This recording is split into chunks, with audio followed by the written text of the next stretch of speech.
Hello everyone and welcome back to Crime Stories for Sleep. Before we begin, I want to let you know that during the first 15 minutes, there will only be a few ads. And after that, the listening will be completely uninterrupted. I chose to do this to give you a better experience. Even though it has greatly reduced the channel's earnings, I'd still like to ask for a little support. Subscribe, leave a like, and if you do, let me know in the comments where in the world you are listening from. These may seem like small gestures, but they are essential to help the channel grow and allow me to keep bringing you these stories every night. Now, lower the volume just a bit, get comfortable, turn off the lights, and let us dive together into tonight's first story. Story 1. The first sound was the ticking. It was a dry, insectile click that came from somewhere deep in the dark of the apartment. A tiny, hard pulse against the silence. It wasn't the steady rhythm of a clock, but something more erratic. A frantic, metallic whisper. I stood in the doorway, my hand still on the cold brass of the knob, and listened to it. The air was thick and still, smelling of dust and of something else. Something faintly sweet and corrupt, like spoiled milk or forgotten flowers. This was Earl's place. He had promised me a bed, a bottle of good whiskey, and the most beautiful, broken city in the world. He had not promised me this silence, this waiting dark, this tiny, insistent noise that seemed to be counting down to nothing at all. I found the light switch. A weak, yellow glow fell from a fringed lamp in the corner, illuminating a room of elegant decay. A velvet sofa was worn bald in patches. A bookshelf sagged under the weight of novels in 3 languages. An empty crystal glass sat on a side table, holding the ghost of a drink in its facets. And there, on the floor by the fireplace, was the source of the ticking. A pocket watch, its case of tarnished silver, lay face down on the rug. I knelt and picked it up. The back was cool against my palm. I turned it over. The hands were frozen at 3:17. The ticking came from inside, a frantic, useless mechanism still trying to measure a time that had already passed. That was when I saw the stain. It was on the rug, near the hearth, a dark, blossoming shape that was almost black at its center, and faded to a rusty brown at the edges. It wasn't large, but it was deliberate. It had the terrible specificity of a signature. I touched the rug fibers around it. They were stiff, brittle. I stood up, my heart a dull hammer in my chest. The apartment was too quiet, too still. Earl was a man of motion and noise, of grand gestures and sudden laughter. This stillness was a violation. The official story, which I pieced together from the weary, evasive superintendent the next morning, was that Earl Voss had fallen. He had taken too much drink, the man said with a shrug that seemed to encompass all the foolishness of the world, and he had tumbled down the last flight of stairs leading to his building's foyer. A tragic accident, a common enough story in Vienna these days. The city was a carcass being picked over by 4 different armies, and men fell downstairs every night. But Earl didn't fall. He danced downstairs. He took them 2 at a time. He was a man who knew how to move through treacherous spaces. I went to the morgue. It was in the bowels of a hospital that smelled of antiseptic and old blood. A clerk with a face the color of unbaked dough led me to a room of porcelain and steel. He pulled out a drawer with a metallic shriek that echoed in the tiled silence. The sheet was pulled back. It was Earl, and yet it was not. This thing had his sharp jaw, his high cheekbones, but it was a mask of wax, empty and still. The life that had animated him, that reckless, charming energy, was gone. I looked at his hands, resting on his chest. The knuckles were scraped raw. There was a clean, deep cut on his left palm, the kind of wound you get from grabbing a blade, not from tumbling down stone steps. I left the morgue and walked. Vienna unspooled around me, a gray tapestry of ruin and repair. Crumbled buildings stood next to ones that were pristine, their facades pockmarked with bullet holes like a case of architectural smallpox. Soviet soldiers in bulky greatcoats patrolled one corner, their eyes flat and watchful. American jeeps rattled down the Ringstrasse, kicking up plumes of gray slush. The air was cold and damp, carrying the smells of coal smoke, wet wool, and the faint, ever-present scent of boiled cabbage. The city was a beautiful woman who had been beaten, her finery torn, her eyes holding a deep, unforgiving knowledge. I felt its gaze on me, a pressure at the back of my neck. I found Malia at a cafe tucked away in a narrow alley behind the Stephansdom. She was sitting at a small table, a single, untouched cup of black coffee before her. She wore a simple dark dress, and her hands were clasped tightly in her lap. She was exactly as Earl had described her in his letters. Dark hair pulled back from a face of serene, almost severe beauty, with eyes the color of a winter sky. But the serenity was a cracked veneer. I saw the tremor in her hands, the shadows under her eyes. "Andrew," she said, and her voice was a low, melodic thread in the hum of the cafe. "He told me you would come. He said you were the only one who would understand." "Understand what, Malia?" She looked past me, at the rain-streaked window. "He was afraid these last few weeks. He was involved in things. He said he was close to something big, a way out for both of us." "What kind of things?" "Business," she said, the word itself a euphemism that hung in the air between us. "The only business that thrives here. The business of what people need. Coffee, cigarettes, medicine, passports. He had partners. They were not gentlemen." She fell silent. A waiter drifted by, his apron stained brown. The sound of a tram bell clanged in the distance, muffled by the rain. I watched her, this woman who had loved my friend, and I saw the conflict in the set of her jaw, the loyalty warring with a terrible, dawning disillusion. "He had a meeting that night," she finally whispered, leaning forward. "The night he died. He was going to see Finn. He said Finn had the final piece. Captain Finn. The American?" She nodded once, a sharp, brittle motion. "Be careful with him, Andrew. He smiles, but his eyes are always counting." I found Captain Robert Finn in an office that had once belonged to a Viennese banker. It was on the top floor of a building commandeered by the American forces, overlooking the occupied city. The room was warm, thick with the smell of good leather and cigar smoke. Finn himself was a man carved from clean American lines. He had a strong handshake, a direct gaze, and a smile that was both genuine and utterly calculated. He offered me a chair, a cigarette, a glass of bourbon that tasted of oak and corn, a little piece of home. "Andrew," he said, his voice a smooth, reassuring baritone. "I was sorry to hear about Earl. A damn shame. He was a character. This city eats characters for breakfast." "He fell down the stairs," I said, watching his face. "A terrible accident," Finn agreed, nodding slowly. "This old-world architecture. The lighting is poor. It's a miracle it doesn't happen more often." "His hands were scraped," I said. "His palm was cut."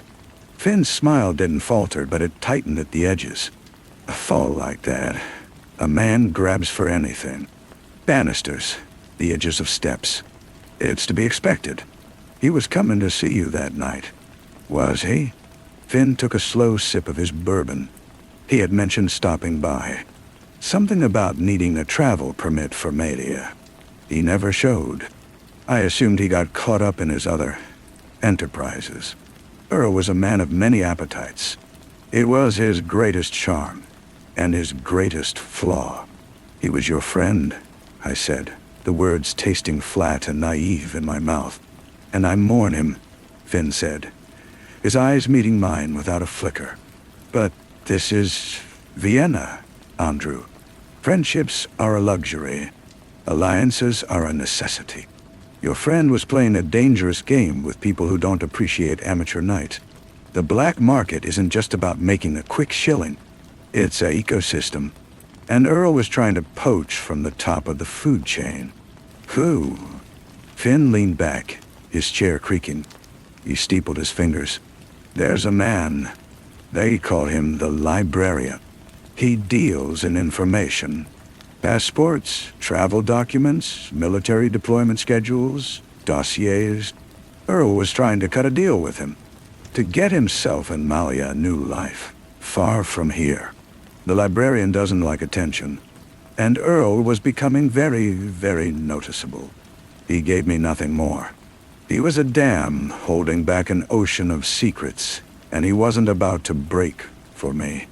As I stood to leave, he said one last thing, his voice losing its polished sheen for a moment, revealing the cold steel beneath. Go home, Andrew. Write your stories. This isn't a plot for one of your novels. This is the real world. And in the real world, the guilty aren't punished. The careless are. I walked out into the deepening twilight. The city was a labyrinth of shadows, each one a potential hiding place. I thought of Earl's apartment, of the frantic ticking of the broken watch, of the stain on the rug. I thought of his scraped knuckles. He had fought, not on the stairs, but somewhere else. The apartment. The fight had been in the apartment. The fall was just the cleanup. I went back. I let myself in with the key the superintendent had reluctantly given me. The silence was heavier now, a physical presence. I ignored the main room and went into Earl's bedroom. It was neater. The bed made, but it felt just as violated. I started with the desk. Bills, letters, scraps of poetry in Earl's flamboyant hand. Nothing. I looked under the bed, in the wardrobe. Then, I saw it. The floorboard. One of the wide, dark planks near the head of the bed was slightly raised, a hairline crack of shadow around its edge. I knelt and used my pocket knife to pry it up. The wood groaned in protest.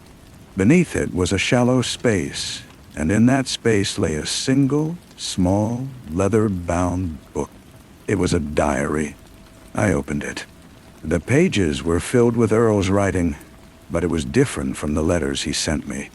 This was tight, compressed, frantic. Lists of numbers, initials, times, and sketches. Detailed, beautiful, terrible sketches of faces.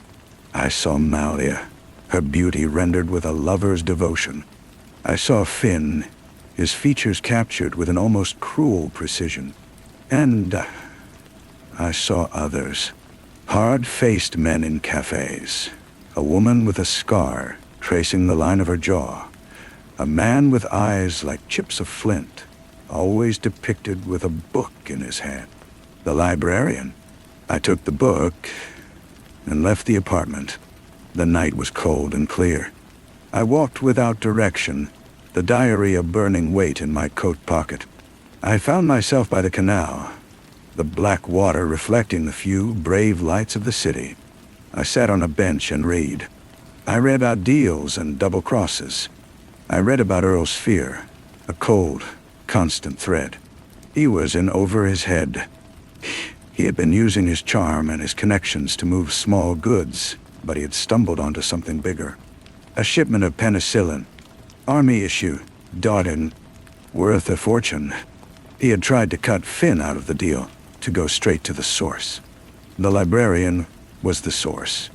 The last entry was dated the day he died. The handwriting was a frantic scrawl. Met M, she is frightened. Says, F knows everything.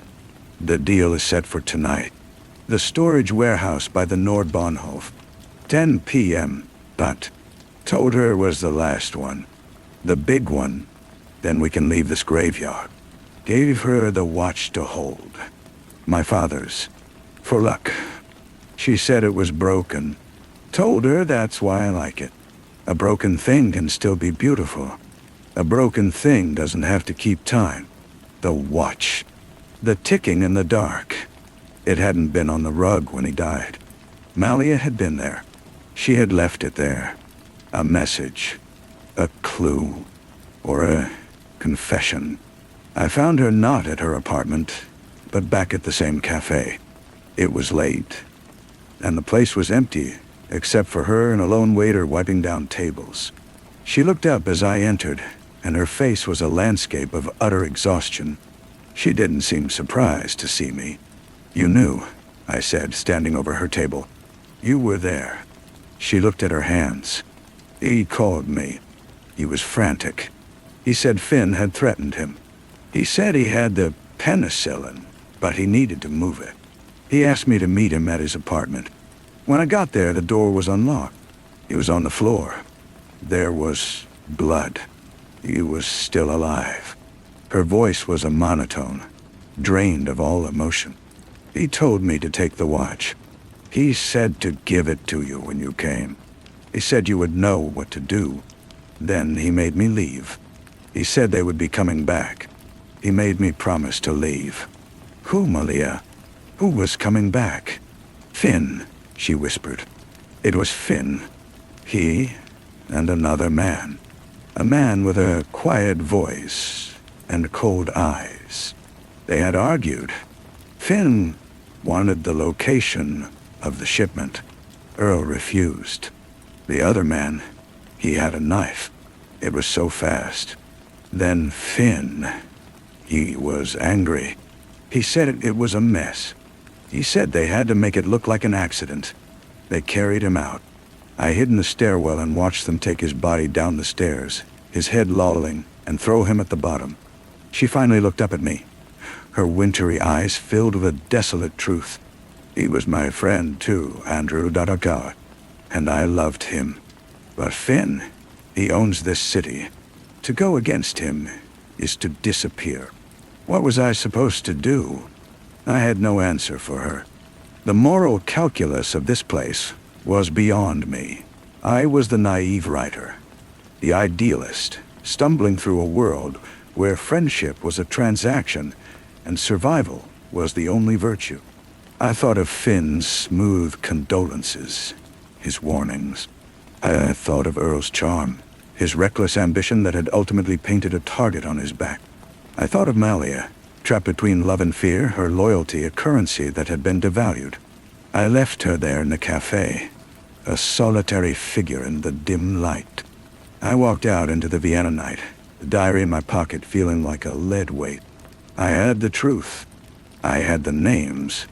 I had the story. But I had no justice. There were no police to go to, no authority that wasn't complicit. Finn was the authority. To confront him was to vanish into the same machinery that had grinded up Earl. I found myself outside the grand building that housed the American headquarters. A light was on in Finn's office. I stood in the shadows across the street, watching that yellow square in the vast, dark facade. I could go up there. I could confront him with the diary, with Malia's testimony. I could scream the truth into his clean, smiling face. But I didn't move. The cold seeped through my coat. The city watched me, its ancient, knowing eyes holding no judgment, only a weary acceptance. This was how it was. This was how it would always be. The careless are punished. The careful survive. I turned and walked away, my footsteps echoing on the cobblestones. I walked until the streets grew narrower and darker, until the grand buildings gave way to the scars of war. I came to a deserted square, a place of rubble and memory. In the center was a shattered statue, a stone angel with its wings broken off, its face worn smooth by time and weather. I took the small, leather-bound diary from my pocket. I felt its weight, the texture of the leather, the ghost of my friend's hand on its pages. It held his voice, his fear, his story. It was the truth. I knelt beside a pile of broken bricks and loose mortar. I scraped a hole in the cold, damp earth. I placed the diary inside. I covered it over, patting the dark soil down with my hands. I stood up, wiping the dirt on my trousers. There was no one to tell. The story was over. It ended here, in an unmarked grave in a city of ghosts. As I turned to leave, my eye caught a glint of something in the rubble near the base of the broken angel. I bent down. Partially buried in the dirt and shattered stone was a single silver cufflink. It was engraved with a simple, elegant initial. If I left it there, I did not touch it. I did not pick it up. I simply looked at it, this small, hard, gleaming fact in the waste of the world. And then I walked away, leaving it for the rain to wash, for the dust to reclaim, a tiny, silent witness to a truth that would never be told, ticking away in the endless, indifferent dark. The rain began again, a fine, cold mist that blurred the edges of the city. I walked without purpose, the image of the cufflink burning in my mind alongside the memory of the buried book. 2 pieces of evidence, 2 testaments to a crime, both left to rot in the earth. I felt a profound hollowness, a disconnect from the man I had been just days before, the one who believed in stories with endings. I ended up at the train station. The great hall was a cavern of noise and shifting bodies, a tide of humanity flowing in and out under the watchful eyes of soldiers. I bought a ticket. The destination did not matter, only the movement. As I stood on the platform, the smell of coal smoke and damp concrete thick in the air, I saw him, Captain Finn. He was not alone. He was shepherding a small group of men in civilian clothes towards a private car. His smile easy, his hand clapping one of them on the back. The efficient American, facilitating business. His eyes scanned the crowd, a habitual, predatory sweet bottock. They passed over me, paused for a fraction of a second and moved on. There was no recognition, no alarm. I was already a ghost to him, a minor character whose part in the narrative was concluded. He had written the ending himself. Earl was a careless man who fell down the stairs. I was the careful one, walking away. The system worked. The train whistle blew, a long, mournful sound that seemed to tear a hole in the fabric of the day. I boarded and found a seat in a near-empty compartment. I watched Vienna recede through the grimy window, its spires and ruins melting into a gray smear. The city had taken my friend and given me a secret I could never use, a weight I would always carry. Weeks later, back in my own country, in the quiet of my study, I tried to write. I opened a fresh notebook and stared at the blank page. The words would not come. The fiction felt trivial, a lie stacked upon a deeper lie. My hand would not move to form the sentences. All I could see was the stain on the rug, the frantic scrawl in the diary, the glint of silver in the rubble. I received a letter. It had no return address, and the postmark was smudged, unreadable. Inside was a single sheet of paper. On it, in a handwriting I did not recognize, were just 4 words. The watch has stopped. I held the paper. The silence in my room suddenly absolute. It was not a threat. It was a statement, an acknowledgement. Someone knew that I knew, and they knew that I had chosen silence. It was a courtesy between professionals. The mechanism was no longer frantically ticking. The time for that story was over. I never wrote about Vienna. I never spoke of it. But sometimes, on still afternoons, when the light is thin and the world seems to hold its breath, I hear it. Not the tick of a watch, but the sound of a single silver cufflink falling onto stone, a small, sharp note in the vast quiet, a secret that continues to breathe long after the telling has ended. The sound followed me for years, a faint, metallic chime at the edge of my hearing. I built a life, a career of sorts, writing stories that were neat and safe, where justice, however clumsily, was always served. I married a woman with a kind laugh, had children who knew nothing of broken angels, or the scent of boiled cabbage in a ruined city. I was careful. I survived. Then, one autumn day, a package arrived. It was wrapped in plain brown paper, tied with a simple string. There was no note. Inside, nestled in yellowed newsprint, was a watch. It was tarnished silver, the glass face cracked in a spiderweb pattern. I knew it instantly. Earl's watch. My hands were steady as I picked it up, its weight both familiar and alien. I turned the small crown, but it was stiff, rusted shut. It was silent. I took it to a jeweler in a quiet part of the city, an old man with a magnifying loupe screwed into his eye. He worked with delicate, precise tools. After a long while, he looked up. "It is a very old mechanism," he said. "It was damaged. A fall, I think.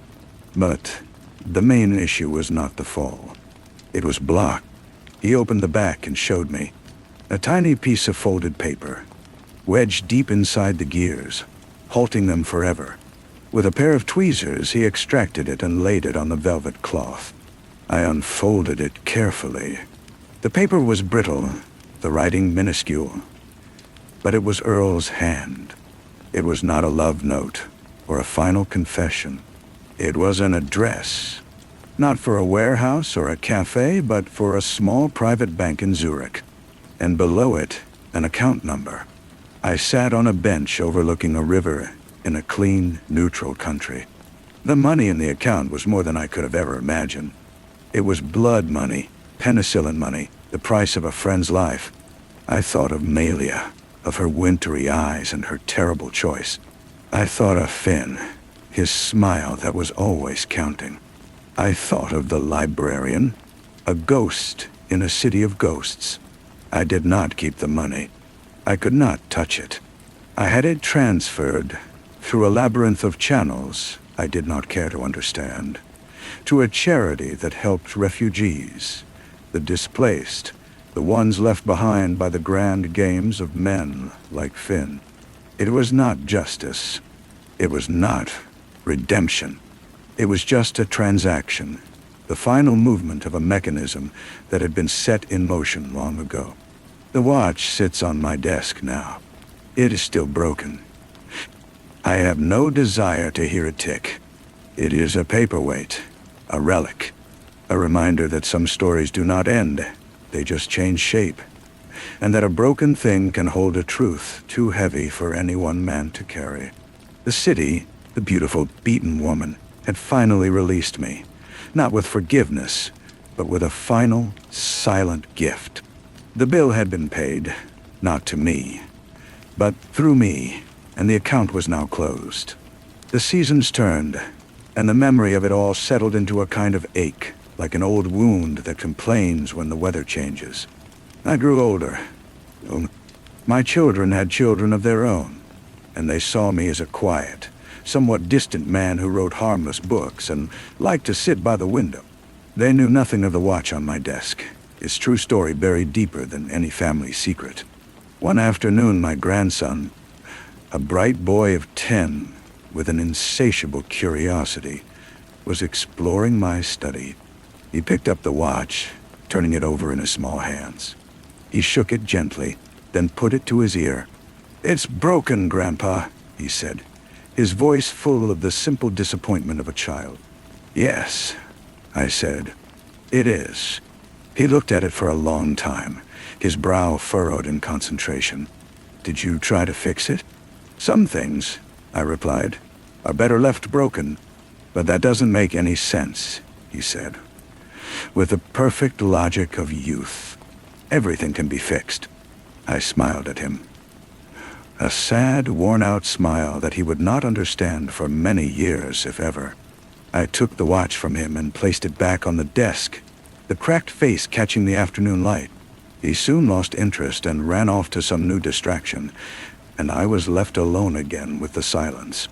His words echoed in the quiet room. "Everything can be fixed." I thought of the charity, the money moving through the world, doing some small measure of good. I thought of the buried diary, its pages slowly turning to pulp, feeding the indifferent earth. I thought of Finn, who must be long dead by now, his alliances and necessities turned to dust. And I thought of Malia, her fate unknown to me, a question mark written on a foreign wind. The boy was wrong, of course. Not everything can be fixed.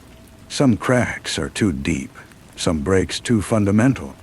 But as I sat there, the late sun warm on my face, I realized that perhaps the purpose is not the fixing. The purpose is to live with the broken pieces, to arrange them into a pattern that makes a kind of sense, to find a way to carry the weight without being crushed by it. The watch was still. The story was over. And in the stillness, there was, if not peace, then at least a fragile and hard-won acceptance. The city had finally let me go, and I, in turn, had finally let it go. The transaction was complete. The mail came the next day. A single cream-colored envelope among the bills and circulars. The handwriting was elegant, European, and utterly unfamiliar. My heart, which had grown accustomed to its steady, aging rhythm, gave a single hard knock against my ribs. I carried it to my study, the room suddenly feeling less like a sanctuary and more like a stage from my past. I used a letter opener to slit the envelope. Inside was a clipping from a Viennese newspaper, yellowed with age. It was a society page photograph from the 1950s. A group of people stood laughing at a gallery opening. Among them was an older, distinguished-looking Captain Finn, his arm linked with that of a beautiful, silver-haired woman. Her eyes, even in the grainy print, were unmistakable. Malia Darin. She was smiling, a real, untroubled smile. The caption listed them as Mr. and Mrs. Alistair Finn. On a separate, smaller slip of paper, in the same elegant hand, were just 2 words. "He's gone." I did not know who had sent it. The librarian, perhaps, settling his own accounts. Or one of Malia's friends, fulfilling a final request. It didn't matter. I looked from the photograph to the silent watch on my desk. She had survived. She had been careful. And in the end, she had won a kind of victory, outlasting the man who had owned the city and her fear. I felt no jealousy, no anger, only a quiet, profound sense of closure. The last thread was tied. I placed the clipping and the note into the fireplace and watched them curl into black ash, releasing the last ghost into the air. The story was not just over. It was, at last, complete. I never went back to the fireplace after that. The ashes could stay where they were. The watch, however, I picked up. I held its cool silver weight in my palm. No longer a relic of guilt, but a simple object, stripped of its power. I placed it in a drawer, not out of sight, but out of prominence. It was just a watch again. Life resumed its gentle, predictable pace. I wrote my stories. I played with my grandchildren. I grew old with my wife. The sound of a cufflink falling, the frantic ticking in the dark, these became distant echoes. Like a play I'd seen long ago in a foreign language. The details had faded, leaving only the impression of a mood, a certain shade of light. On the day of my wife's funeral, the world was soft and gray. My children and grandchildren were a warm, sad presence around me, their grief a testament to a life well lived. As I stood by the frieze, listening to the minister's words, my mind drifted not to Vienna, but to a small cafe and a woman with wintry eyes. I hoped she had found some measure of happiness in her long life with Finn. I hoped the victory had been sweet enough. After the service, my family gathered at my house, a whirlwind of shared memories and quiet comfort. As the evening settled and the house began to quiet, my eldest grandson approached me. He was a man now, with a kind steadiness about him. In his hands, he held the watch. "I found it in the drawer, Grandpa," he said softly. I was looking for a pen. He turned it over, his thumb tracing the crack on the glass. "It's a beautiful thing, even broken. Would you tell me its story?" I looked at his open, earnest face, so full of a future I would not see. I looked at the watch in his hand, and for the first time in 50 years, I considered it. Not the whole truth, of course. That was mine alone to bury. But a story. A different story. One about a friend and a city and the small, quiet acts that define a life. A story where the broken thing was not a curse, but a reminder of what was lost and what was saved. "Perhaps," I said, my voice rough with age and a new, strange peace. "Perhaps one day I will." He nodded, accepting this, and placed the watch back into my hand. His touch was warm. I closed my fingers around the cold metal, and for a moment, just a moment, I could have sworn I felt a faint, single tick from somewhere deep within its heart. It was not a real sound, of course, just the memory of one, or the tremor of my own aged pulse. But it was enough. I did not put the watch away again. I kept it in my hand, a smooth, cool stone in the river of my thoughts. My grandson brought me a cup of tea and sat with me in the growing dark, not speaking, just sharing the silence. It was a good silence, not like the hollow one that had followed me from Vienna, but a full one, woven from a lifetime of love and loss. Later, after he had gone and the house was truly still, I went back to my desk. The blank page was no longer an accusation. It was an invitation. I picked up my pen, the weight of it familiar and comforting. I did not write about Earl, or Finn, or Malia. I did not write about watches or cufflinks or buried secrets. I wrote about a bench by a river, and the way the light catches the water at a certain hour, and the quiet understanding that passes between two people when no words are needed. It was a simple story, a true one, in its own way. And as I wrote, the only sound was the soft scratch of the pen, a gentle, living counterpoint to the silent watch on the desk beside me. Its long-stopped heart, finally at rest. The story was published in a small literary magazine and was largely overlooked, which was exactly as I had hoped. It was a quiet elegy for no one in particular, a signal sent out into the void that required no answer. My grandson, however, cut it out and had it framed. He hung it in his study, next to a photograph of his grandmother. He never asked about the watch again, but I knew he understood that the two were connected, that the story was my final gentle word on a matter he would never fully know. The years that remained to me were soft and lucid. I felt the past not as a chain, but as a landscape I had traveled through, its sharp edges worn smooth by time and distance. When the end came, it was in my sleep, a quiet conclusion to a long and complicated sentence. The last thing I was aware of was not a sound or an image, but a sensation, the clear, weightless feeling of a secret finally and completely let go. The city had kept its promise. The story was over, and so was I. The house was emptied, my belongings sorted by my children with a careful, loving reverence. My grandson took the watch. He did not put it in a drawer. He kept it on his own desk, a tangible link to a mystery he respected too much to solve. He would sometimes look at it while he worked, a young lawyer now, navigating a world of defined rules and clear consequences.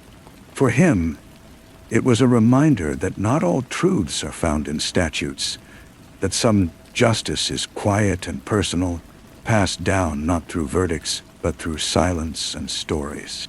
His daughter, my great-granddaughter, found the framed story in the attic years later. She was a writer, too, of fierce, modern poems that baffled and delighted her family.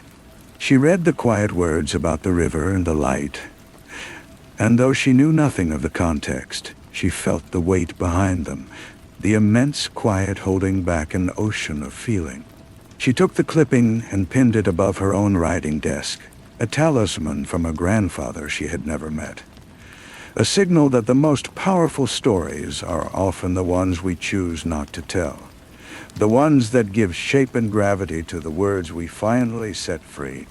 The watch remained on his desk for the rest of his life. A paperweight for poems and legal briefs.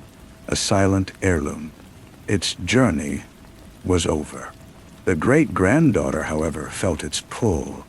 She was not a careful person in the way her great-grandfather had been. She was a diver into deep waters.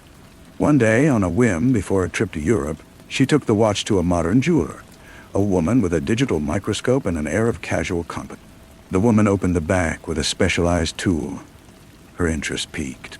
"It's a beautiful piece," she said. "The damage is historic, but the blockage, it's strange." She pointed to the microscopic fibers of the paper that had been removed decades before. "They're still there, trapped in the oil." With a fine-tipped probe, she extracted a single, almost invisible fragment and placed it on a slide. Under the microscope, it was just a fiber, but clinging to it was something else. A speck of color. It was a tiny, faded flake of dried blue paint. The great-granddaughter stared at it, this minuscule, accidental artifact. It meant nothing to her, this fleck of blue. It was not a secret, not a code. It was just a piece of the world, a speck of a color that had once been bright and bold, now trapped for a lifetime inside a broken machine. She did not know it was from the painted angel on a vase in a Vienna apartment, a splash of color from a moment of frantic searching. She thanked the jeweler, had the watch sealed once more, and put it back in her bag. On her flight high over the Atlantic, she looked at the watch in her palm. She didn't hear ticking or falling silver. She just saw an old, broken thing that had, against all odds, carried a speck of forgotten beauty across a century. And for her, that was a better story than any secret could ever be. She decided to keep it. She never did discover the origin of the blue paint. The research would have felt like a violation, an archaeologist desecrating a tomb. Some mysteries, she felt, were meant to be preserved, not solved. In Vienna, she walked through streets that felt both foreign and strangely familiar, like a dream she'd inherited. She visited a museum, stood before a case of Biedermeier watches, and felt a connection not to the objects, but to the silence they held. She wrote a poem about it, not about spies or secrets, but about the physics of silence, how it has mass and weight, and how a single captured sound can bend the light of a life. She published it in her first collection. A critic called it opaque and overly sentimental.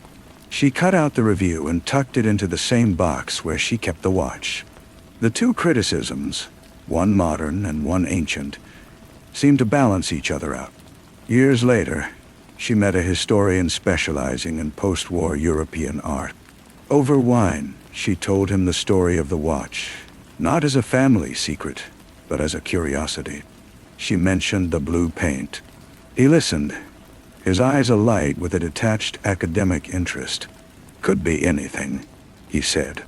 "A child's toy, a shop sign, a fragment of a fresco." The world was full of blue paint then, just as it is now. His words were a release. The speck of blue was not a clue. It was a souvenir. A piece of a life, ordinary and profound, accidentally caught in the gears of history. She went home and took the watch from its box. She held it to the light, no longer trying to hear its story, but simply acknowledging its presence. It was just an object, beautiful and broken, that had passed through careful hands, and now it was hers. She placed it on her windowsill, where the morning sun could warm its tarnished silver, a quiet companion in a world full of noise. The watch sat on the windowsill for years, a quiet witness to her life. She married, had a child, and the watch became just another part of the home, a familiar object her son would sometimes reach for with chubby, curious fingers. She would let him hold it, his small hands careful around its cool, heavy shape. He never tried to shake it. He seemed to understand its stillness. One spring afternoon, cleaning the high shelf, she knocked the watch down. It had hit the hardwood floor with a solid, final crack. The glass, already fractured, now gave way completely, and the porcelain face shattered into a dozen tiny pieces. For a moment, she felt a pang of something like grief, as if she had broken a trust held across generations. She gathered the fragments in a small ceramic dish, a mosaic of a lost time. The watch itself, now just a hollow, scarred case, felt lighter in her hand. She didn't throw it away. She placed the case back on the windowsill, the dish of shards beside it. It was no longer a watch, not even a broken one. It was something else, something more honest. It was a collection of pieces, each with its own history, its own journey. The story was no longer trapped inside it. It was released, dispersed into the air of her home, into the life of her family.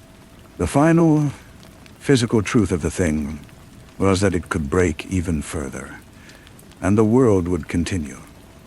The light would still fall through the window, and the silence it held would simply become part of a larger, warmer quiet. She left the pieces there on the sill. The sun would catch them in the late afternoons, casting tiny, fractured rainbows on the opposite wall.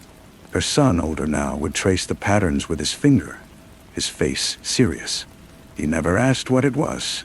To him, it had always been just that, a collection of broken things his mother kept, as natural and unexplained as the river stone on the bookshelf or the dried hydrangea in the hall. One day he brought home a small, sturdy box he had made in his woodworking class. It was a simple, unvarnished thing, but the joints were tight, and the lid fit perfectly.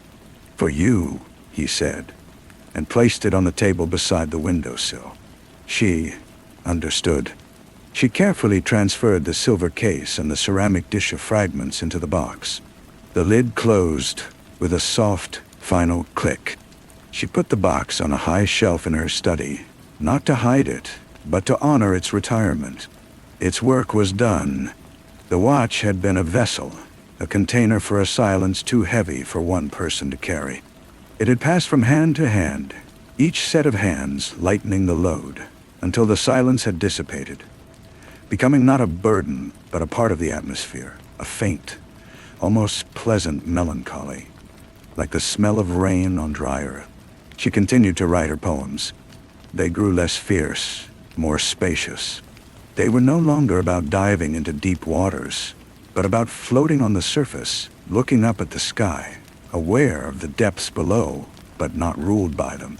She thought of her great-grandfather often, the quiet man by the window. She finally felt she understood the shape of the piece he had found, not in resolution, but in integration. The broken pieces were not a problem to be solved. They were the materials from which a life was built. The box remains on the shelf. Dust gathers on it, a soft gray blanket. Sometimes when she is looking for another book, her fingers will brush against its lid. She does not take it down. There is no need. The story is not in the box. It is in the air she breathes, in the light through the window, in the quiet rhythm of her own heart. A steady, reliable tick that asks no questions and offers no answers, simply marking the peaceful, ongoing present. The world moved on as it always does.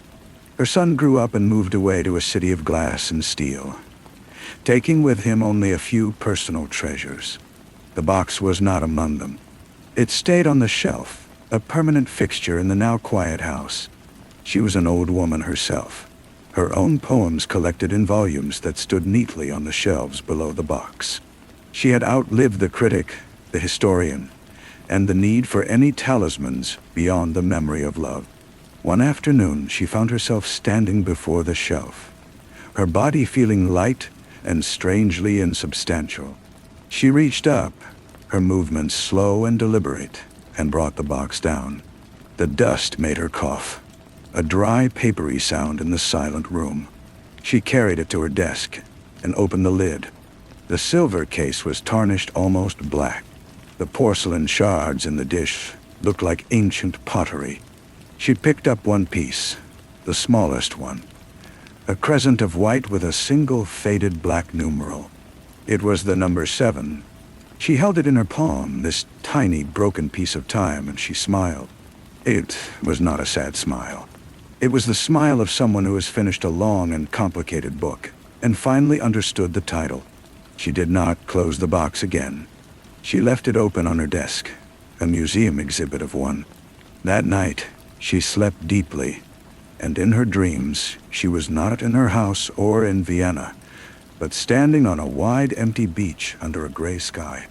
The tide was going out, and the only sound was the gentle hiss of the water retreating over sand, taking everything with it, leaving everything behind. When she woke, the first light of dawn was just touching the open box on her desk, setting the tarnished silver alight with a soft, forgiving glow. She watched it until the sun rose fully, and then she got up to make her tea, the pieces of the past finally at rest, and herself along with them. The tea was especially bitter that morning, but she drank it slowly, savoring the heat in her hands. She moved through the quiet rooms, each one a chapter in her own long story. The box remained open on the desk, and she found her eyes drifting to it throughout the day, not with longing or curiosity, but with a simple, acknowledged presence, like glancing at a familiar tree outside a window. A week later, a letter arrived from her son. He was coming for a visit, bringing his own son. A boy of 5 she had only seen in pictures. A flutter of nervous anticipation broke her routine. She cleaned, she baked, she arranged fresh flowers. On the day of their arrival, she found herself standing before the open box once more. She took out the single shard with the number 7 and slipped it into the pocket of her cardigan. The rest, she closed the lid upon. It felt like the right thing to do. The visit was a whirlwind of noise and laughter. Her grandson was a burst of energy, his small feet pounding through the quiet halls. He was fascinated by the riverstone, the hydrangea, the way the light fell in the study. On his second day, he pointed a sticky finger at the box on the shelf. "What's in there?" "Just some old broken things," she said. "Can I see?" She looked at her son, who gave a slight, permissive nod. She brought the box down and opened it. The little boy's eyes widened at the sight of the blackened case and the dish of porcelain pieces. He reached out, then hesitated, looking to her for permission. She nodded. With a touch astonishingly gentle for a child, he picked up the silver case. He turned it over in his hands, his brow furrowed in concentration. "It's sleepy," he announced. "Yes," she said, her voice soft. "It's very sleepy." He held it to his ear, listening intently to the silence within. He did not seem disappointed. He carefully placed it back in the box and selected a piece of porcelain, a fragment with no numbers, just a delicate sprig of painted forget-me-nots that had been hidden beneath the clock's hands. "This one is pretty," he said. "You can keep that one," she said. His face lit up. He clutched the tiny white shard in his fist. "Thank you, Nana." When they left, the house felt different.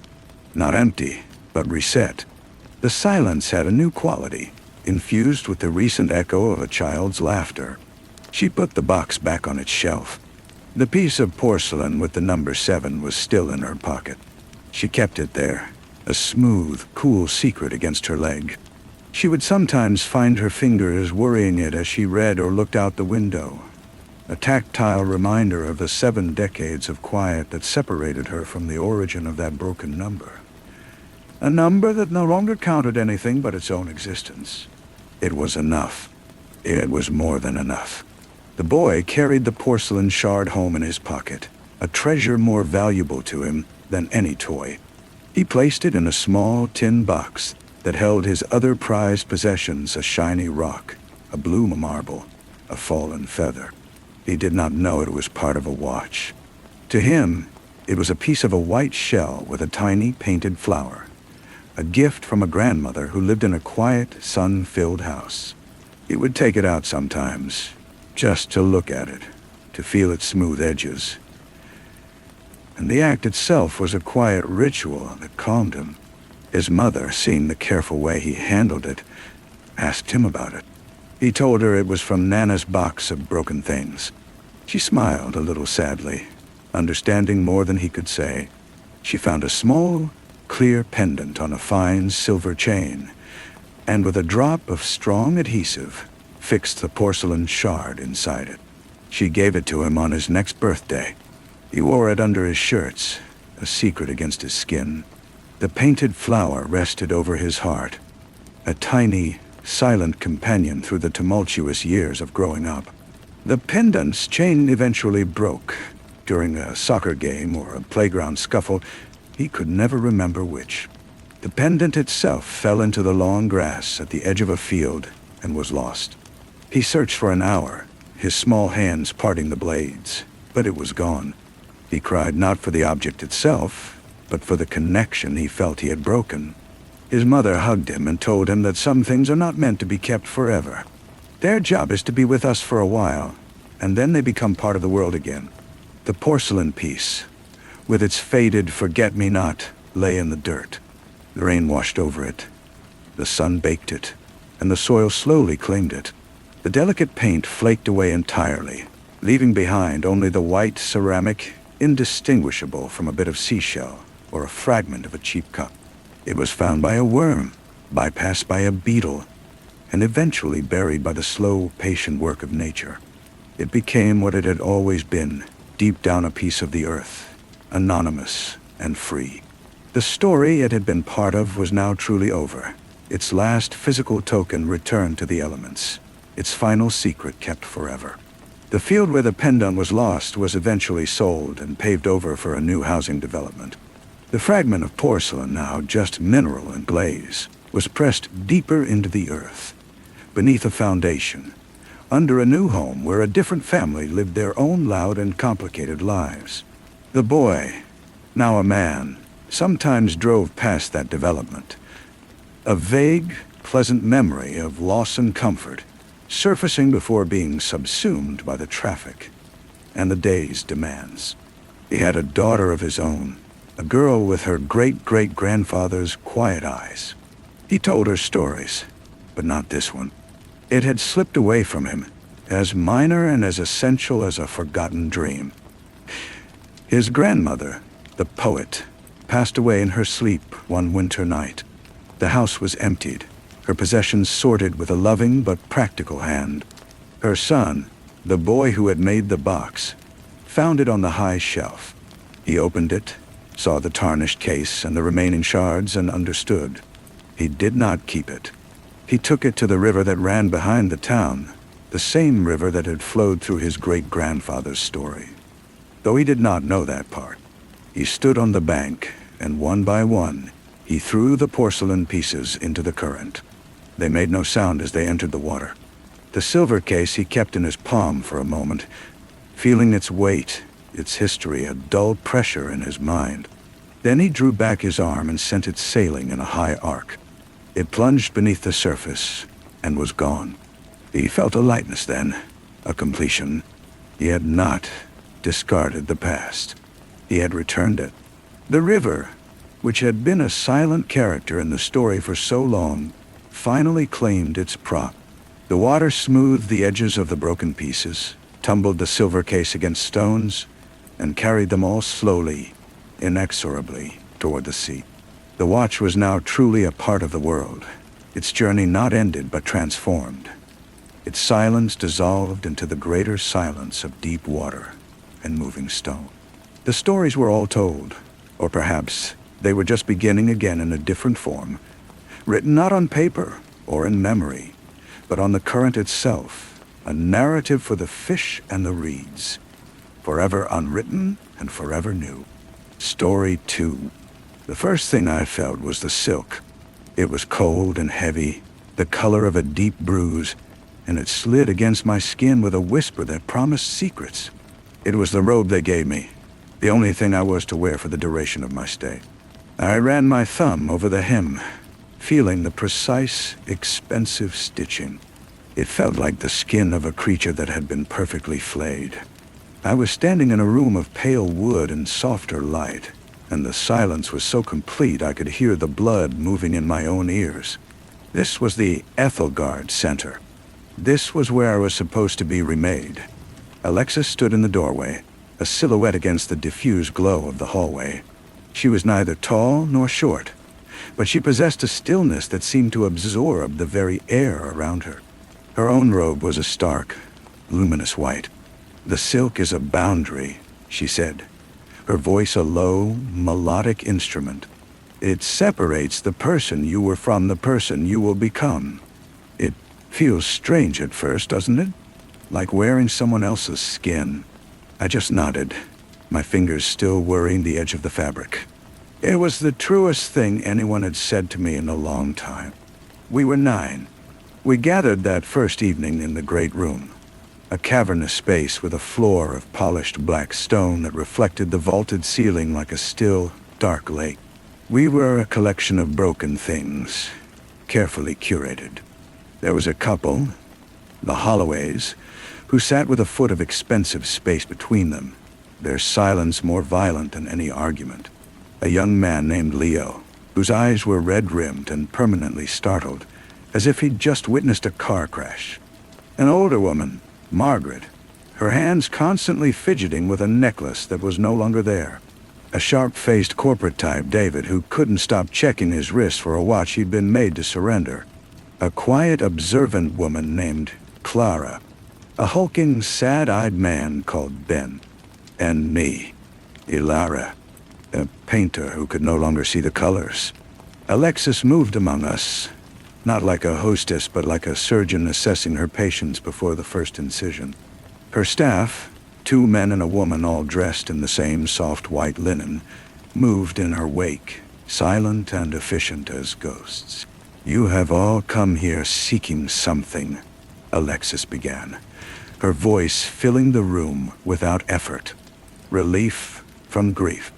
Escape from a life that has become a cage. A reconnection with a self you have lost. You believe you have come to relax, to be pampered. You are wrong. Healing is not a gentle process. It is an excavation. It requires the dismantling of the structures you have built to protect your pain. It will be uncomfortable. It may, at times, feel like dying. But on the other side of that feeling is freedom." The fire in the immense hearth crackled, the only other sound. No one spoke. We were already caught, hypnotized by the certainty in her words, by the sheer force of her conviction. The days began with a rigidity that felt both monastic and militaristic. We were wrenched from sleep before dawn for a silent, frigid walk through the pine forests that encircled the center. The air was so cold it felt like shards of glass in my lungs. Then came the sessions. Group dialogues that were less conversations and more targeted interrogations, guided by Alexis with a terrifying precision. She would find the crack in your armor, the slightest hesitation, and she would work her way into it, not with malice, but with a relentless, surgical curiosity. "Why did you really come here, Ilara?" She asked me on the second day, her gaze holding mine across the circle. The others were a blur of anxious faces. "You speak of a creative block, a lack of inspiration. But that is just the symptom. What is the sickness?" I looked at my hands.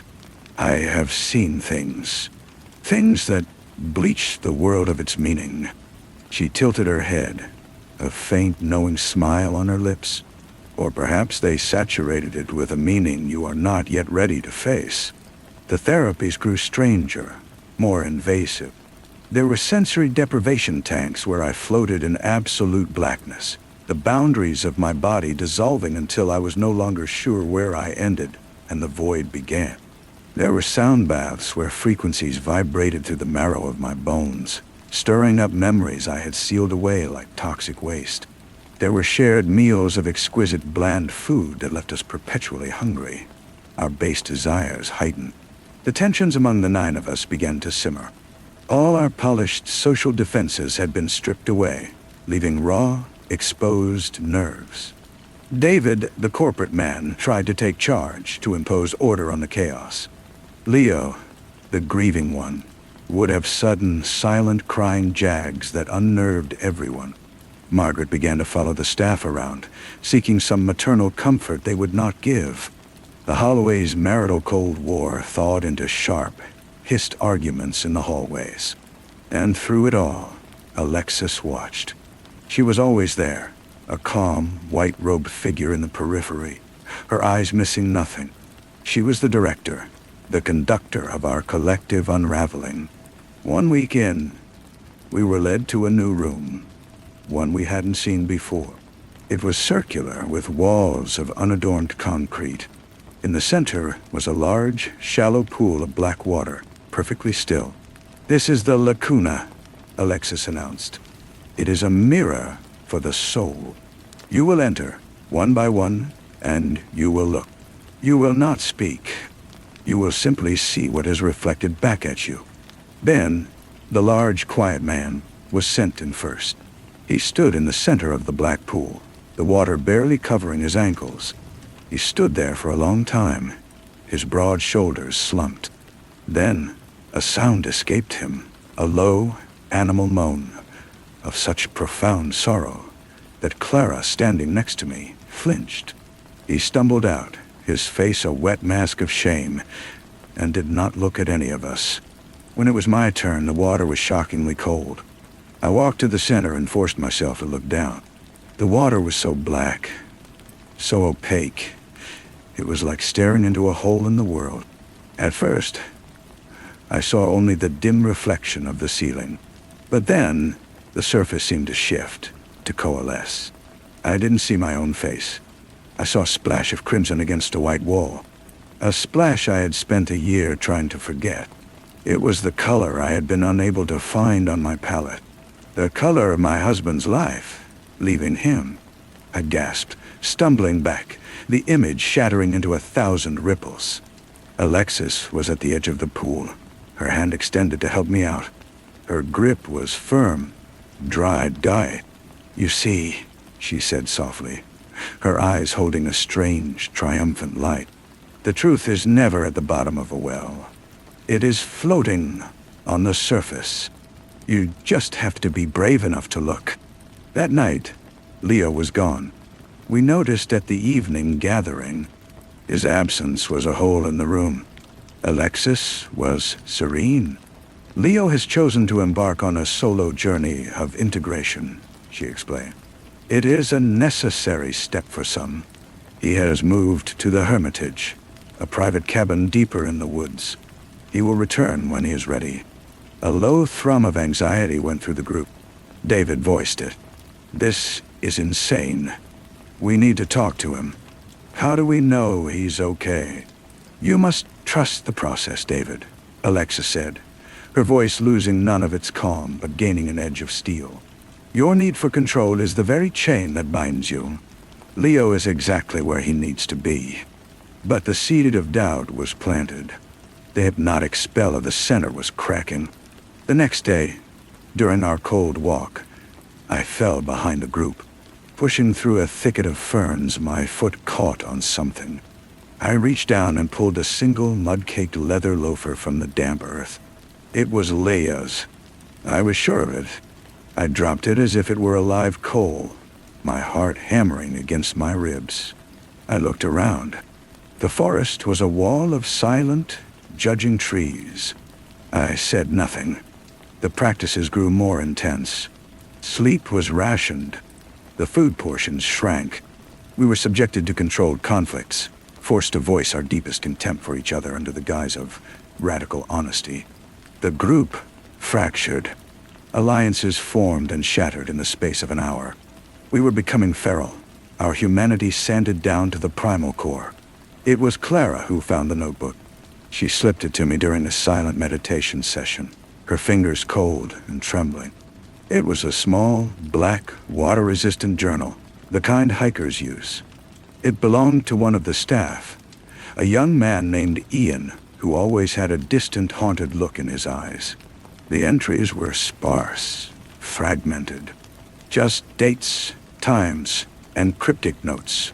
Subject 7, H. Aggression spiking. Administered herbal sedative in tea. A. Pleased with the volatility. Subject 3, L. Crying episodes increased. Isolation protocol initiated. A. Believes he is a catalyst. L. Resisted. Had to be subdued. Moved him to the lower level. A. Says it's for the good of the group. The others must see the cost of resistance. The silence in this place. It's not peaceful. It's hungry. The entry stopped after the note about Leo. The empty space on the page was more terrifying than the words. My mind, slowed by hunger and fatigue, pieced the fragments together. We were not patients. We were subjects. Alexis was not a healer. She was a scientist, and her laboratory was our suffering. Leo wasn't on a solo journey. He was in the lower level. Subdued. I showed the notebook to David and Clara.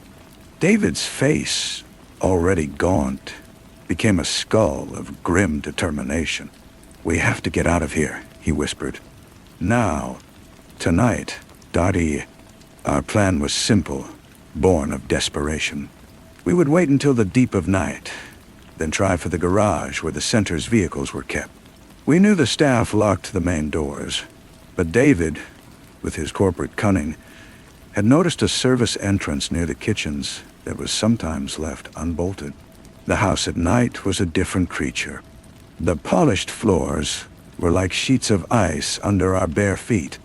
The shadows in the great room were deep and velvety. We moved like ghosts, the cold air biting through the thin silk of our robes. Every creak of the floorboards sounded like a gunshot. The smell of damp earth and something else, something metallic and sharp, hung in the air. We were almost to the kitchen when a soft light bloomed in the hallway ahead. Alexa stood there, holding a single, fat candle. She was still in her white robe, her face a calm mask. Going somewhere? She asked, her voice a gentle chide. The work is not yet finished. David stepped forward. The game is over, Alexis. We know about Leo. Alexis' smile was beatific. Do you? Do any of us ever truly know another? Leo played his role perfectly. His breakdown, his fear. It showed the rest of you what happens when you cling to the shore instead of swimming into the deep.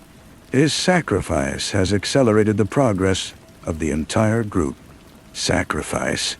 Clara's voice was a tremulous thread. Enlightenment requires a catalyst, Alexa said, taking a step toward us.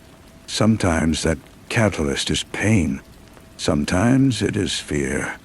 And sometimes it is a more permanent form of release. You see, you all came here with a void inside you. I am not here to fill it. I am here to show you that the void is the source of your power. That the things you run from, the grief, the guilt, the rage, are not monsters. They are engines. She gestured with the candle, the flame guttering. Leo understood that, in the end. He finally let go. My blood ran cold. She was admitting it. She was telling us everything, and that could only mean one thing. She had no intention of letting us leave. A figure emerged from the shadows behind her. It was Ian, the staff member whose journal we had read. His face was pale, his eyes hollow. In his hand, he held a long, heavy wrench. It's true, he said, his voice flat, empty. He's in the lower level, in the boiler room. I helped her. David lunged. Not at Alexis, but at Ian. It was a chaos of movement. The candle flew from Alexis' hand, extinguished as it hit the floor, plunging us into near darkness. There was a grunt, the sickening thud of metal hitting flesh. Clara screamed. I stood frozen, my heart a wild bird trapped in the cage of my ribs. A flashlight beam cut through the black, swinging wildly. It was Ben. He must have heard the commotion. The beam illuminated the scene for a fractured second. David was on the floor, not moving.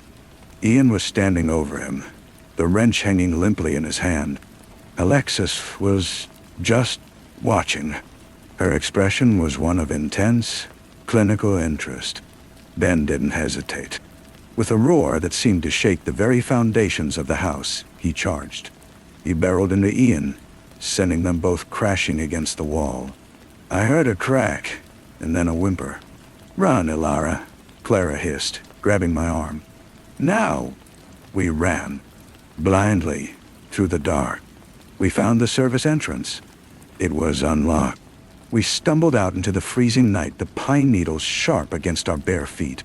We ran down the long, winding driveway, the black canopy of trees blotting out the moon. The only sound our ragged breaths and the frantic pounding of our hearts. We did not stop until we saw the distant blessed lights of a ranger's station. The police came. They found David with a severe concussion but alive. They found Ian with a broken arm and a broken spirit, ready to confess to everything. They found Leah's body in the utility room, tucked behind the furnaces.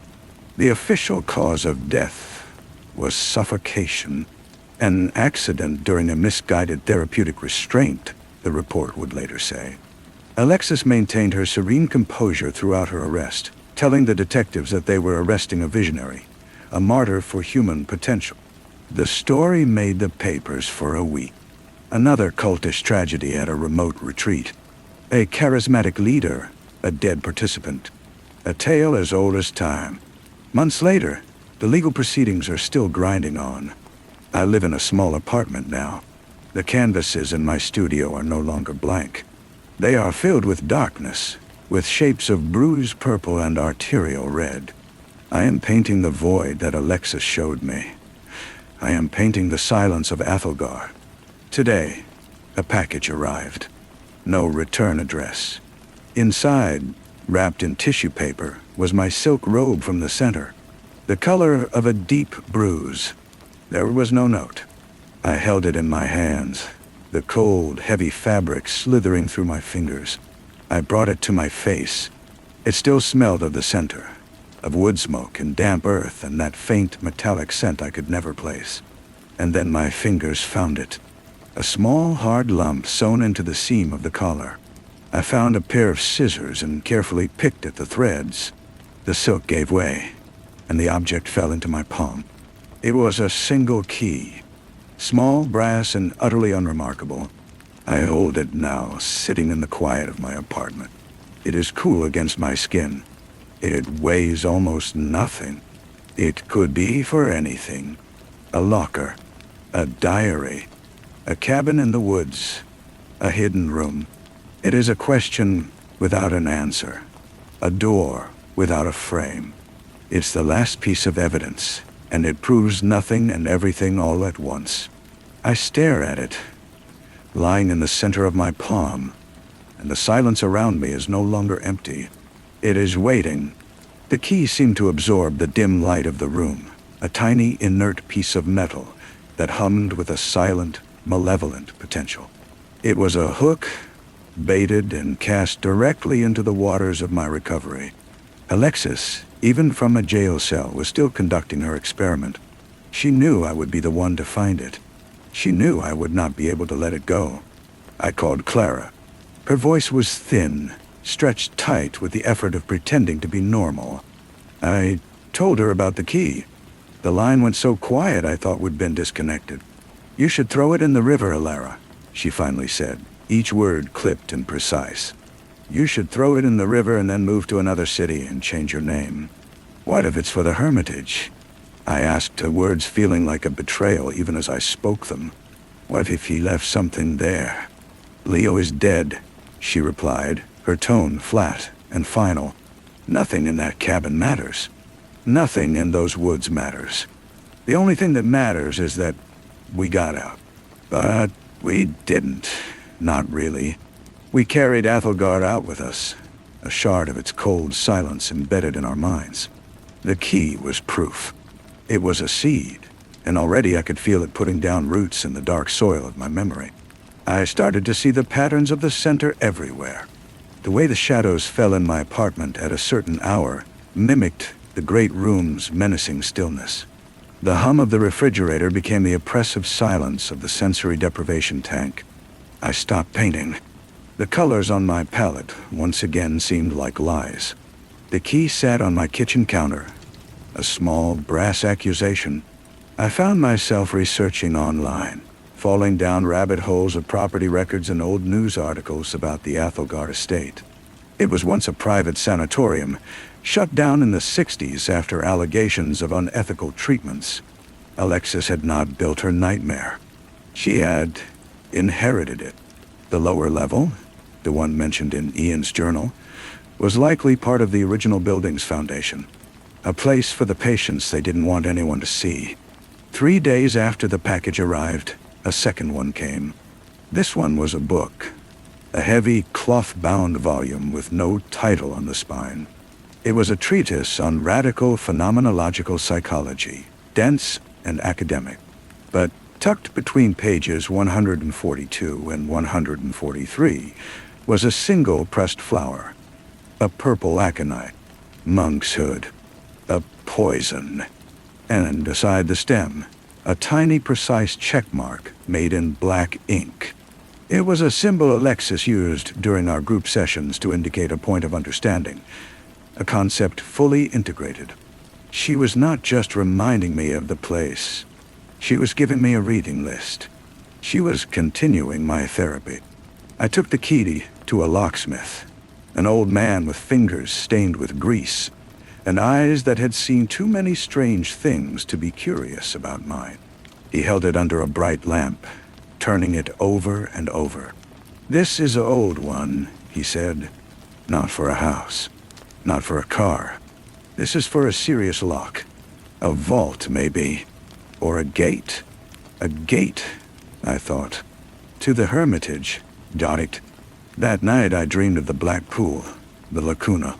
I stood in the center again, but this time when I looked down, I didn't see the memory of my husband's death.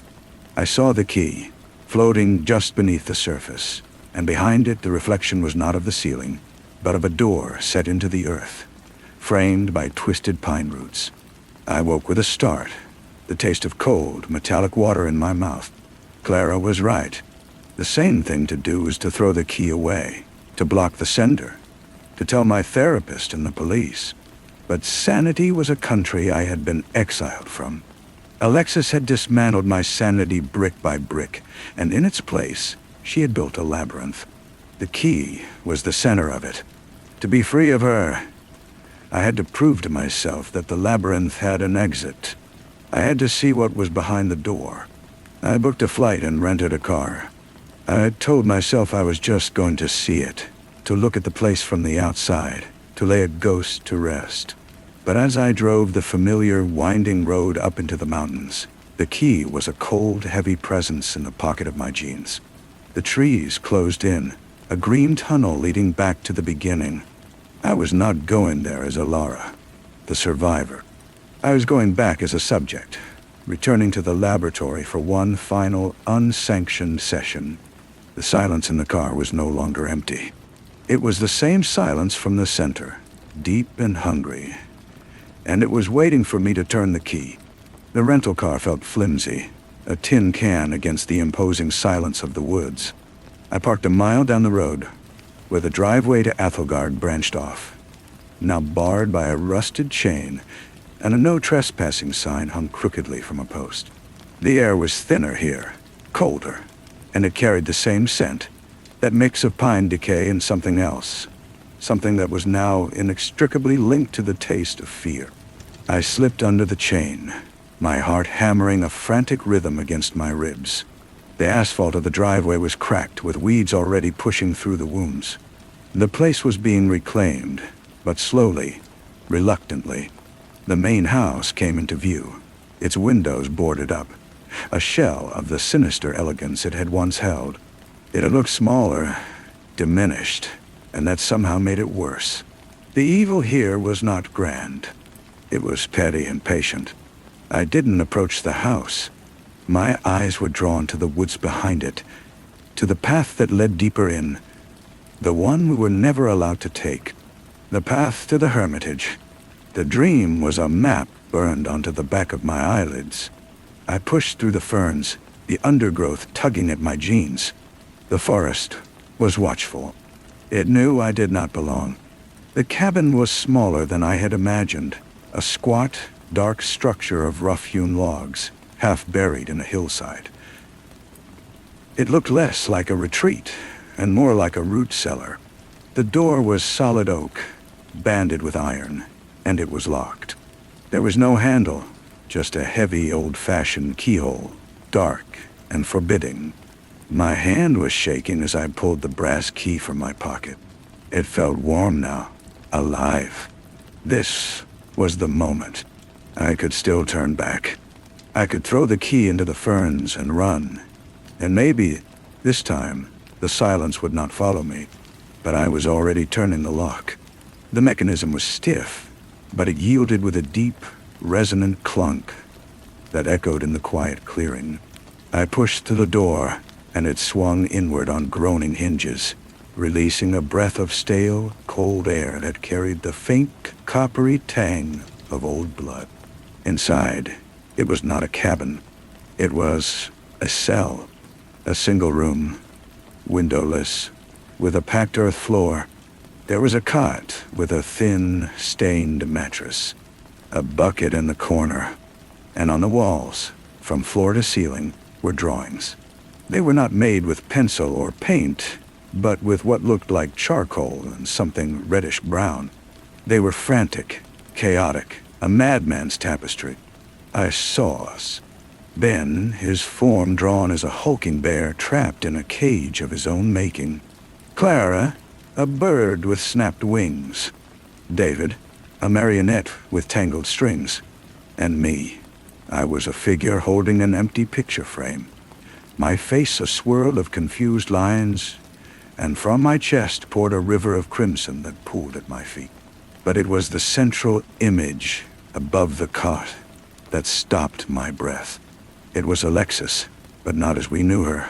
She was a giantess, a spider at the center of a web, and each strand was connected to one of our smaller, tortured forms. And from her mouth, drawn in that same reddish-brown pigment, spilled a cloud of words. I leaned closer, my stomach churning. They were not words of enlightenment or peace. They were simple, vile obscenities, the kind hissed in alleyways, the kind my husband had gasped as he bled out on our kitchen floor. This was the truth Alexis had worshipped, not the void, not some higher power. It was this, the raw, ugly, meaningless scream into the abyss. She wasn't a conductor of unraveling. She was just a collector of pain, a tourist in other people's hells. And then I saw it, tucked into a corner of the drawing, almost hidden. A small, carefully rendered key, identical to the one in my hand. And from it, a single line led down to a trapdoor in the earth floor, partially obscured by the cot. My body moved, without my mind's consent. I dragged the cot aside, the legs scraping harshly in the dirt. There it was, a square cut into the ground, with a rusted iron ring set into it. This was the lower level, the real one. I wrapped my fingers around the cold iron and pulled. The door was heavy, but it opened, revealing a set of rough stone steps descending into absolute blackness. The smell that wafted up was unmistakable now. It was the metallic scent from the center, the one I could never place. It was the smell of the lacuna's water. It was the smell of the drawings on the wall. It was the smell of old blood, and it was coming from down there. I stood at the top of those steps, the key still clutched in my sweaty hand. I had come for an answer, and I had found one, a truth more terrible than I had allowed myself to imagine.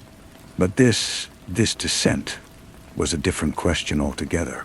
It was an invitation, and as I stared into the consuming darkness below, I knew with a cold, certain dread that I was going to accept. The silence was no longer waiting. It was calling my name. I did not have a flashlight. My phone was in the car. The only light was the gray, afternoon gloom filtering through the open door, and it did not penetrate more than a few steps down. I took the first step, then the second, the stone cold and gritty beneath my shoes. The air grew colder, thicker. With each descent, the coppery smell intensified, mixed now with the damp chill of deep earth. The steps ended in a narrow, low-ceilinged passageway carved directly into the bedrock. I had to hunch my shoulders to avoid brushing my head against the damp stone. I moved forward, one hand trailing along the wall to guide me, my breathing shallow and loud in the confined space.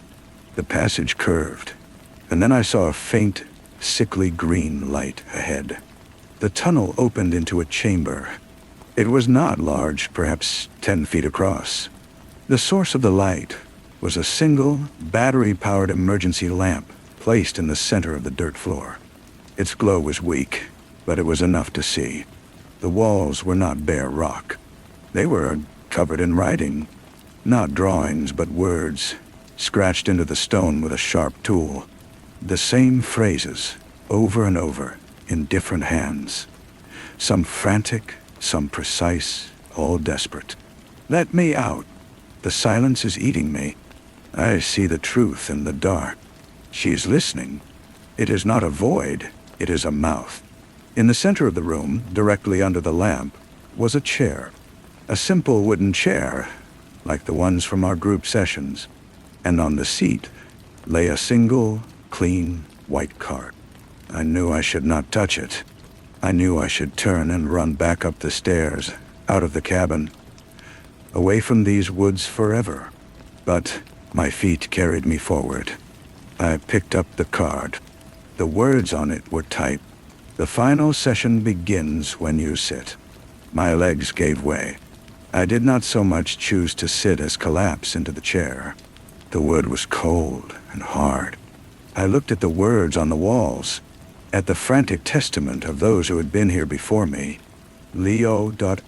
Others. How many others? The green light of the lamp flickered, then died. The blackness was absolute. It was a physical weight on my eyes, a substance filling my lungs. I could not see my own hand in front of my face. I held my breath, listening. There was no sound, not even the scuttle of an insect. This was the true lacuna, the source. And then, a voice. It did not come from any direction. It seemed to originate inside my own skull. A dry, rustling whisper that was both alien and terrifyingly familiar. You have been such a good student, Alara. It was Alexis's voice, but stripped of all its soothing cadence, reduced to its essential predatory core. You think you found my secret? This little room, these sad little scratches. This is not the secret. This is the vestibule. The secret is what the silence tells you. You have been listening to it for months. You painted it. You dream of it. Now, let it speak. A pressure began to build behind my eyes. The blackness started to swirl, to coalesce. And then I saw it. Not a memory, not a dream. A projection onto the perfect canvas of the dark. My husband, not as he was in life or in the photograph, but as he was in the moment of his death. The knife in his chest, the shock in his eyes, the blood pooling on the tiles. But this time, there was no narrative of a random break-in. This time, I saw the truth I had buried so deep that even Alexis could not initially dig it up. I saw the argument that preceded it, the terrible, hateful things I had screamed at him. I saw me, grabbing the knife from the block, not to defend myself, but in a blind, white-hot rage. I saw the struggle, the horrible, clumsy slip. I saw his look of betrayal as he fell. The silence in the room was no longer empty. It was filled with this truth. It was this truth. Alexis had not planted it. She had simply created the perfect, silent conditions for it to grow, to fester, and to finally erupt. "There is no void, Alara," the voice inside me whispered. "There is only what you have done. I did not show you a monster. I showed you yourself. And that is the only horror that truly matters." I began to scream, but the sound was small and trapped, swallowed by the endless, hungry dark. I was not in a chamber under a cabin. I was back in my kitchen, the blood warm on my hands, the silence of his death just beginning. And I knew, with a certainty that shattered my soul, that I would never, ever leave. The screaming stopped, not because I had run out of breath, but because the darkness drank the sound. It left a vacuum, a hollowed-out silence that was more profound than before. The pressure in my head receded, and the ghostly image of my husband faded, not like a memory, but like a stain being absorbed back into the blackness. He was gone, and he had taken the last of my lies with him. The green lamp flickered back on. The chamber was the same. The scratched pleas on the walls were the same, but was not. The person who had walked down those steps was gone, unraveled, and discarded. What remained was a raw, exposed nerve, a being defined solely by a single, irreversible act. I stood up from the chair. My body felt heavy, as if the truth were a lead cloak draped over my shoulders. I looked at the words on the walls with a new understanding. They were not the cries of victims. They were confessions. This was not a torture chamber. It was a confessional. Alexis was the priestess of a god that demanded only the truth, and her communion was the devouring silence that followed. I walked back down the passage and climbed the stone steps. The gray light from the cabin door was blinding. I pushed the trapdoor shut, the final thud echoing like a verdict. I did not look again at the drawings on the wall. Their horror was a shallow thing, a child's nightmare compared to the quiet, adult terror I now carried. I drove back to the city, through a world that had lost its color and its dimension. The trees were flat cutouts. The sky was a pale, meaningless sheet. My apartment felt like a stage set, a flimsy construction where a woman named Alara had once pretended to live. I stood in the kitchen, my hands resting on the cool countertop, and I remembered the warmth of the blood. The key was still in my pocket. I took it out and laid it on the counter. It was no longer a question. It was an answer. It was the key to the lock I had placed on my own mind. I did not call Clara. I did not call my therapist. There were no more words to be said. The silence had said them all. I picked up my paintbrush. The canvas on the easel was still the void I had been trying to paint, the bruised purple and arterial red. But now I saw it for what it was. It was not the void Alexis had shown me. It was the void I had created. I dipped my brush into the blackest paint I had and began to fill the empty space not with shapes or suggestions, but with a solid, unbroken field of night. I was not painting the silence anymore. I was painting my home. I was painting the inside of my own head. And for the first time since I had left Ethelgard, the image was finally terribly true. The painting dried. It was not a picture to be hung. It was an object, a slab of darkness that absorbed the light from the window. I left it on the easel and began to clean my brushes for the last time, the turpentine smell cutting through the lingering metallic taste in my mouth. The process was mechanical, final. I was putting things in order. A week passed. The world did not end. The sun rose and set. I ate. I slept. I was a ghost, inhabiting the shell of my old life. And the silence was no longer a predator waiting to pounce. It was my companion. It was the truth I had earned. The third package arrived on a Tuesday. It was smaller, flatter than the others. I did not hesitate. I took the box inside and opened it on the kitchen counter, next to the key. Inside, nestled on a bed of plain white tissue paper, was a single blank white card. There was no check mark, no flower, no message. It was not an invitation.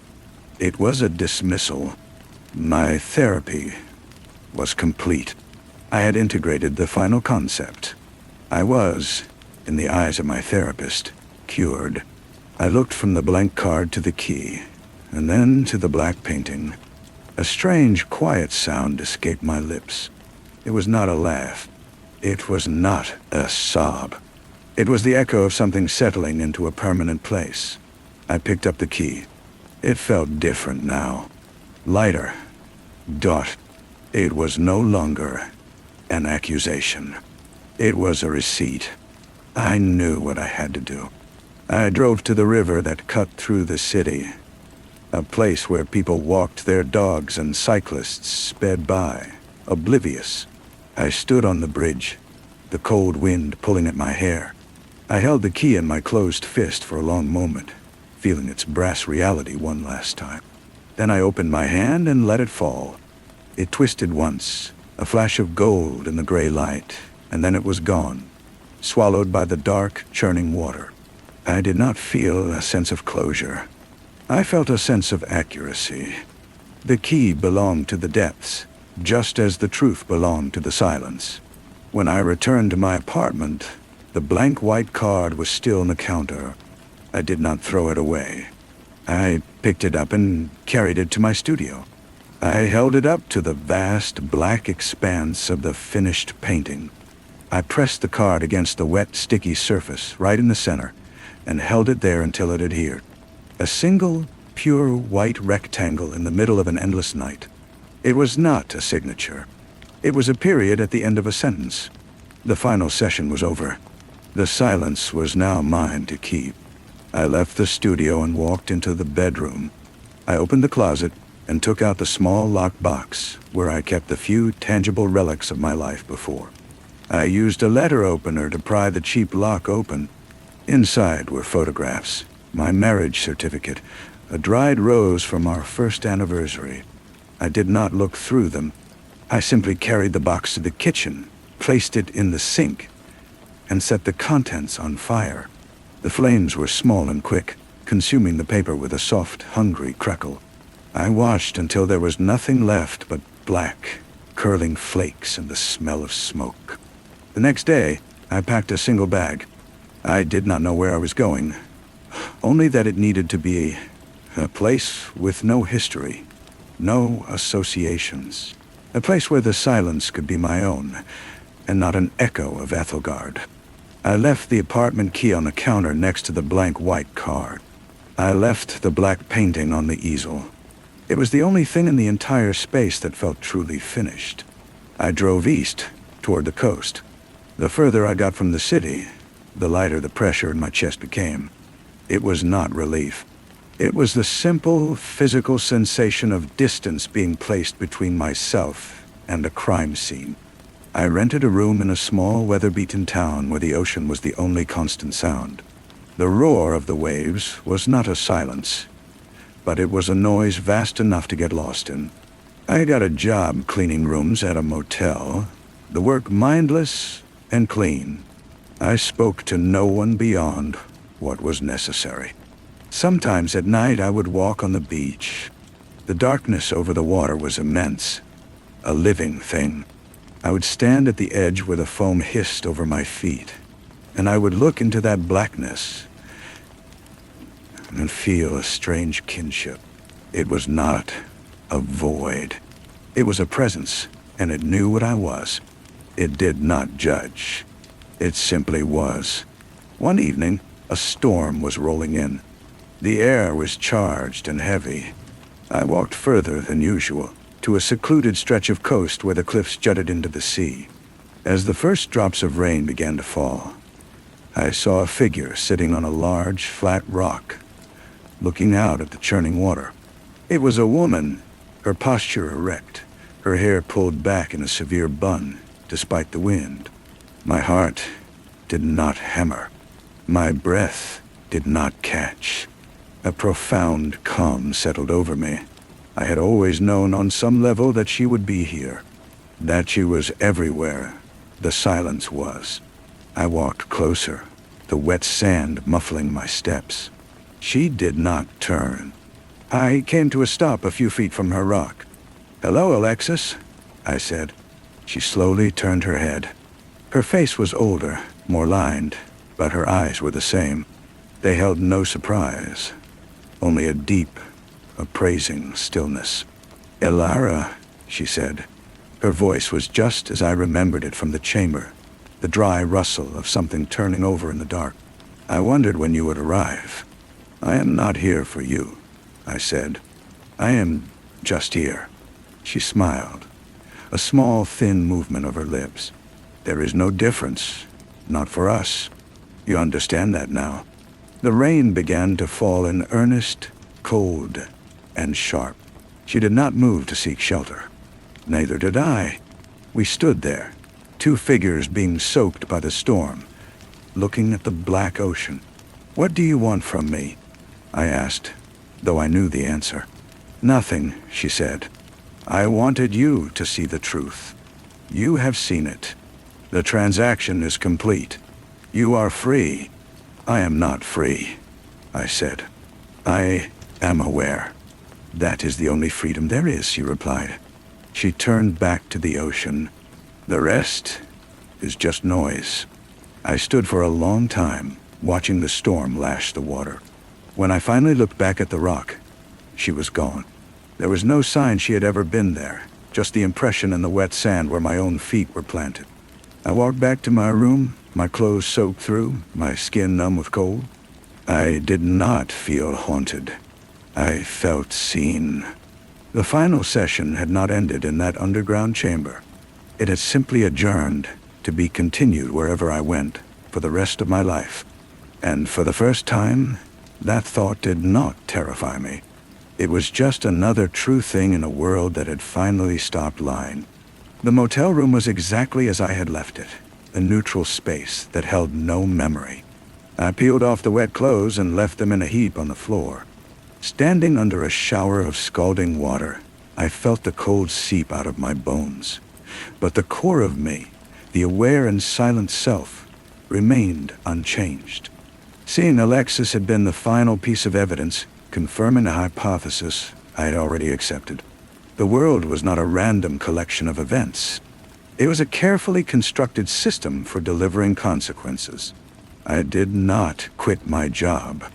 I did not pack my bag and flee.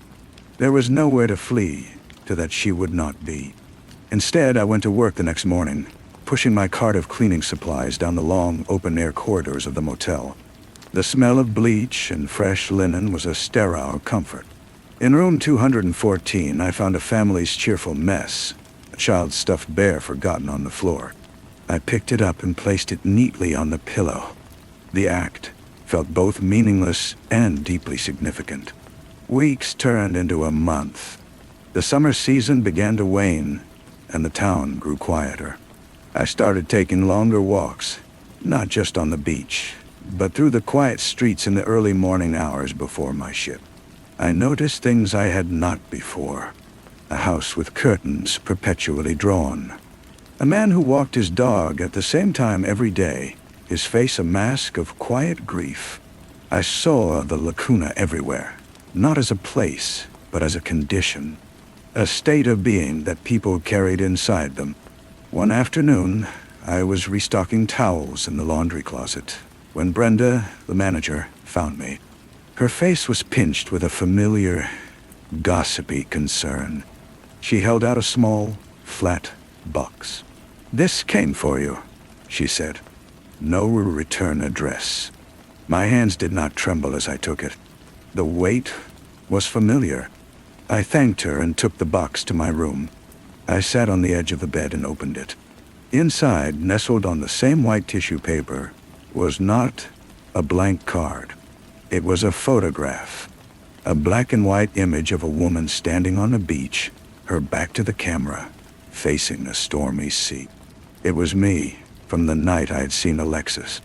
The photo was taken from a distance, but the figure was unmistakable. There was no note, no instruction, just the image, a document of a moment I knew was real. It was not a threat. It was a reminder, a receipt for my awareness. I did not destroy the photograph. I propped it up on the small desk in my room. It was a mirror. It was the view from the outside. I looked at it each morning, and the woman in the photograph looked back. A silhouette against the infinite gray. We understood each other. I began to paint again. I bought a small, cheap set of watercolors and a pad of paper. I did not paint the void.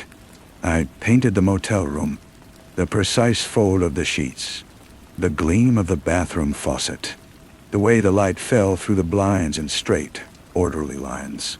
I was not trying to express anything.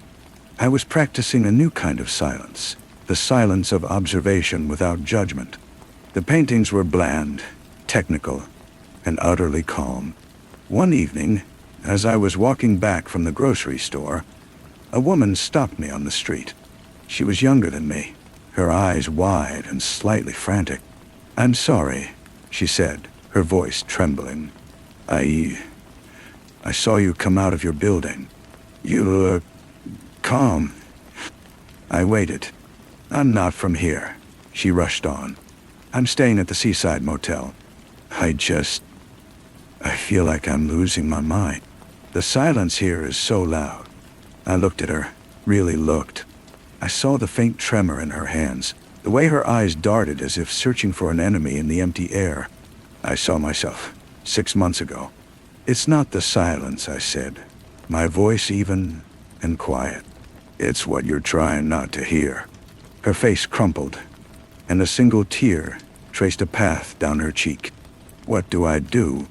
I thought of Alexis on the rock, of the chair in the underground chamber, of the key spinning down into the dark water. I thought of the freedom that was not freedom, but a burden of truth. "You listen," I said.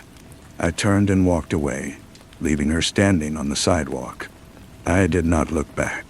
The sun was setting, painting the sky in hues of orange and violet, a beautiful, transient lie.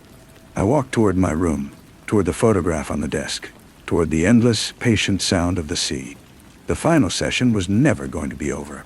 It was a conversation that would continue until the very end, and I had finally learned how to hold up my end of it. I was no longer a patient. I was a practitioner. The next day, the woman from the street was gone. I saw the cleaning cart outside her room, the door propped open to let in the salt air. Brenda was at the front desk, talking in a low, annoyed voice on the phone about a no checkout, a left-behind suitcase. I walked past, my own keys jangling in my pocket. I felt nothing about her disappearance. She had asked a question. I had given her the only answer I had. What she did with it was her own transaction. My life settled into a new rhythm, a deeper silence. I worked. I walked. I painted my bland, precise watercolors. The photograph of myself on the beach remained on the desk, a permanent fixture. I no longer saw it as a threat or a reminder from Alexis. It was a tool, a focusing lens.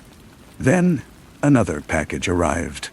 This one was not left at the motel office. I found it leaning against my door one evening, a long, narrow tube of heavy cardboard. I brought it inside and uncapped it. Inside was a single sheet of thick, expensive paper, rolled into a scroll. I unrolled it on the desk, smoothing it flat next to the photograph. It was a map. Hand-drawn in black ink, it depicted this stretch of coastline with meticulous detail. The motel was a tiny rectangle. The beach where I had seen Alexis was marked with a small, precise ESS. Further down the coast, where the cliffs grew higher and more treacherous, another ESES marked a location I did not recognize. There were no words, no instructions. I studied the lines, the contours of the land. This was not a dismissal or a receipt. It was an invitation, or perhaps a test. I did not decide to go immediately. I waited for 3 days. I went to work. I cleaned the rooms. I painted a watercolor of the map itself, replicating its lines with detached accuracy. On the fourth morning, I called in sick for the first time. I drove south, following the coastal road as it twisted away from the town. The road turned to gravel, then to a dirt track that ended at a wire fence. I parked and walked the rest of the way. The map burned into my memory. The path was overgrown, winding through scrub pines that gave way to a sharp, rocky headland. The sound of the ocean was a constant booming roar here. The second Asiates was at the very edge of the cliffs. There was no cabin, no trapdoor, just a single weathered wooden chair facing the sea. It was old, its paint long since scoured away by salt and wind. It looked solid, permanent, as if it had grown from the rock itself. I did not hesitate. I sat down. The view was immense. The ocean stretched to the horizon, a vast gray plain under a cloudy sky. The wind tore at my hair and clothes, a chaotic, roaring force. But as I sat there, something strange happened. The external noise began to recede, not in volume, but in meaning. The howl of the wind, the crash of the waves, it all began to feel like a curtain, a spectacular distraction. And behind it, the silence began to form. It was not the devouring silence of the underground chamber. This was a wider, older silence. The silence of deep water and empty space. It did not press in on me. It simply was, and I was in it. I do not know how long I sat there. Time became as meaningless as the sound. I did not have a vision. I did not see my husband's face. I felt no catharsis. I simply felt the chair beneath me, the rock below that, and the endless, silent truth of what I had done. It was no longer a horror. It was a fact, as solid and unchangeable as the cliff upon which I sat. When I finally stood, my limbs were stiff with cold. The sun was low in the sky. I looked back at the chair, and I understood. This was not a place of confrontation. It was a place of acceptance, a vantage point. I drove back to the motel as the stars began to pierce the twilight. Brenda had left a note on my door, a reminder about a leaking faucet in room 309. The ordinary world was waiting, with its mundane problems and its simple noises. I picked up my watercolor brush that night, but I did not paint the room. I mixed a color the shade of the twilight sea and began to paint the chair on the cliff. I painted it empty. I painted it waiting. It was not a confession. It was an observation. The work was never going to be finished. It was only going to continue. And I, Elara, was finally ready to continue with it. The following week, a man checked into the motel. He was tall, with a quietness about him that was not peaceful, but hollow. He took room 217, at the far end of the complex. I saw him sometimes, standing on the small balcony, staring out at the ocean with a look I recognized all too well. He was not seeing the water. He was seeing the lacuna. Brenda mentioned him to me in her gossipy way. "Says he's a writer," she sniffed. "But he doesn't have a typewriter. Doesn't even have a laptop. Just sits in his room all day." I nodded, wiping down the counter. I knew he was not a writer. He was a patient. 2 days later, I found a small, folded square of paper tucked into the handle of my cleaning cart. It was a note, written in a tight, anxious script. It read, "I was told you could help me listen. I did not seek him out. I continued my work." That evening, as I walked back to my room, he was there, leaning against the railing outside his door. He did not speak as I approached. He simply watched me, his eyes pleading and terrified. I stopped a few feet from him. The air was cool, and the neon sign of the motel cast a pink glow on his face. "Who told you?" I asked. "A woman," he said, his voice raspy from disuse. "She found me in a library. She said you had learned how to hear the truth." I looked at him, at the raw need in his eyes. I felt no compassion, only a cold, clear recognition. This was the work now. This was the continuation. "I cannot help you," I said. "I can only show you what I did." "What did you do?" he whispered. "I sat in a chair," I said, "and I stopped fighting the quiet. I turned and walked to my door. I did not invite him in. I did not offer him comfort. I simply gave him the same answer I had been given. The same answer I had given the woman on the street. I went inside and closed the door. I looked at the photograph on my desk, at the empty chair in my painting. I listened to the ocean, a sound that was no longer a roar, but a single, sustained note in a silent universe. The session was in progress. Story 3. The steady metronomic click of the typewriter's keys was the only sound in the office, a mechanical heartbeat in the stale afternoon air. Alexander was finishing a report, his fingers finding the letters by touch, the words themselves meaningless, just a billable hour for a client who would likely complain about the cost. Then the sound stopped. Not because he was done, but because the final key he struck, the period, failed to spring back. The metal arms were frozen in a tangled embrace. The silence that rushed in to fill the void was thick and heavy, a presence in itself. It was in that sudden quiet that he heard the soft creak of the floorboard in the outer office, a sound that had nothing to do with the old building settling. The door opened without a knock. A man stood there, his suit a dark, expensive slash against the grimy light of the hallway. He did not speak. He simply placed a crisp, cream-colored envelope on the corner of the desk, gave a curt, almost imperceptible nod, and retreated, his footsteps echoing down the hall until there was, again, only the tense, waiting silence. Alexander picked up the envelope. It was heavy, the paper thick and rich under his thumb.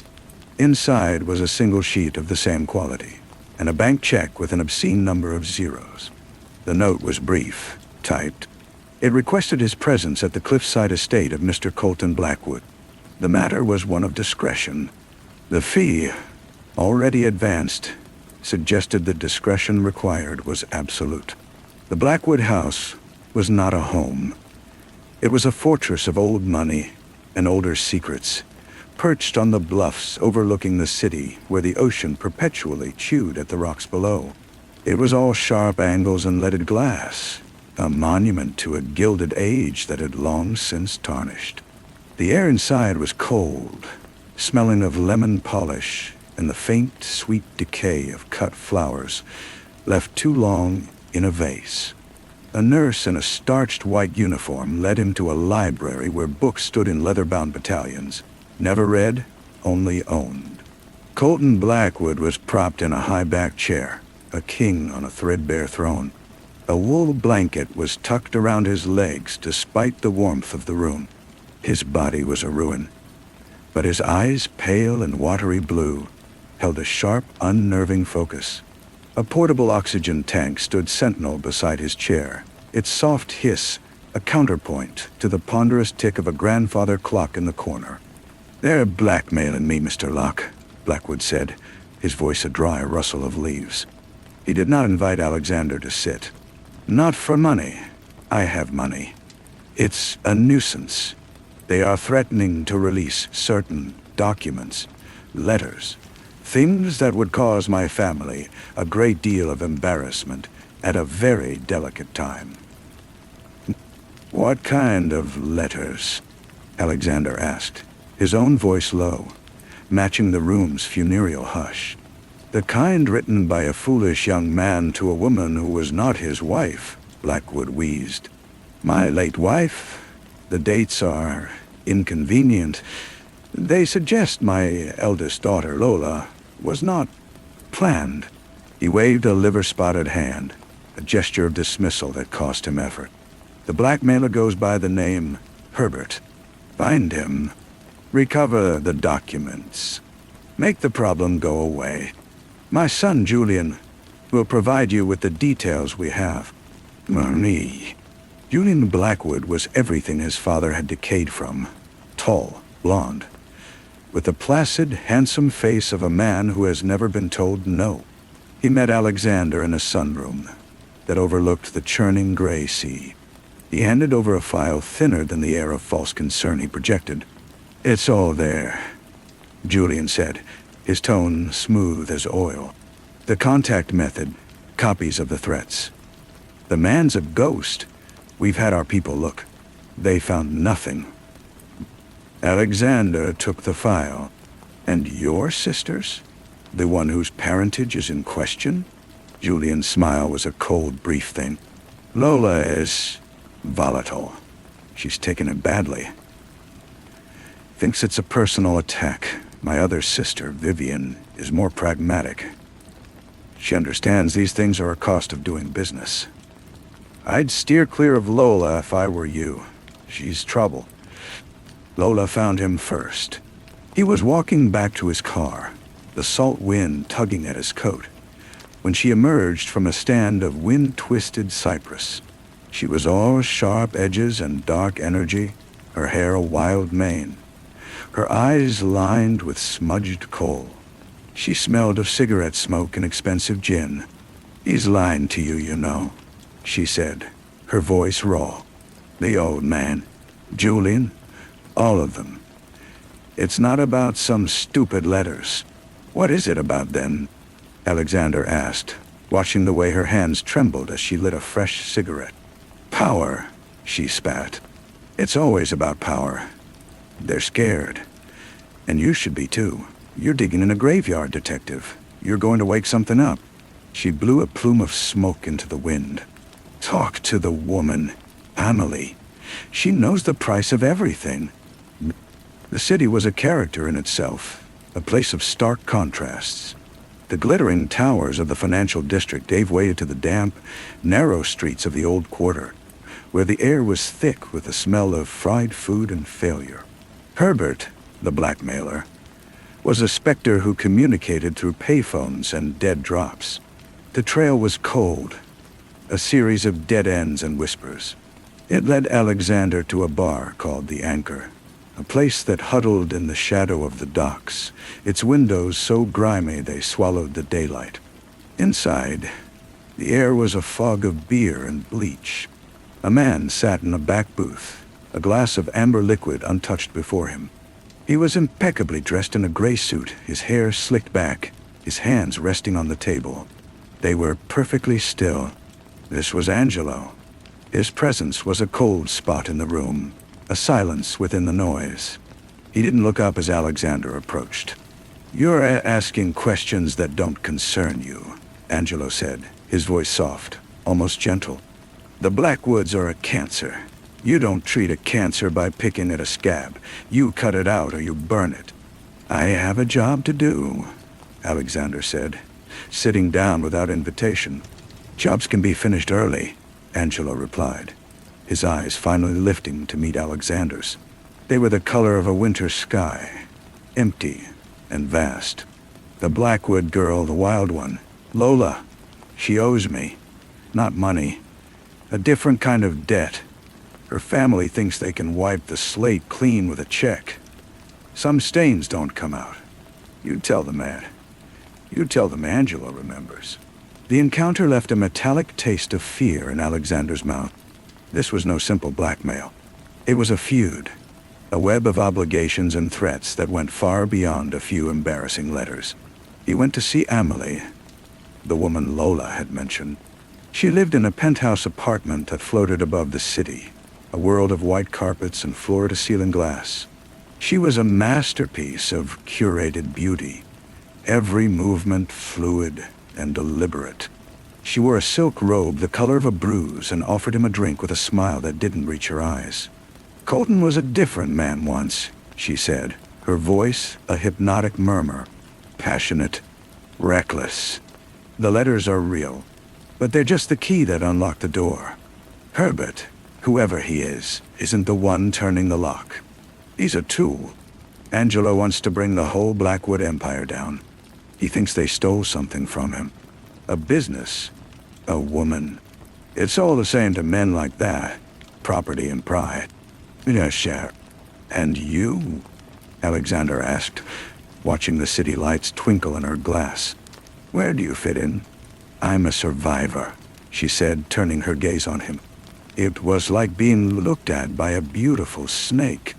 I navigate the spaces between. I knew Colton. I know Angelo. I know things about Julian that would curl what's left of his father's hair. Information is the only real currency, Mr. Locke. Remember that. The investigation became a descent. He followed the money, the threats, the whispers of a deal gone bad between Colton Blackwood and Angelo years ago. A partnership that had soured into a blood feud. He met with a police lieutenant, a weary man named Miller who nursed a coffee in a greasy spoon diner. The Blackwoods, Miller sighed, rubbing his tired eyes. Their name is on half the buildings in this town, and their filth is in the foundations of the other half. Angelo runs the docks, the girls, the drugs. They've had an understanding for decades, a Cold War. Looks like it's heating up. My advice, get out while you still can. This isn't a case. It's a suicide note. But Alexander was in too deep. The fragments of truth were sharp and dirty, cutting his hands as he tried to piece them together. The blackmail was a feint, a distraction orchestrated by Angelo to keep the Blackwoods looking one way while he moved against them from another. The real secret wasn't Lola's parentage. It was what Julian had done to protect it. The revelation came on a night of relentless rain. The streets were black mirrors, reflecting the neon signs in distorted smears of color. Alexander had pieced it together. Herbert was a fiction. The letters had been stolen by one of Angelo's men, but the demand for their return was a ruse. The real target was a shipping ledger, a record of the Blackwoods' long-standing, clandestine business with Angelo. Julian, in a panic, had tried to handle it himself. He had met with the courier, a man named Herbert, in a warehouse by the docks. There had been a struggle. A gun. Herbert had fallen, his head striking the corner of a steel crate. Julian, terrified, had called the one person he thought could clean up his mess. Not his father. Not the police. Amelie Dartai. She had come. Her cool efficiency, a stark contrast to Julian's hysterics. They had disposed of the body, weighting it and sinking it in the deep channel beyond the harbor. They had created the fiction of the blackmailer to explain the missing letters, a story for Colton to keep him from asking the wrong questions. Alexander confronted Julian in the Blackwood library. The rain lashed against the windows like frantic fingers. The grandfather clock ticked on, indifferent. "You killed him," Alexander said, his voice flat. "You killed Herbert. And Amelie helped you hide it." Julian's composure shattered. His face crumpled, tears mixing with the sweat on his brow. It was going to ruin us. He was Angelo's man. He was laughing at me. It was an accident. I didn't mean. You meant to silence him, Alexander corrected. The truth hanging in the air between them, ugly and final. And in doing so, you gave Angelo exactly what he wanted. A reason to burn it all down. The climax was not a shootout in a dusty corridor, but a quiet, terrible meeting in Colton Blackwood's bedroom. The old man listened as Alexander laid it out, the whole sordid tapestry of corruption, desire, and murder. Colton did not rage or deny. He simply grew older, his body seeming to shrink into the bedclothes. "So," he whispered, the word a ghost of sound. "The son I built an empire for has destroyed it with a single, stupid act." He looked at Alexander, his eyes filled with a profound, weary knowledge. "What will you do?" Before Alexander could answer, a sound cut through the house. A single, sharp cry, followed by a deafening silence. They found Lola at the bottom of the grand staircase, her body twisted at an impossible angle. Her dark hair fanned out around her head like a broken halo. Her eyes were open, staring at the distant ceiling. Had she fallen? Had she been pushed? Had the weight of her family's secrets finally become too heavy to carry? The police came. Lieutenant Miller took statements with a grim, knowing look. it would be ruled an accident. The Blackwood name still held that much power. Alexander stood in the rain-soaked garden, the scent of wet earth and salt filling his lungs. He saw Vivian, the other sister, standing at an upstairs window, her face a pale, calm mask. He saw Julian being led away by a doctor, sedated. He saw Amelie, under a black umbrella, get into a long car and drive away, untouched, unburdened. He had solved the mystery. He had found the blackmailer, uncovered the murder, exposed the rot at the heart of the family. And yet, nothing was resolved. The corruption was too deep, the threads too tangled. Angelo was still out there. The city would continue to turn, its bright lights illuminating the same old sins. Weeks later, Alexander was back in his office. The typewriter had been repaired, but he hadn't touched it. The silence was preferable. The check from Colton Blackwood was in his account, the blood money clearing without a sound. He sat in the dim light, listening. The city hummed its low, perpetual song of traffic and life. But underneath it, if you listened closely, there was another sound. The steady, insistent drip of water from a leaky faucet in the building's communal bathroom down the hall. Drip, dot, drip, dot, drip, dotty. A small, maddening punctuation in the silence. A reminder that some leaks are never fully fixed, some mysteries never truly solved, and the consequences of other people's crimes continue to fall, drop by drop, into the quiet of your own life, long after you've left the scene. The dripping was a new sound, or perhaps he had only just become aware of it. It was a small, persistent flaw in the fabric of his solitude. He thought of Lola's broken body on the marble floor, the perfect stillness after the cry. An accident, the report had said. A tragic misstep in the dark. He knew better. He had seen the look on Vivian's face at the window, a look not of grief, but of cold finality. He had seen the way Julian, in his drugged stupor, had flinched from his sister's touch. The phone on his desk rang, a jarring intrusion. He let it ring 5 times before picking up the receiver. He did not speak. The voice on the other end was smooth, familiar. It was Amelie. "I thought you would want to know," she said, without a greeting. "Colton passed away last night, peacefully in his sleep. The official cause is heart failure. A fitting end for a man whose heart was a stone." Alexander said nothing. He watched a fly batter itself against the grimy windowpane. "Julian is taking the helm, of course," she continued, her tone conversational, as if discussing the weather. "He's surprisingly resilient. Grief, it seems, can be compartmentalized. And Vivian, well, Vivian has always been the practical one. She's overseeing the consolidation of certain assets, the ones that are less liquid." He knew what she meant. The business with Angelo. The feud wasn't over. It had just entered a new, quieter phase. A truce brokered not with a handshake, but with a shared secret. The death of Lola had been a sacrifice, a piece taken off the board to appease the opposing king. "Why are you telling me this?" Alexander finally asked, his voice rough from disuse. "Because you're part of the story now," Amelie replied. "A footnote, perhaps, but a permanent one. And I believe in tying up loose ends. Your services are no longer required. Consider this your final briefing." There was a soft click, and the line went dead.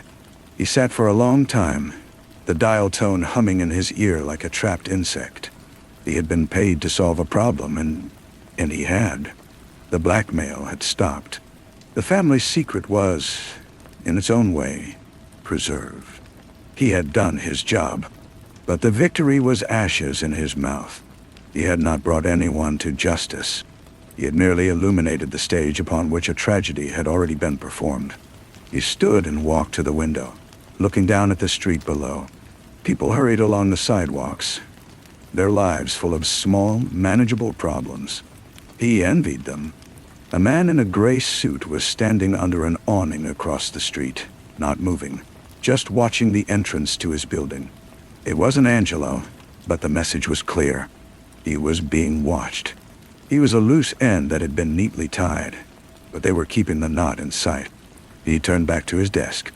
The repaired typewriter sat there, gleaming dully. He had a report to write, a final invoice to send, a file to close. But the words wouldn't come. Instead, he pulled a single sheet of plain paper from a drawer and inserted it into the roller. He typed one sentence, the keys clacking loudly in the silent room. Some graves remain open. He left the paper in the typewriter, put on his coat, and walked out of the office. He did not know where he was going. Maybe to a bar, maybe just for a long walk in the rain. But as he descended the stairs and stepped out into the damp, indifferent city, he knew one thing for certain. The dripping would be there when he got back. It would always be there. The rain had started again, a fine mist that beaded on the wool of his coat and blurred the streetlights into hazy halos. He walked without a destination, the events of the Blackwood case replaying in his mind like a cracked film reel. He saw Lola's fierce, desperate eyes. He heard the soft, threatening cadence of Angelo's voice. He felt the profound weariness in Colton Blackwood's final question. What had he done? He had held a mirror up to a festering wound, and the family had simply chosen to look away, disposing of the one who reflected it back too clearly. He found himself not at a bar, but at a late-night diner had never visited before. A place with sticky vinyl booths and the smell of old grease.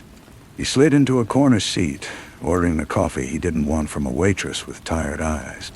As he sipped the bitter liquid, he noticed a man in a rumpled trench coat take a seat at the counter 2 stools down.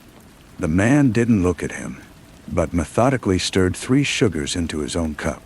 After a moment, he spoke without turning his head, his voice low and gravelly. "Row night?" Alexander glanced at him. The man had the weary, lived-in face of a beat cop or a private investigator.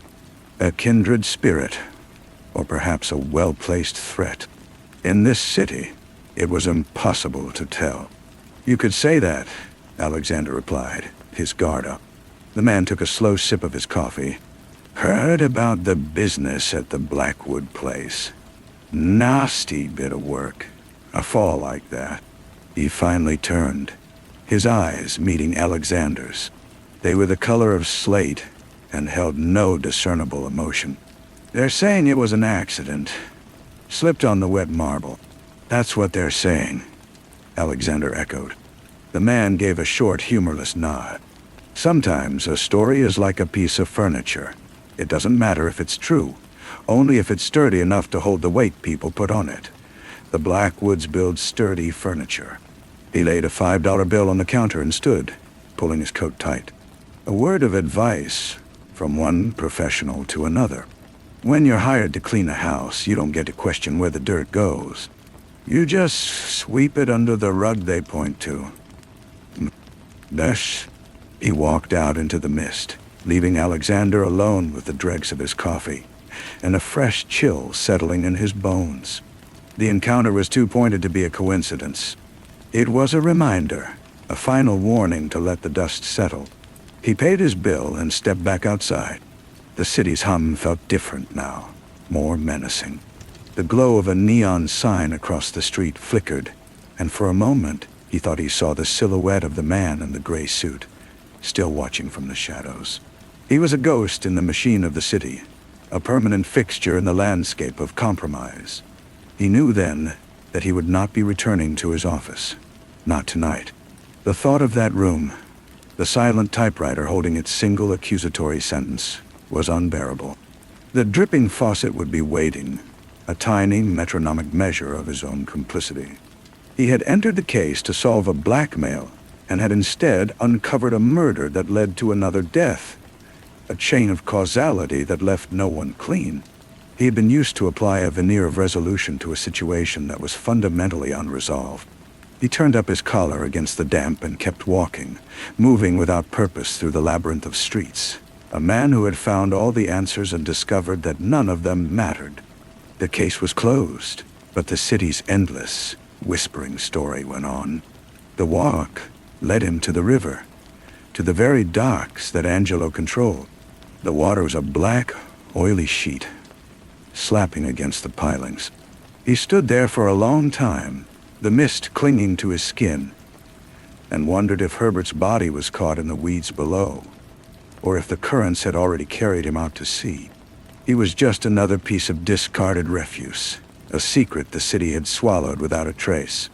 Alexander felt a profound kinship with him in that moment. They were both casualties of a war fought in drawing rooms and shadowy booths, a war where the only wounds were to the soul. He finally turned for home, his feet aching, his mind numb. The climb up the stairs to his apartment felt heavier than usual. He fumbled with the key, pushed the door open, and was immediately met by the sound. Drip, diet, drip, diet, drip, diet. It was louder now, more insistent, as if it had grown in confidence during his absence. He didn't bother turning on the light. He walked through the dark to the kitchen, found an empty coffee tin, and placed it under the leak in the bathroom.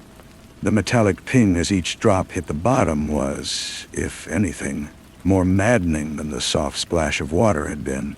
He lay in bed, staring at the ceiling, the ping echoing in the dark.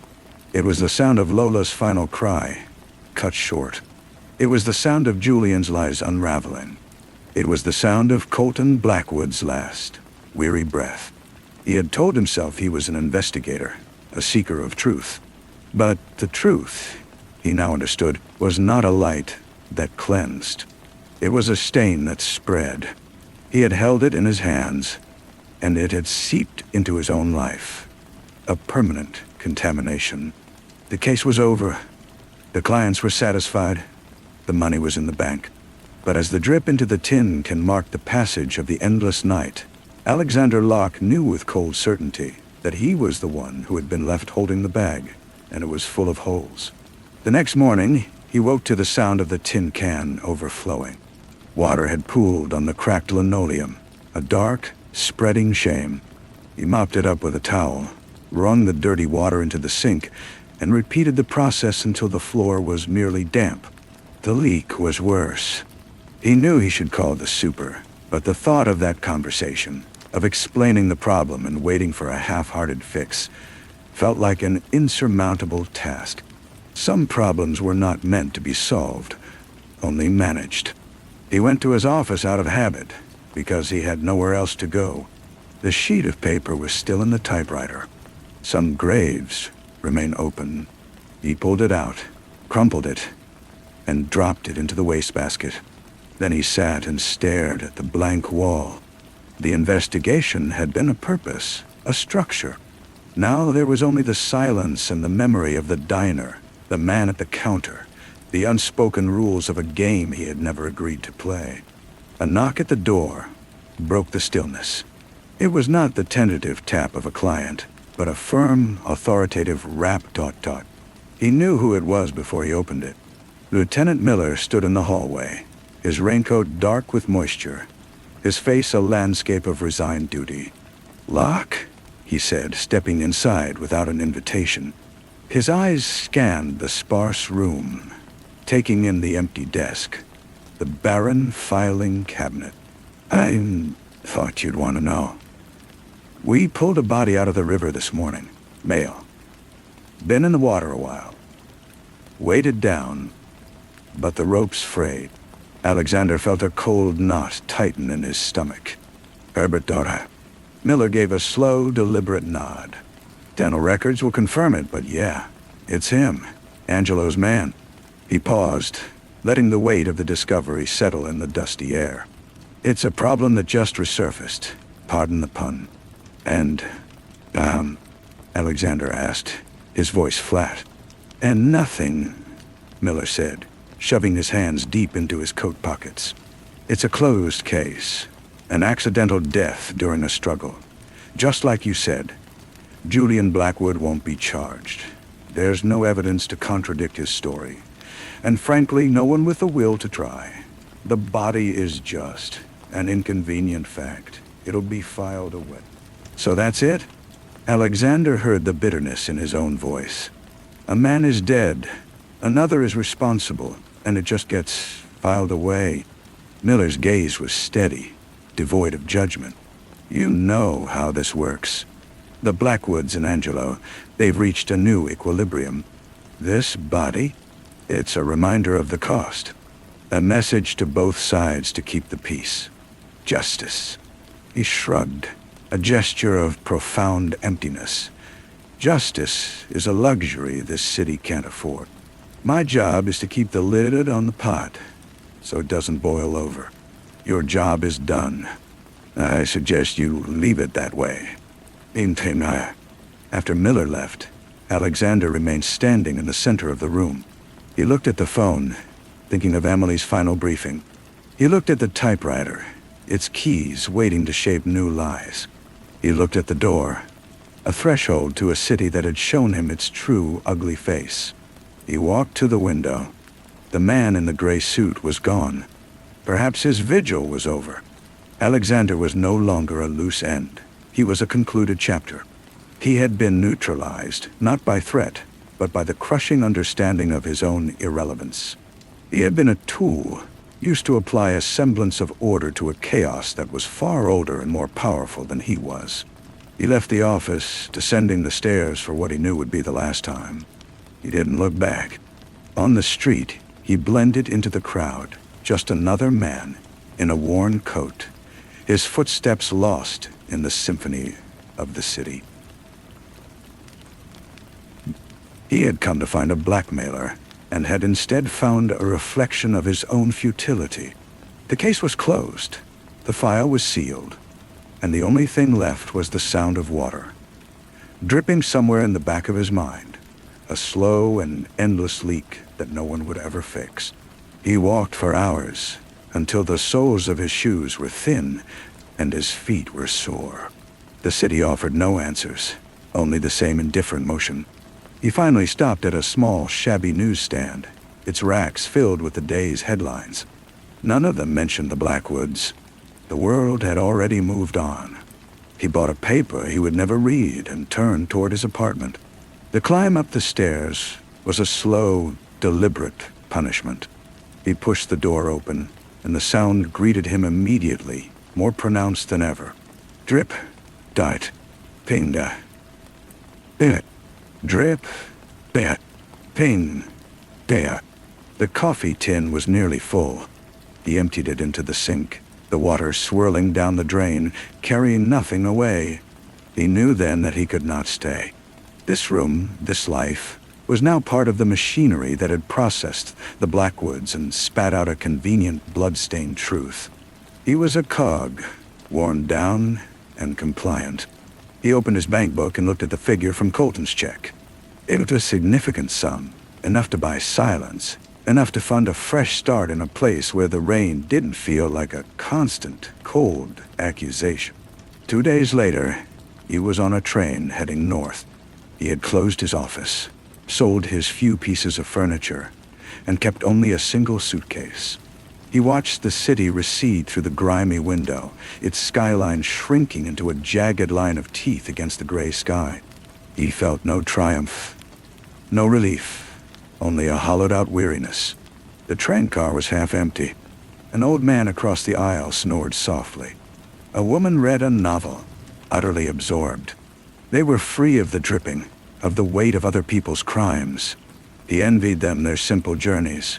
As the city vanished completely, replaced by open fields and distant hills, he allowed himself a single final thought of the case. He hadn't been a detective, not really. He had been a janitor, called in to sweep up a mess so the powerful could continue their dance in a clean room. He had found the truth, and the truth had been deemed irrelevant. The train rattled on, carrying him away from the scene of the crime. But the sound traveled with him, a phantom percussion in his mind. Drip, die, Ping. Dot. Drip. Dot. Ping. Dot. It was the sound of a world where some leaks are never fixed, and some graves indeed remain open. The new town was smaller, quieter. The rain here was softer, less insistent. He rented a room above a quiet bookstore, the kind of place that smelled of old paper and dust, a scent he found he preferred to the damp decay of his old apartment. For a week, he did nothing but walk the streets and sit in the park, trying to empty his mind, to let the silence become a balm instead of a judgment. It did not work. The dripping had internalized itself, a faint rhythmic pulse behind his eyes during the day, a sharp, clear ping in his dreams at night. He knew he needed work, not for the money, which was enough, but for the structure. The alternative was to sit in the quiet room and listen to the echo. He saw a help-wanted sign in the window of the bookstore. The proprietor was an elderly woman with kind eyes and ink-stained fingers. She asked him if he had any experience with books. He told her he had experience with stories, with finding the truth hidden within them. She hired him on the spot to sort inventory and help customers. It was peaceful, mundane. He learned the rhythms of the shop, the quiet satisfaction of placing a book in a customer's hands that was exactly what they needed. For hours at a time, he could almost forget. Then, a sharp sound, a dropped coin, a tapping pencil would jolt him, and the memory of the tin can would flash behind his eyes, bright and painful. One afternoon, a man came in, well-dressed but uncomfortable, his eyes scanning the shelves without seeing them. He approached the counter and asked for a specific obscure volume on local bird migrations. Alexander found it for him. As he handed it over, the man's sleeve rode up, revealing the dark, intricate edge of a tattoo. Alexander knew that style. It was the same as Angelo's men. Their eyes met, a flicker of recognition, then a careful, practiced blankness. The man paid in cash, took his book, and left without another word. Alexander watched him go, his heart a cold, hard stone in his chest. It was not a threat. It was a confirmation. He had not escaped the story. He had merely turned a page. The network was wider than he had imagined, a subtle, sprawling vine that reached even into this quiet place. He was not being pursued, but he was known. He was a filed-away fact, and they were ensuring the file remained closed. That night, the dripping in his dream was louder. He woke in a cold sweat, the sound so real he got up to check the sink in his new room. It was dry and silent. He stood at the window, looking out at the sleeping town. He understood now that the leak was not in the pipes, but in him. He had tried to close the case, to walk away, but he had carried the contamination with him. He was the open grave, and the past, patient and relentless, would continue to drip into him, one memory at a time, until it finally overflowed. The next morning, he sorted through a box of donated books in the back room of the shop. The musty smell of paper and glue usually calmed him, but today it felt suffocating. His hands moved automatically, separating fiction from non-fiction, his mind replaying the customer with the tattoo. It had been a casual, almost polite interaction, yet it had the chilling finality of a period at the end of a sentence, a reminder that his chapter was not his own to write. The bell above the shop door jingled. He heard the old proprietor, Eleanor, greet the new customer with her usual gentle warmth. Then a familiar voice, low and gravelly, sent a jolt through him. He didn't need to see the man to know it was the one from the diner, the one in the rumpled trench coat. Alexander stayed perfectly still in the back room, listening. The man wasn't asking for him. He was inquiring about first editions, his tone conversational and mild. It was a performance, a deliberate display of reach and knowledge. A way of saying I am here, and I know you are here. And this is not a confrontation, it is a fact. After a few minutes, the man left. The bell jingled again, and the shop fell back into its quiet hum. Alexander waited a full 5 minutes before emerging. Eleanor was at the counter, polishing her glasses. "Nice man," she said without looking up. "Knew his stuff. You don't meet many people who appreciate a good binding these days." Alexander simply nodded, a cold certainty settling over him. There would be no fresh start. There was only a change of scenery. The case had not ended with the Blackwoods or with Herbert's body in the river. It had simply entered a new, more insidious phase, one of quiet surveillance and psychological erosion. He was a prisoner on parole, and the entire world was his probation officer. He went through the rest of the day in a haze, his movements robotic. When he finally climbed the stairs to his room that evening, the silence was different. It was no longer empty, but watchful. He sat in the single armchair and stared at the blank wall, waiting. He wasn't sure what he was waiting for. A knock? A phone call? Or just the next subtle, confirming sign? It came later, as he was preparing for a sleep he knew would not find him. A car pulled up outside, its engine cutting off. He didn't look out the window. He didn't need to. He heard the faint click of a lighter, then saw the brief, glowing ember of a cigarette in the darkness below. It was a vigil, a message. The dripping had not followed him. It had been waiting for him all along. He sat in the dark until the glow of the cigarette faded and the car eventually drove away. The message had been received. He was not to be harassed, only remembered. His existence was a note in a file. And the file was never truly closed. The next day at the bookstore, he worked with a newfound detachment. He helped customers, sorted inventory, and shared a pot of tea with Eleanor, all while feeling like an actor playing a part. The quiet town had become another stage. A week passed, then another. The seasons began to turn, the air growing crisp. He started taking long walks in the woods outside of town, following trails that led deep into the silence of the pines. It was there, on a path carpeted with fallen needles, that he finally understood his own error. He had been trying to outrun the story, to find a place where it didn't exist. But stories are not bound by geography. They are bound by people. He had been part of the Blackwood story, and the Angelo story, and the story of a city that fed on compromise.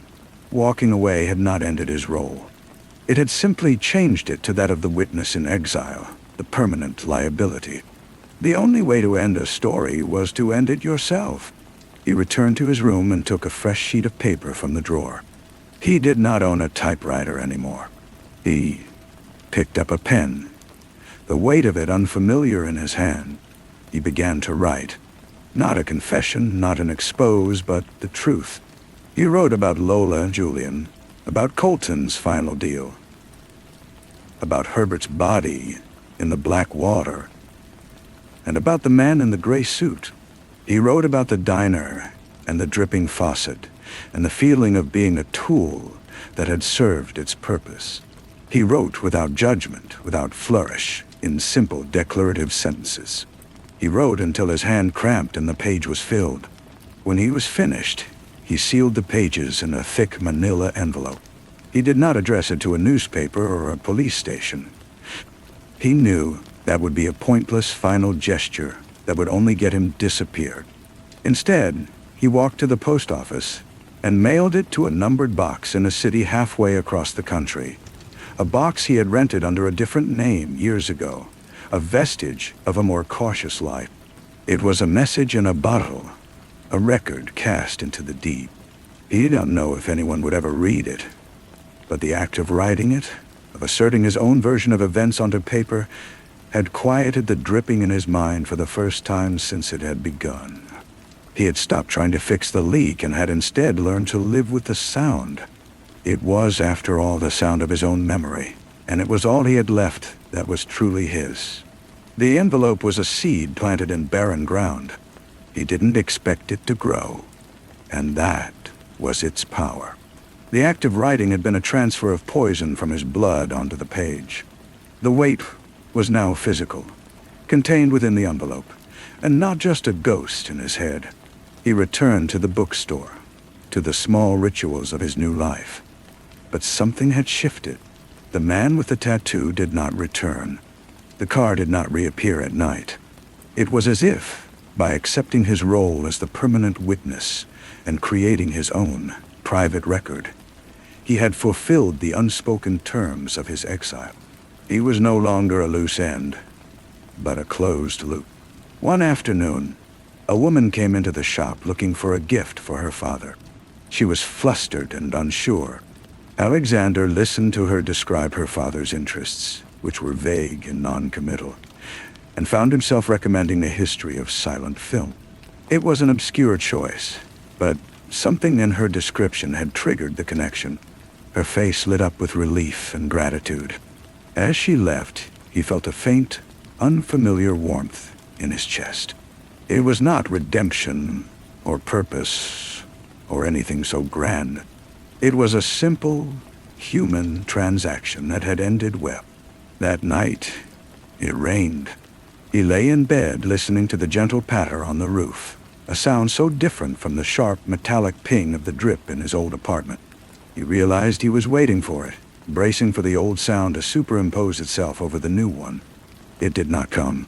The rain was just rain. He closed his eyes, and for the first time in a long time, his sleep was deep and dreamless.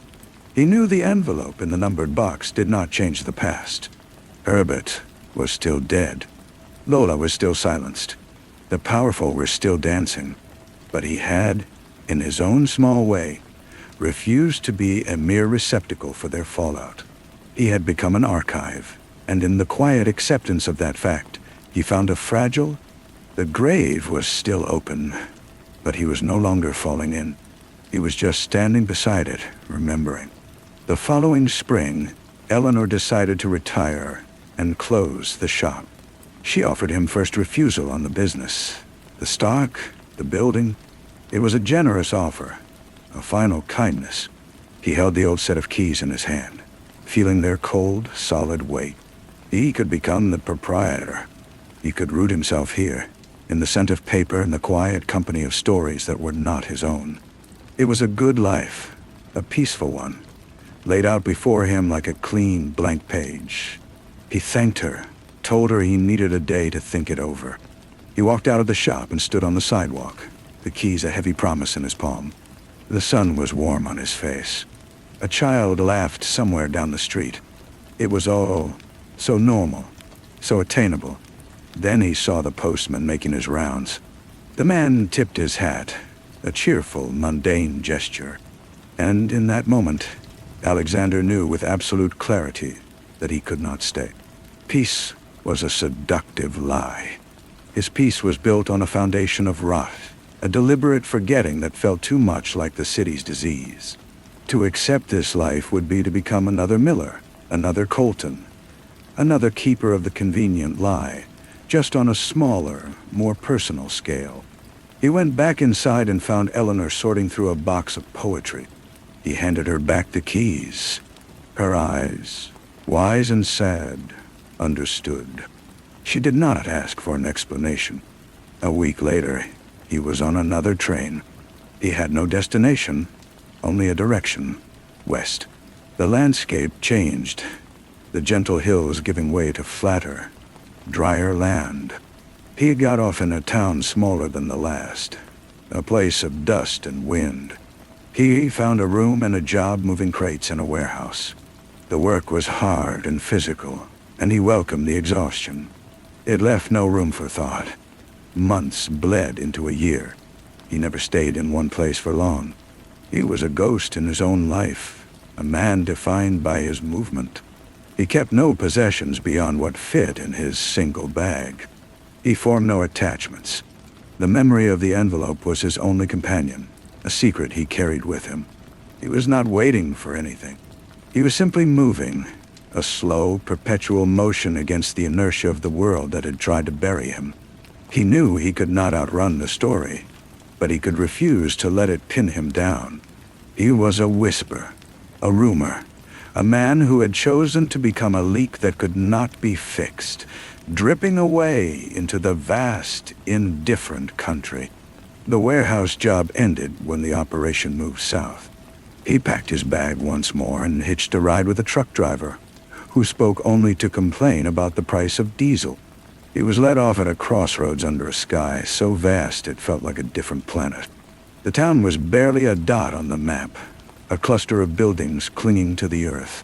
He found a diner that needed a dishwasher.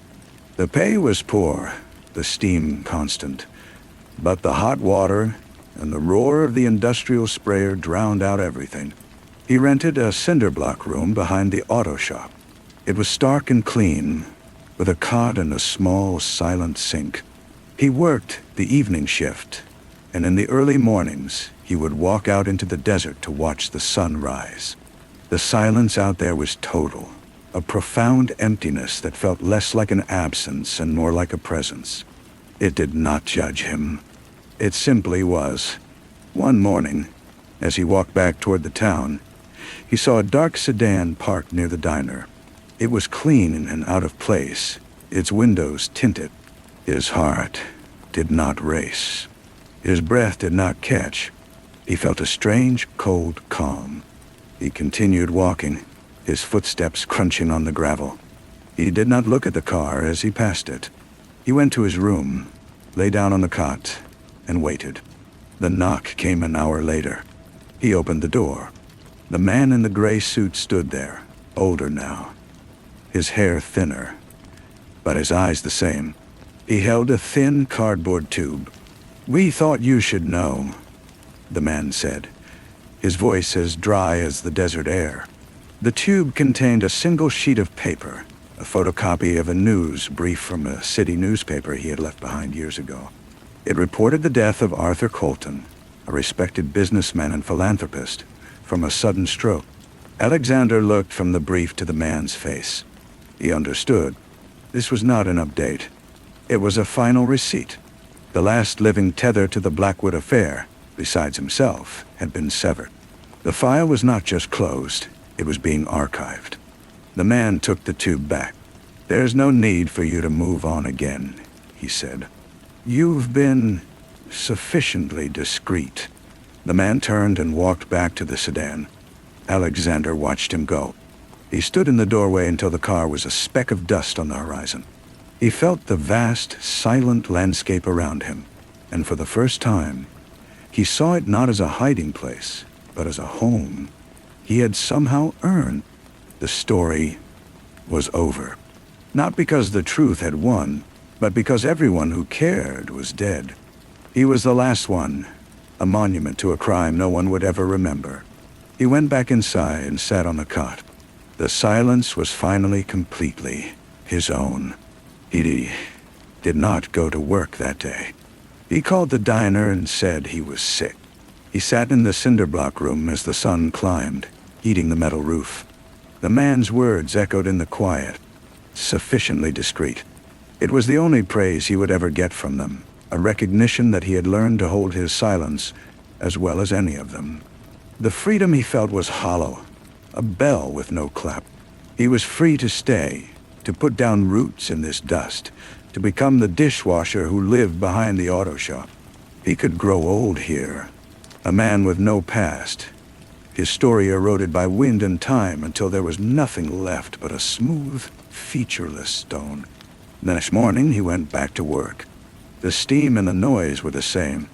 The rancher who came in every day for coffee at the counter was the same. But Alexander was different. The encounter had settled something. He was not waiting anymore. He was simply living, a man in a room, a body performing a task.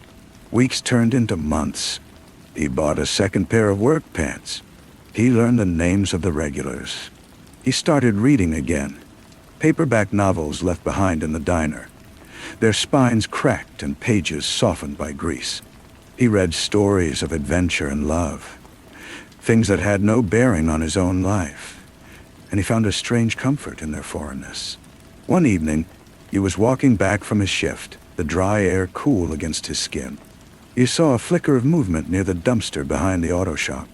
A dog, a skinny, hound-like creature with matted fur, was nosing through a torn trash bag. It looked up as he approached, its eyes wary, but it didn't run. He could see its ribs. He went into his room and came back out with a bowl of water and the leftover ends of his dinner roll. He placed them on the ground and stepped back. The dog watched him for a long moment, then crept forward and began to eat, its body tense, ready to bolt. He did this the next night, and the night after. On the fourth night, the dog was waiting for him. It did not come close, but it no longer looked like it was about to run. It just stood there, its tail giving a single, tentative wag. Alexander sat on his doorstep, the bowl between them.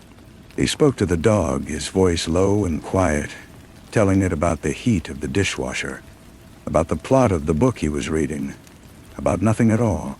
The dog listened, its head cocked.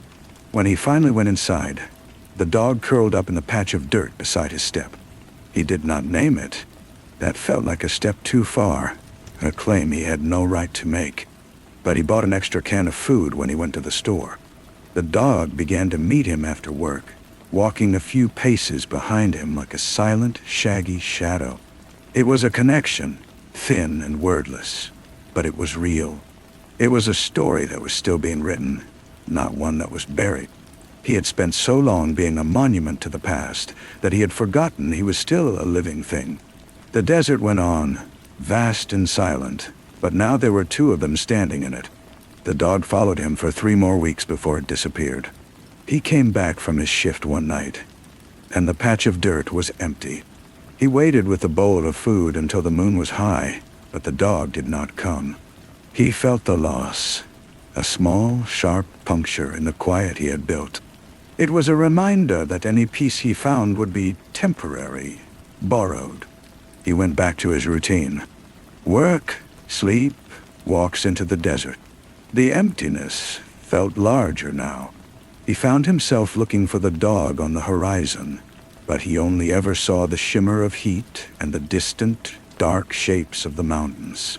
One afternoon, the diner owner, a large, weary man named Roy, slid onto a stool at the counter while Alexander was mopping the floor. "You're a quiet one," Roy said, not unkindly. "Don't cause no trouble. The kid I had before you, always something. You need more hours?" Alexander leaned on the mop handle. "No," he said. "This is fine. Suit yourself," Roy said, and heaved himself up. "Just figured I'd ask. A man ought to have something to do besides work and sleep."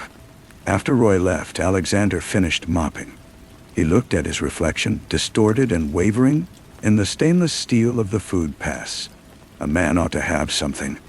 He had spent years trying to have nothing, to be nothing. Because having something meant having something to lose. The dog had been a crack in that foundation.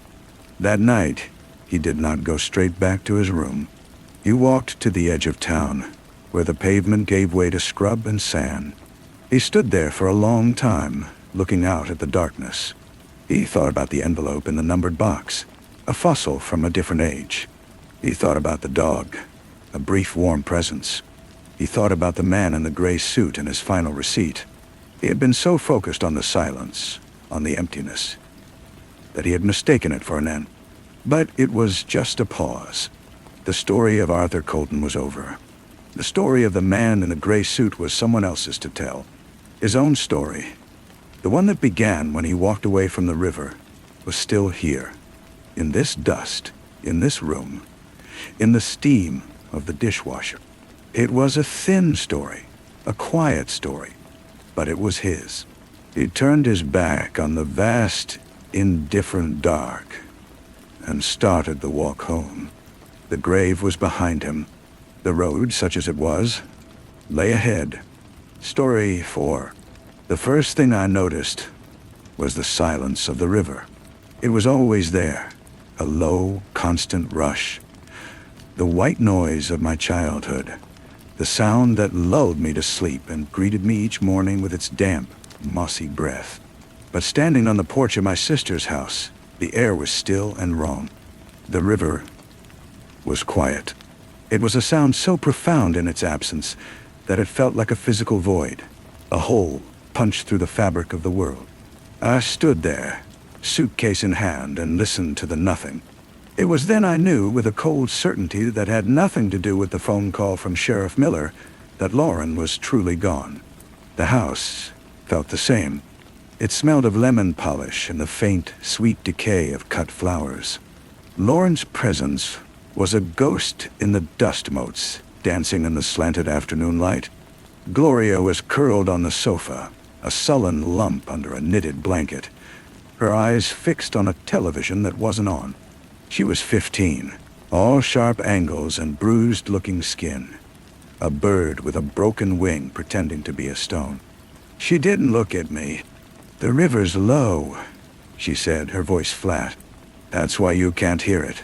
They opened the dam gates upstream for maintenance. It's just a trickle now. You can see the bones of it." Bones? Yes. The word hung in the silent air. I set my bag down. The floorboards creaked, a familiar song. "Gloria," I said. "I don't need a babysitter," she whispered to the blank screen. "I know." This was Harlan's Ferry, a town split in two by the slow, meandering spine of the Kanawha River. The north side had the new supermarket, the dental practice, the houses with tended lawns. The south side, where Lauren had chosen to live, had the old cannery, the shuttered library, and the river, which was less a geographical feature and more a character in the town's long, slow story. The bridge that connected them was an iron-latticed relic, painted a fading green, the town's rusty artery. Lauren had always been drawn to the water. As girls, we'd skip stones and she'd tell me she could hear voices in the current, whispers from the deep. She said the river collected things, not just driftwood and leaves, but secrets and sorrows. She'd written her college thesis on local folklore, on the legend of the River Bride, a woman who drowned herself a century ago and was said to pull handsome young men to a watery grave in her lonely arms. There were other stories, more recent and more concrete. A boy from my class, Tommy Mays, who slipped from the bridge one night in '89. A hiker who vanished in '97, his backpack found on a sandbank. The river had a taste, people said. It was hungry. Sheriff Miller came by later, his hat in his hands, his large frame making the small living room seem even smaller. He smelled of coffee and stale cigar smoke. "Julie," he said, his voice a gravelly comfort I didn't want. "It's a damn shame." "What happened, Walt?" I asked. I'd known him since he was a deputy, giving us speeding tickets on the back roads. He sighed, a heavy exhalation of official regret. "The official finding is accidental drowning. Lauren was seen walking near the river path that evening. She'd been despondent, you know, since the divorce. She liked to walk there. The bank is treacherous, all mud and loose stone. It's a tragedy, plain and simple." Plain and simple," I repeated. The words felt like ash in my mouth. There was no note, no sign of a struggle. Just her scarf, caught on a branch halfway to the water. He looked at me with pity in eyes. "I'm sorry, Julie. Sometimes a river is just a river. Sometimes people just fall in." But Lauren knew the river. She knew its moods, its treacherous currents, its hidden sinkholes. She could swim like an otter. The idea of her simply slipping felt like a story someone had written because it was the easiest one to tell. I walked the path the next day. The air was cool and carried the scent of wet earth and rotting vegetation. The river was indeed low, a shrunken, pathetic thing, exposing clay banks ribbed with the memory of higher water. Tangles of roots, pale and skeletal, clawed at the air. I saw the place where they said she went in, a scar of disturbed mud. I stood there for a long time, the silence pressing in on me. It wasn't the peaceful quiet of a library. It was the hush of a held breath, of a secret being kept.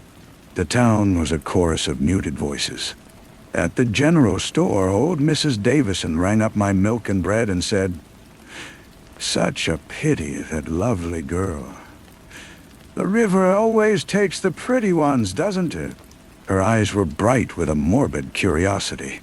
At the diner, the cook, a man named Bud with a tattoo of a mermaid on his forearm, slid a plate of eggs toward me and muttered, "Bad stretch of water, that. Always has been." It was the same everywhere. A nod, a sigh, a repetition of the same soft, accepting refrain. The river did it. It was a force of nature. Nothing to be done. But nature doesn't leave a feeling. And the feeling in Harlan's Ferry was thick as the river fog. A collective unease that had little to do with grief. It was the nervous energy of a guilty conscience. Gloria started talking in fragments, like pieces of a shattered vase. She'd be silent for hours. Then a shard would come out, sharp and cutting. She was scared, she said one night, staring into her hot chocolate. "Of the river?" I asked. "Of someone," Gloria said, not looking at me. She started locking the doors at night. She said she kept seeing a light, a single bobbing light, down by the water from her window. She thought someone was watching the house. Did she tell the police? Gloria gave a short, bitter laugh. "Sheriff Miller?" He told her it was probably kids fishing with lanterns. Or the will-o'-the-wisp from her old stories. She wrapped her hands around the mug. She stopped sleeping. She'd sit in that chair by the window for hours, just watching. I began to watch, too. I sat in Lauren's chair and looked out at the dark ribbon of the Kanawha. The town on the other side was a sprinkle of lights, a false promise of community. One night, I saw it. A faint, yellow light, moving slowly along the opposite bank. It was there for a minute, then gone, swallowed by the trees. It could have been anything. A person with a flashlight. A reflection. But my skin prickled. It felt like a signal. I started digging through Lauren's things. Her desk was a landscape of chaos, a reflection of her mind. Poetry books, geological surveys of the river basin, sketches of local flora and fauna. I found her journal. It wasn't a diary of feelings, but a logbook of observations. Dates, times, weather conditions, and notes on the river's level. She had been tracking it meticulously for months. The last entry, the day she died, read, "River down 3, 2 feet. The bones are showing, finally." And then, tucked inside a volume of T.S. Eliot, a photograph. It was old, faded, of the bridge, and standing on it, a group of 4 young men, their arms slung around each other, laughing. I recognized them. Bud from the diner. Walt Miller. My high school history teacher, Mr. Albright Duddas. And a boy named Stephen Mills, who had been Lauren's first serious boyfriend. Stephen Mills, who had drowned in the Kanawha the summer after we graduated. Another accident. Another tragedy the river had swallowed. The pieces didn't fit a picture of accidental drowning. They formed a constellation of suspicion. A map of old connections leading to a dark, cold center. Lauren hadn't just fallen. She had been looking for something, and she had found it. I confronted Walt Miller in his office. The room smelled of gun oil and wood polish. I laid the photograph on his desk. He looked at it for a long time, his face a placid mask, but a muscle in his jaw twitched. "A lot of history in that picture, Julie," he said softly. "Lauren was asking about Stephen, wasn't she?" I said. She was never satisfied with the accident story. She was tracking the river levels for a reason. What happens when the river is low? Walt, what gets exposed? He leaned back, his chair groaning. "You're letting your grief cook up stories. Stephen Mills got drunk and fell off a boat. End of story." "Is it?" I held his gaze. "I think Lauren found something. I think she knew what really happened to Stephen. And I think someone made sure she couldn't prove it." He stood up.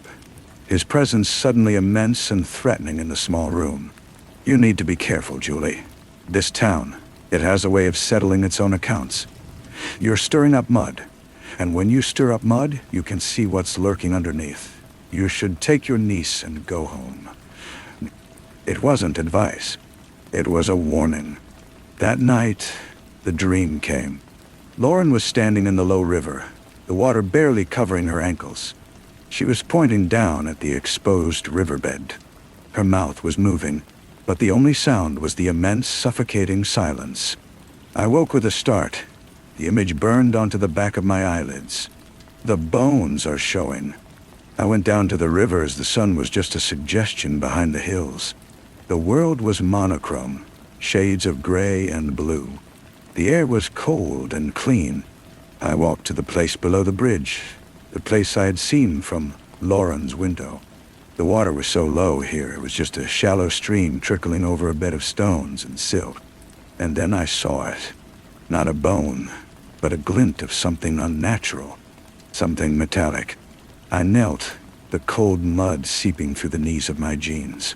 I reached into the icy water and my fingers closed around a hard, rectangular object. I pulled it free. It was a locket, tarnished silver, on a broken chain. With trembling, numb fingers, I pried it open. Inside was a picture of a young, smiling Stephen Mills, and on the other side, a tiny, faded inscription. "To S, with all my love, forever be Bud Dutt." I heard a twig snap behind me. I turned, my heart a frantic bird in my chest.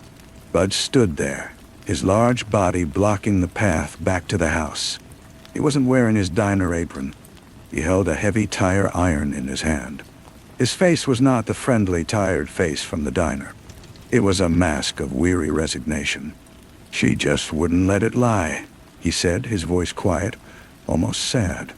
"Just like you." "What happened, Bud?" I asked, my own voice surprisingly steady.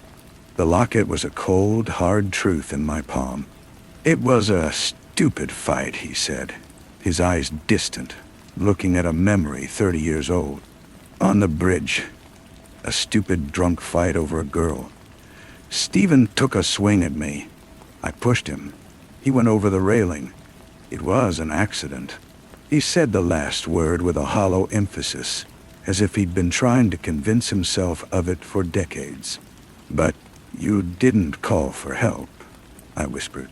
He hit his head on a piling on the way down. He was gone. Bud's gaze focused on me, sharp and clear. "Walt and Albright, they helped me. They were there. They said it would ruin my life. They said it was an accident, and we should let the river have him. We told everyone he fell from a boat. We were brothers. We kept the secret. Wow. And Lauren figured it out. She was always sniffing around the past," Bud said, taking a step forward. The tire iron hung loosely at his side. "When the river dropped this low, she must have come looking. She found the locket. My locket. I'd torn it off my neck in the struggle. She knew. She called me, her voice all quiet and calm, and said she wanted to talk about Stephen. I met her here. I begged her. I told her it was an accident. But she had that look in her eye, that righteous look. She said the truth." He shook his head. "I didn't mean to do it. I just wanted her to be quiet. I grabbed her. She slipped. She fell. Just like Stephen. An accident." He was close now. I could smell the grease from the diner on his clothes. The tire iron lifted slightly. "And Walt?" I asked, buying time, my mind racing, searching for an escape that wasn't there. The river was at my back. "Walt protects this town," Bud said simply. "He protects its secrets. He knew. He helped me make it look consistent." I closed my fingers tight around the locket. The proof. It felt impossibly small and fragile against the weight of the story, against the looming figure of Bud and the silent complicity of the entire town. The river had taken the bodies, but the town had swallowed the truth. Then, A voice cut through the morning stillness. "Put it down, Bud." Sheriff Walt Miller stood at the top of the bank, his service pistol held in a two-handed grip, pointed at Bud D. His face was grim, etched with a profound and weary sorrow. Bud looked from me to Walt, his shoulders slumping. The fight went out of him. The tire iron thudded softly into the mud. "Walt," he breathed. "It's over, Bud," Walt said, his voice low and firm. It should have been over 30 years ago. He cuffed Bud and led him away. Bud went quietly, a man finally relieved of a burden he could no longer carry. Walt didn't look at me as they passed. He just gave a slight, almost imperceptible nod. An acknowledgement. A settlement. The official story changed. Bud confessed to the manslaughter of Stephen Mills and the accidental manslaughter of Lauren during a confrontation. The town had a new, shocking story to tell. But the feeling didn't change. The unease remained, because the truth was uglier than a simple murder. It was a story of a secret held by a town. A poison that had seeped into the soil and the water, waiting for the right moment to surface. I left Harlan's Ferry a week later. Gloria came with me. She sat in the passenger seat, silent, watching the green bridge disappear in the rearview mirror.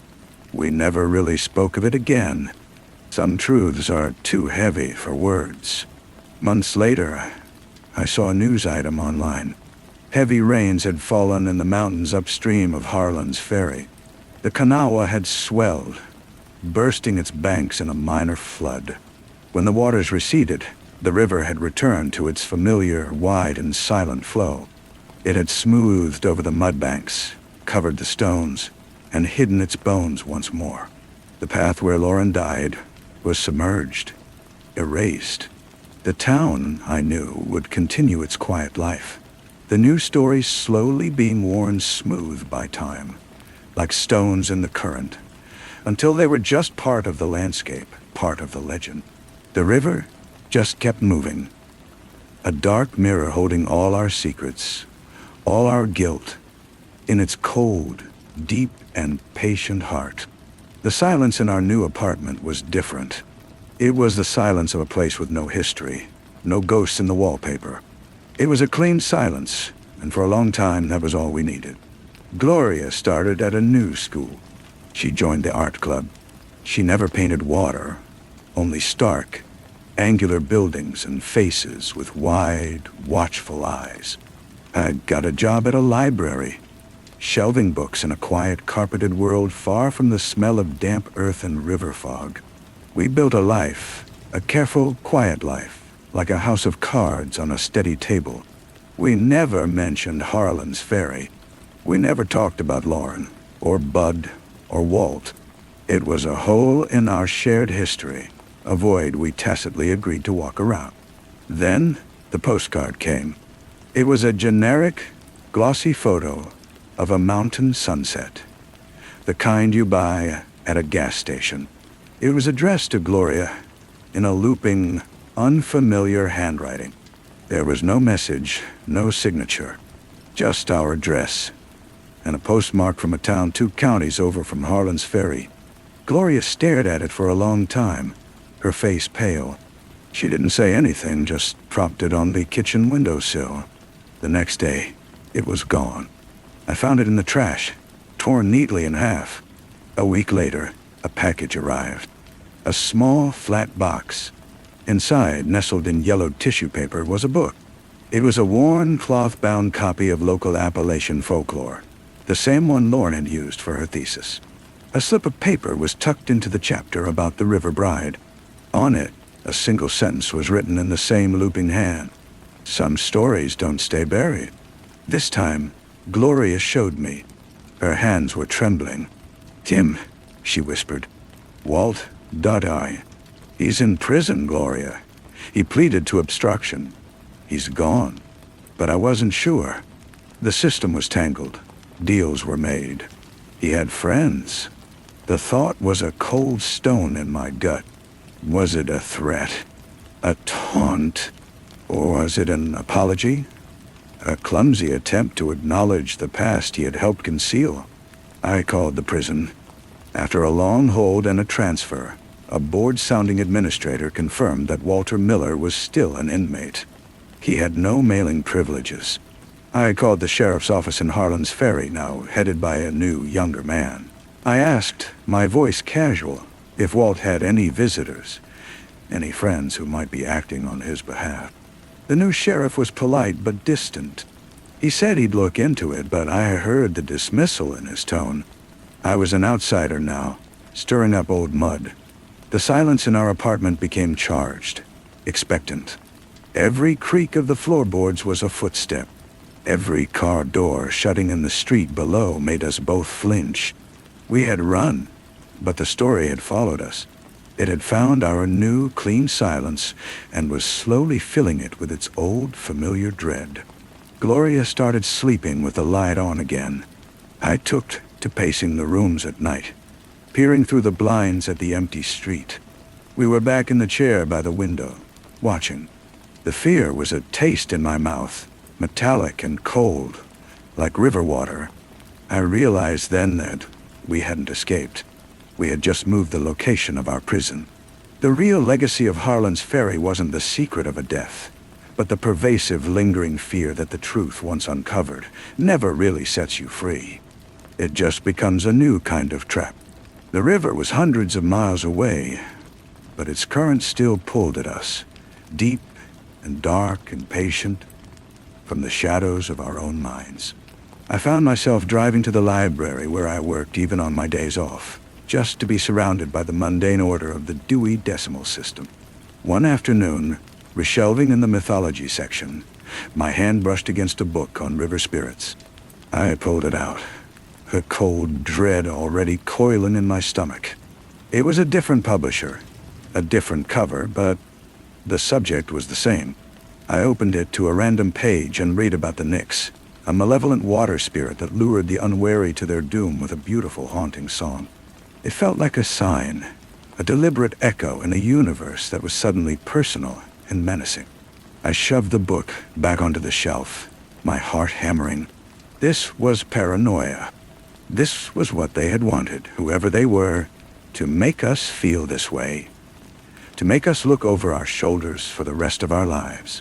I decided to fight it the only way I knew how. I started researching not folklore, but the legal case. I filed requests for documents for the full transcripts of Bud's and Walt's sentencing hearings.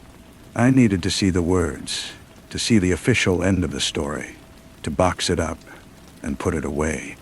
The documents arrived in a thick, brown envelope. I spread them out on my kitchen table. The legal language was dry and sterile, a world away from the mud and the cold silver of the locket. Bud received a 15-year sentence for 2 counts of manslaughter. Walt got 3 years for obstruction of justice and official misconduct. The judge had spoken of the egregious breach of public trust and the second tragedy inflicted upon the Mills and Walker families. It was all there, the end. But as I read Walt's statement, a single line snagged in my mind. When asked if he had acted alone in the cover-up, he had replied, "I acted to protect a friend and the peace of our community. Others understood the necessity of quiet. Others understood the necessity of quiet." It wasn't just Bud and Walt. It was Albright, the history teacher. It was the whole town, a network of silent understanding, a network that might still be intact. The doorbell rang, a sharp, intrusive sound in the quiet apartment. Gloria was at a friend's house. I wasn't expecting anyone. I walked to the door and looked through the peephole. A man stood there, his back to me, looking out at the street. He was tall, wearing a worn canvas jacket. Then he turned slightly, and I saw his profile. It was Mr. Albright. My breath caught. He looked older, thinner, his shoulders stooped. He rang the bell again, a long and insistent press. I didn't move. I stood frozen, watching him. He didn't look angry or threatening. He looked tired and deeply sad. He reached into his jacket pocket and I flinched, but he pulled out a small white envelope. He bent down and slid it under the door. Then he turned and walked away, his footsteps echoing in the hallway. I waited until I heard the outer door click shut before I moved. I picked up the envelope. It was unsealed. Inside was a single folded sheet of lined paper. The decision to let it go was a conscious one, a stone we dropped into the deep well of our shared past. We heard the splash, and then we turned away. Gloria started painting again. This time, the colors were softer. She painted a series of windows, each one looking out on a different, impossible landscape. A field of floating lights, a forest made of glass, a sky full of silent, drifting books. They were worlds without water, without shadows.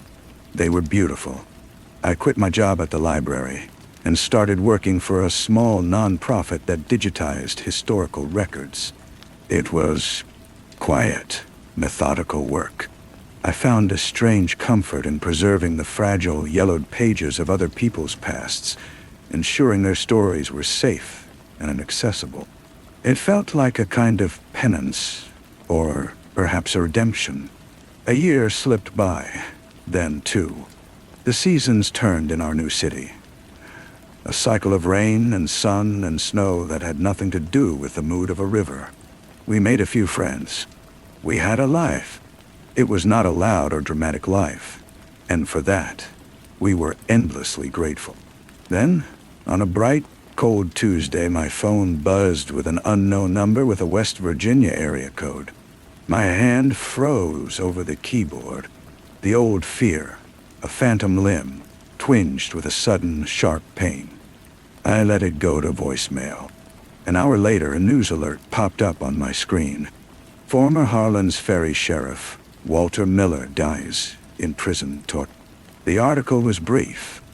He had died in his sleep after a short illness. It quoted the new sheriff saying Walt had been a complex figure, a man who had ultimately failed the community he loved. There were no surviving family members. I played the voicemail. It was a woman's voice, crisp and professional. "Miss Walker, this is Clara Evans from the Kanawha County Clerk's office. We are closing the estate of Walter Miller, and you are named as the recipient of a personal effect. Please call us back at your convenience." A week later, a small, heavy box arrived. Inside, packed in foam peanuts, was a river stone. It was smooth and dark, almost black, worn by decades of water. It fit perfectly in the palm of my hand. There was no note. I knew what it was. It was the weight he had carried, the guilt, the stone in his pocket. He had left it to me, the one who had forced it all into the light. It was not an apology. It was a transfer. He was free now, and the weight was mine. I held it for a long time, feeling its cool, immutable solidity. I could throw it away. I could bury it. I could keep it on a shelf as a grim trophy, but none of those felt right. They were all just different ways of continuing the story, of letting the past dictate the present. I took the stone to a nearby park, one with a small man-made pond where children sailed toy boats. I stood at the water's edge, the stone heavy in my hand. This water was clean, chlorinated, and safe. It held no secrets. I drew my arm back and threw the stone as far as I could. It landed with a soft, insignificant plop, sending out a few ripples that quickly vanished into the stillness. It was done. I turned and walked back home, my hand feeling strangely, wonderfully light. The ripples from the stone were gone by the time I reached the edge of the park. The water was smooth again, a simple, uncomplicated blue under the sun. The weight was gone from my hand, but a different, quieter feeling settled in its place. It wasn't forgiveness, and it wasn't forgetfulness. It was an ending. Not the one I would have written, but the one we had been given. When I got back to the apartment, Gloria was waiting by the door, her coat on. "I saw you leave," she said. "Are you okay?" I looked at her, really looked at her. The watchful tension that had lived in her eyes for years had softened. She was just a young woman on a Tuesday afternoon waiting to go out. "I'm okay," I said, and for the first time, I believed it completely. "Where are we going?" "The art supply store," she said, a small, excited smile touching her lips. "I need more cobalt blue." We drove across town with the windows down, the city noise a welcome, anonymous roar. In the store, surrounded by the smell of turpentine and fresh canvas, I watched her deliberate over brushes. She held up 2 tubes of blue. "Which one?" she asked.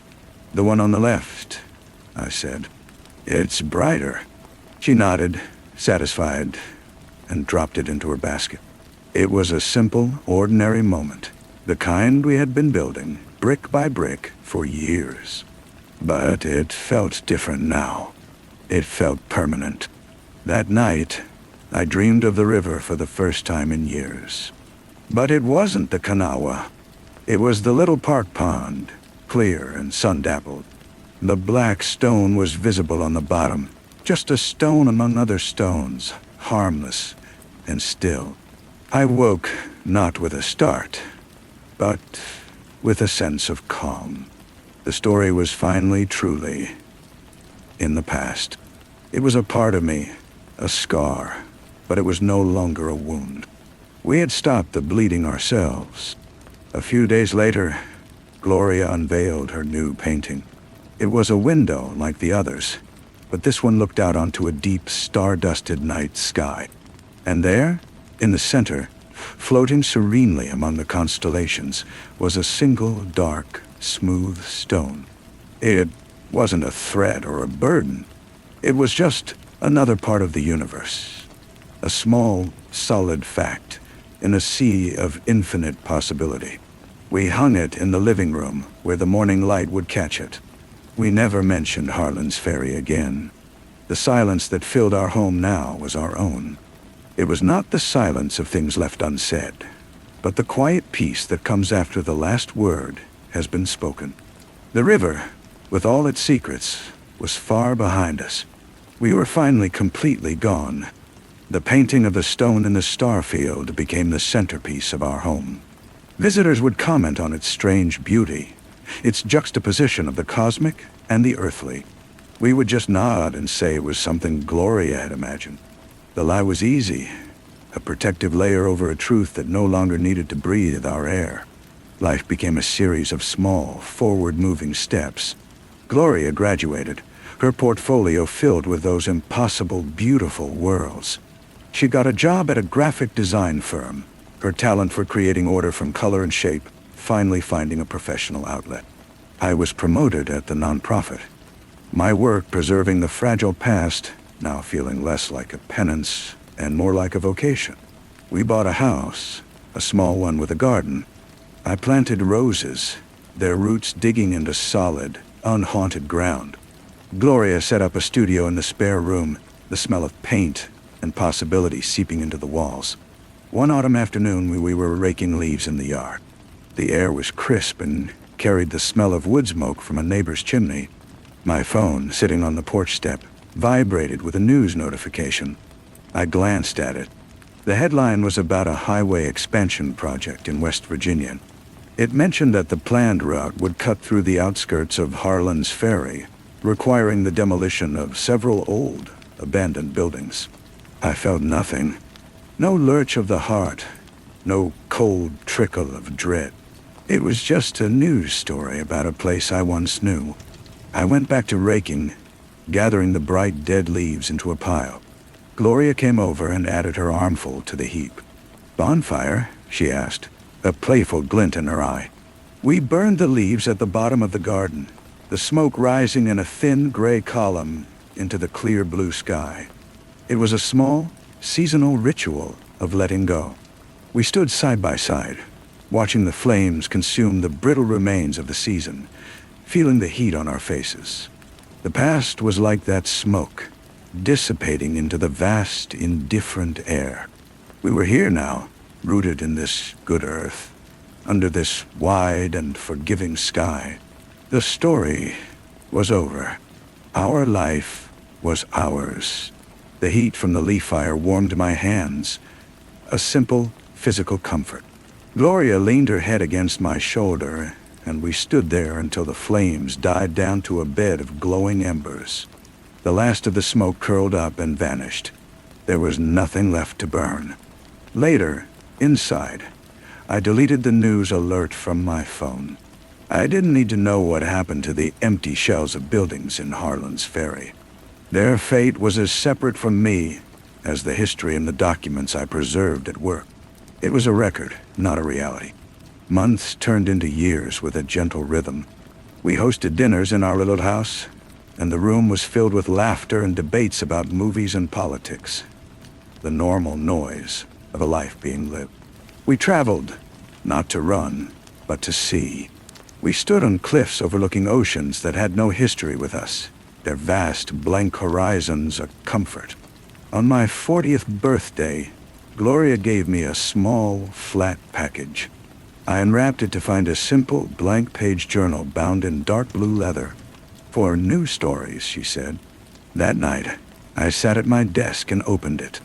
I picked up a pen, and for the first time in decades, I didn't think of Lauren, or the river, or the weight of a stone. I thought of the way the light had fallen through the maple tree in our garden that afternoon. I began to write. The words were my own, about my own life, and they felt clean and light on the page. We had not just escaped the past. We had outgrown it. The fear was a memory, the grief a scar that had faded with time. The world was wide, and we were no longer looking over our shoulders, waiting for a shadow to catch up. We were too busy walking in the sun. The journal became a habit. I wrote about the progress of the roses, the stubborn perennials that returned each spring, the way the light changed in Gloria's studio throughout the day. I wrote about the small, sweet mundanities of a life that was no longer defined by its oldest wound. It was a record of peace, a map of a territory we had fought hard to claim. One Saturday, we were cleaning out the garage, a task full of the accumulated dust of our own making.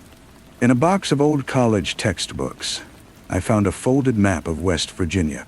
I hadn't known it was there. I unfolded it, the paper crackling, and my finger traced the thin blue line of the Kanawha without any conscious thought. It was just a line. There was no pull, no cold dread. I refolded it and placed it in the recycling bin with a stack of old newspapers. It was just paper. Gloria came in, her arms full of paint-splattered drop cloths. "Found the source of that turpentine smell," she said, tossing them into a heap. She saw the map in the bin, and her eyes met mine. There was no question in them, only a quiet acknowledgement. She nodded once, a small final gesture, and then she smiled. "I'm ordering pizza. No more cleaning today." We ate on the porch as the sun set, listening to the crickets start their nightly chorus. The world was exactly as it was, ordinary and perfect. The past was a closed book on a shelf, its story complete. We had written our own ending, and now we were living in the quiet, spacious world that came after the last page was turned. The pizza box was still on the table between us, the crusts and napkins a testament to a simple, shared meal. The cicadas had joined the crickets, their buzzing a rising and falling wave of sound that felt like the very pulse of the evening. I looked at Gloria, at the way the fading light caught the fine hairs along her temple, and I felt a surge of something so profound it had no name. It was gratitude. It was love. It was the quiet triumph of survival. A few weeks later, a letter arrived. It was from the Kanawha County Clerk's office, a final notice regarding the formal closure of Walt's estate. I read it once, then filed it away with the tax documents and insurance papers. It was just another piece of administrative business, a loose thread from a life that was no longer connected to ours, snipped clean. That weekend, we drove to the coast, a spontaneous trip to feel the ocean wind. We walked for miles along the beach, our shoes in our hands, letting the cold, salty water wash over our feet. The Atlantic was nothing like the river. It was vast, powerful and utterly impersonal. It demanded nothing and promised nothing. We were specks on its edge, and the feeling was liberating. As we turned to walk back, Gloria stopped and pointed at the sand. A smooth gray stone, worn by the endless motion of the sea, lay half buried near our path. It was a twin to the one I had thrown into the pond, yet completely different. She picked it up and handed it to me. It was cool and solid. I held it for a moment, feeling its weight. Then I drew back my arm and threw it side-armed, watching it skip once, twice, 3 times across the surface of the water before it vanished into a wave. Gloria laughed, a bright, unburdened sound that was carried away by the wind. I did not think of guilt or transfer or endings. I had simply thrown a stone into the ocean. We drove home in a comfortable silence, the smell of salt and sea lingering on our clothes. When we unlocked our front door, the familiar stillness of our house welcomed us back. Gloria's painting of the starry stone hung in its place, a quiet guardian of our peace. It was no longer a symbol of what we had overcome, but simply a piece of art we loved. A beautiful object in the home we had built together. The story was not just over. It had been absorbed, metabolized, and had become, finally, a part of the foundation, invisible and strong, holding us up from deep below. The next morning I made coffee while Gloria watered her studio plants. The ordinary sounds of the kitchen were a kind of music. The drip of the coffee, the click of the kettle, the soft rustle of her moving from one pot to the next. There was no other sound beneath them. Later, I sat in the garden with my journal.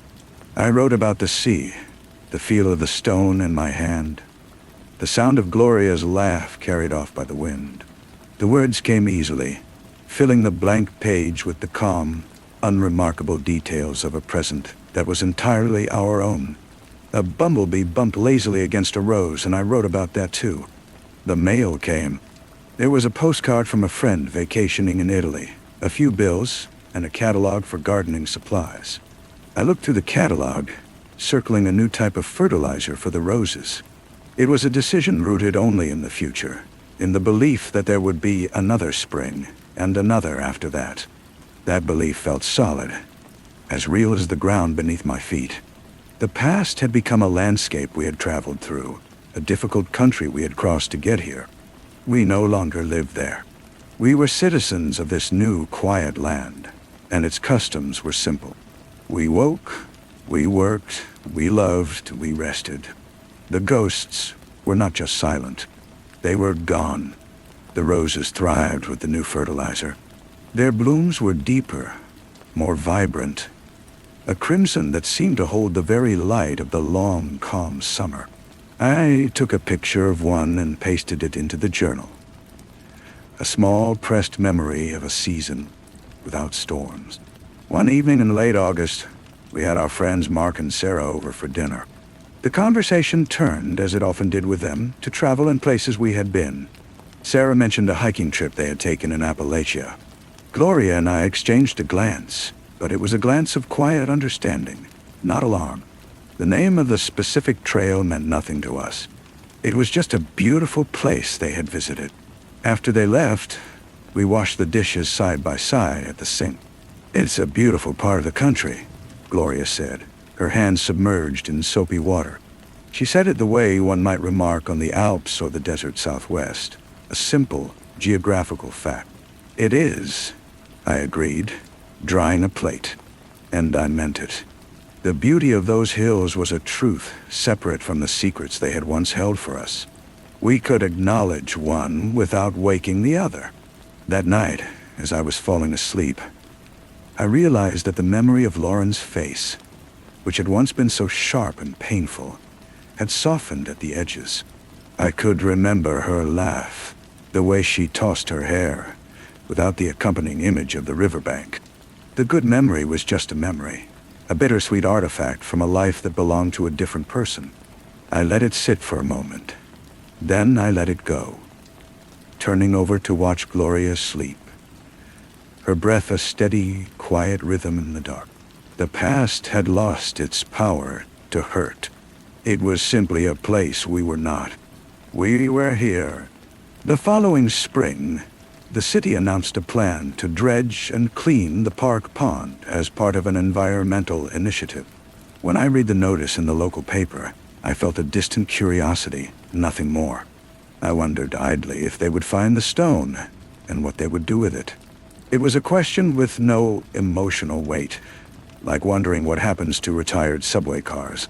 On the day of the dredging, I walked to the park at lunchtime. A small excavator was parked on the bank, its bucket scooping dark muck from the bottom and depositing it onto a large mesh screen. Workers and waiters hosed the material down, sorting out leaves and litter. A small pile of retrieved items grew on a tarp. A handful of coins, a pair of sunglasses, several toy cars.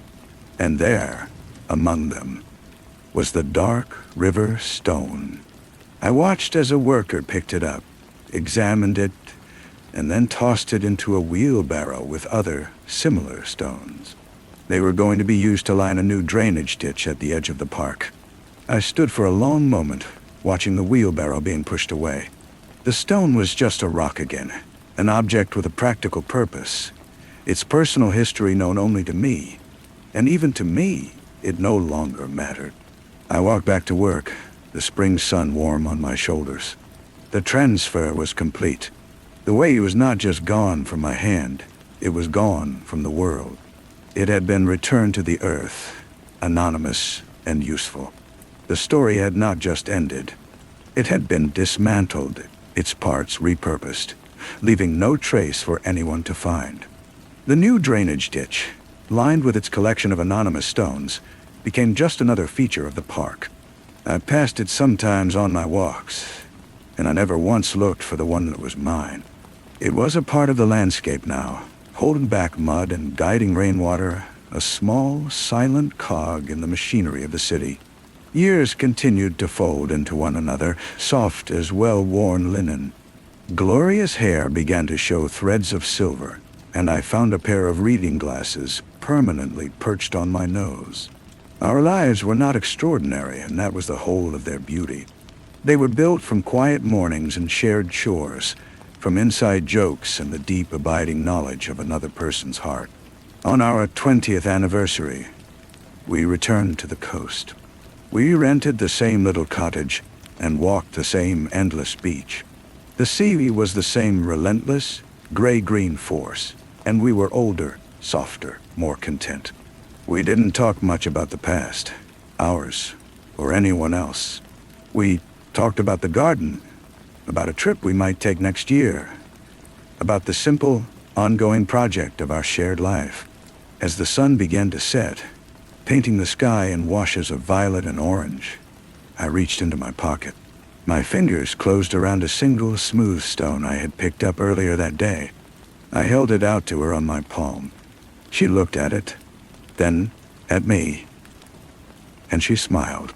She took it from me, her fingers brushing my skin, and without a word, she drew back her arm and sent it sailing in a long, graceful arc into the waiting water. It entered with a soft plop, a sound swallowed immediately by the waves. We stood there until the stars pricked the darkening sky, her hand in mine. There were no more stones to throw, no more weights to transfer. There was only the water, the sky, and the long, peaceful shore of our life together, stretching out ahead of us, calm and unbroken. The drive back to the cottage was quiet, the scent of the sea lingering in the car like a promise. We made a simple dinner from things we'd bought at a local market, and ate by the window, watching the moonlight lay a silver path across the water. The world felt whole and complete, a perfect sphere with no rough edges. The next morning I woke before Gloria. I made tea and took my journal out to the small deck overlooking the dunes. I wrote about the feel of her hand in mine the night before, the vast star-dusted sky, the simple final act of her throwing the stone. The words were not about letting go anymore. They were about holding on to the present, to this peace we had built with such care over the years. Later, We packed our bags to leave. As I was stripping the sheets from the bed, something clattered to the wooden floor. It was a small white seashell, perfectly formed, that Gloria must have picked up and tucked into her pocket without either of us noticing. I held it in my hand, its surface cool and intricately whorled. It was not a weight. It was a souvenir, a tiny, beautiful artifact from a happy time. I placed it on the kitchen counter for the next renters, a small surprise for someone else to find. We locked the door and drove away, the cottage growing smaller in the rearview mirror until the road curved and it was gone. We were not leaving anything behind. We were just going home, carrying nothing but the light, easy cargo of our shared life. The road ahead was clear, and we followed it, content in the knowledge that every mile was taking us deeper into a world we had made for ourselves, a world that asked for nothing more than our presence. The old car hummed steadily beneath us, a sound as familiar as our own breathing. We didn't need the radio. The silence between us was comfortable, filled with the shared understanding of 2 decades. We passed fields and towns, each one a place we didn't live, and that was a comfort too.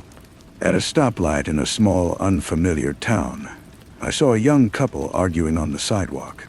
Their faces were sharp, with a passionate, painful intensity.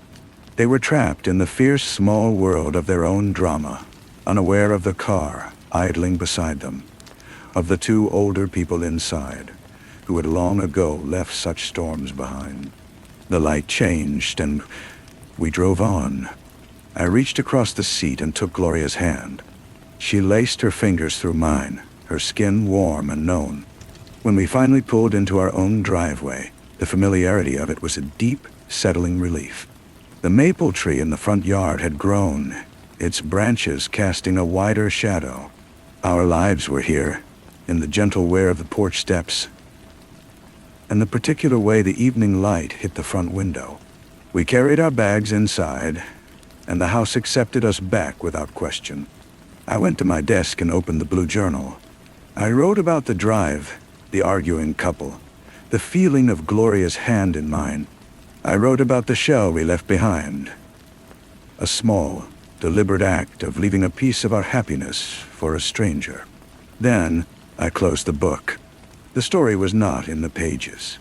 It was in the quiet of the house, in the sound of Gloria putting the kettle on in the kitchen, in the simple, undeniable fact of our continued existence.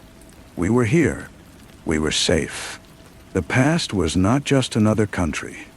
It was a continent that had sunk beneath the sea, and we were on new, stable ground, looking at the horizon. The kettle whistled from the kitchen, a sound that was the very opposite of an alarm. I rose from my desk and joined Gloria. She poured the water into 2 mugs, the steam carrying the scent of chamomile. We did not speak of the trip or the stone or the journal. We did not need to. The evidence was all around us, in the paint stains on her sleeve, in the settled quiet of the books on their shelves, in the simple, profound act of steeping tea. We took our mugs into the living room and sat, not facing each other, but side by side on the sofa, looking out at our garden as the day faded. The future was not a thing to be reached for or feared. It was this, the slow dimming of the light, the cooling of the tea, the gentle, unremarkable closing of another day in a long, peaceful succession of days. There was no more story to tell. There was only life being lived. The next week I was in the attic, looking for a spare blanket when I saw it. A small wooden box I hadn't opened in years was tucked behind an old suitcase. I carried it down to the living room and placed it on the coffee table. Gloria came in and saw it, her expression one of mild curiosity, not concern. I lifted the lid. Inside were a few faded photographs of my parents, my old college ID, and a pressed corsage from a long-forgotten dance. At the very bottom, wrapped in tissue paper, was Lauren's silver charm bracelet. I held it up, the tiny Eiffel Tower and ballet slipper charms catching the light. I felt a distant, fond sadness, like hearing a song from a summer long past. I didn't put it back in the box. I walked to my desk, opened the blue journal, and laid the bracelet flat on a blank page. I closed the book over it, the cover pressing down gently. It was not a burial or a banishment. It was an inclusion, a final piece of the map laid to rest within the record of our peace. Then I put the journal back on its shelf, a slightly heavier, complete volume among the others. It was done. Story 5. The dust motes, which had been swimming in a slow, sunlit waltz, faltered. Just for a second. A tiny, invisible tremor passed through the air of the Grand Library, a shudder that disturbed their dance and sent them spinning into new, frantic configurations. It was not a draft. The windows were sealed tight against the late autumn chill. It was as if the room itself had taken a sharp, silent breath. Jasmine stood in the doorway, her hand still on the polished brass knob, and felt the disturbance not with her eyes, but with her skin, a faint prickle at the back of her neck. The house was still learning the weight of her. Bradison had called it the old pile, a term of affection that belied its severity. It was a gilded age fossil of granite and grief, perched on a cliff above the Atlantic, all gables and leaded glass and chimneys that smoked sullenly into the salt spray sky. He had brought her here a month ago, a whirlwind romance culminating in a quiet ceremony, and a long drive north to this, her new life. He was 20 years her senior, his charm a well-worn, comfortable thing, his sadness a quality that had initially drawn her in, a mystery she had longed to solve. Now, inside these walls, that sadness felt less like a personal affliction and more like a weather system the entire house existed under. She was everywhere. Caitlin, the first Mrs. Bredesen. In the grand portrait that dominated the main staircase, she was a vision of severe elegance, her dark hair swept up, her eyes a cool, assessing gray, a faint, knowing smile on her lips, as if she were privy to a joke the artist would never understand. She was in the collection of art books on the lectern in the corner, bookmarked with a silk tassel. She was in the scent that sometimes lingered in the upper hallways, a ghost of gardenia and expensive French soap that the sea air had not yet managed to scour away. Joan, the housekeeper, was Caitlin's most devoted acolyte. A woman of sharp angles and silent footsteps, she moved through the rooms with a proprietary air, her gaze perpetually comparing Jasmine to some invisible, unattainable standard. When she served breakfast, her hands, thin and veined, would place the china with a quiet precision that felt like an accusation. She never spoke of Caitlin directly, but her presence was a constant, subtle invocation. Mrs. Bredesen preferred the linens folded this way. Mrs. Bredesen always took her tea in the blue drawing room. The title was never clarified, leaving Jasmine to wonder which Mrs. Bredesen was being referenced. The ambiguity, she was certain, was entirely deliberate. Bredesen was little help. His love for her felt genuine, a warm, desperate thing in the night when he held her. But in the daylight, it receded, leaving him distant and preoccupied.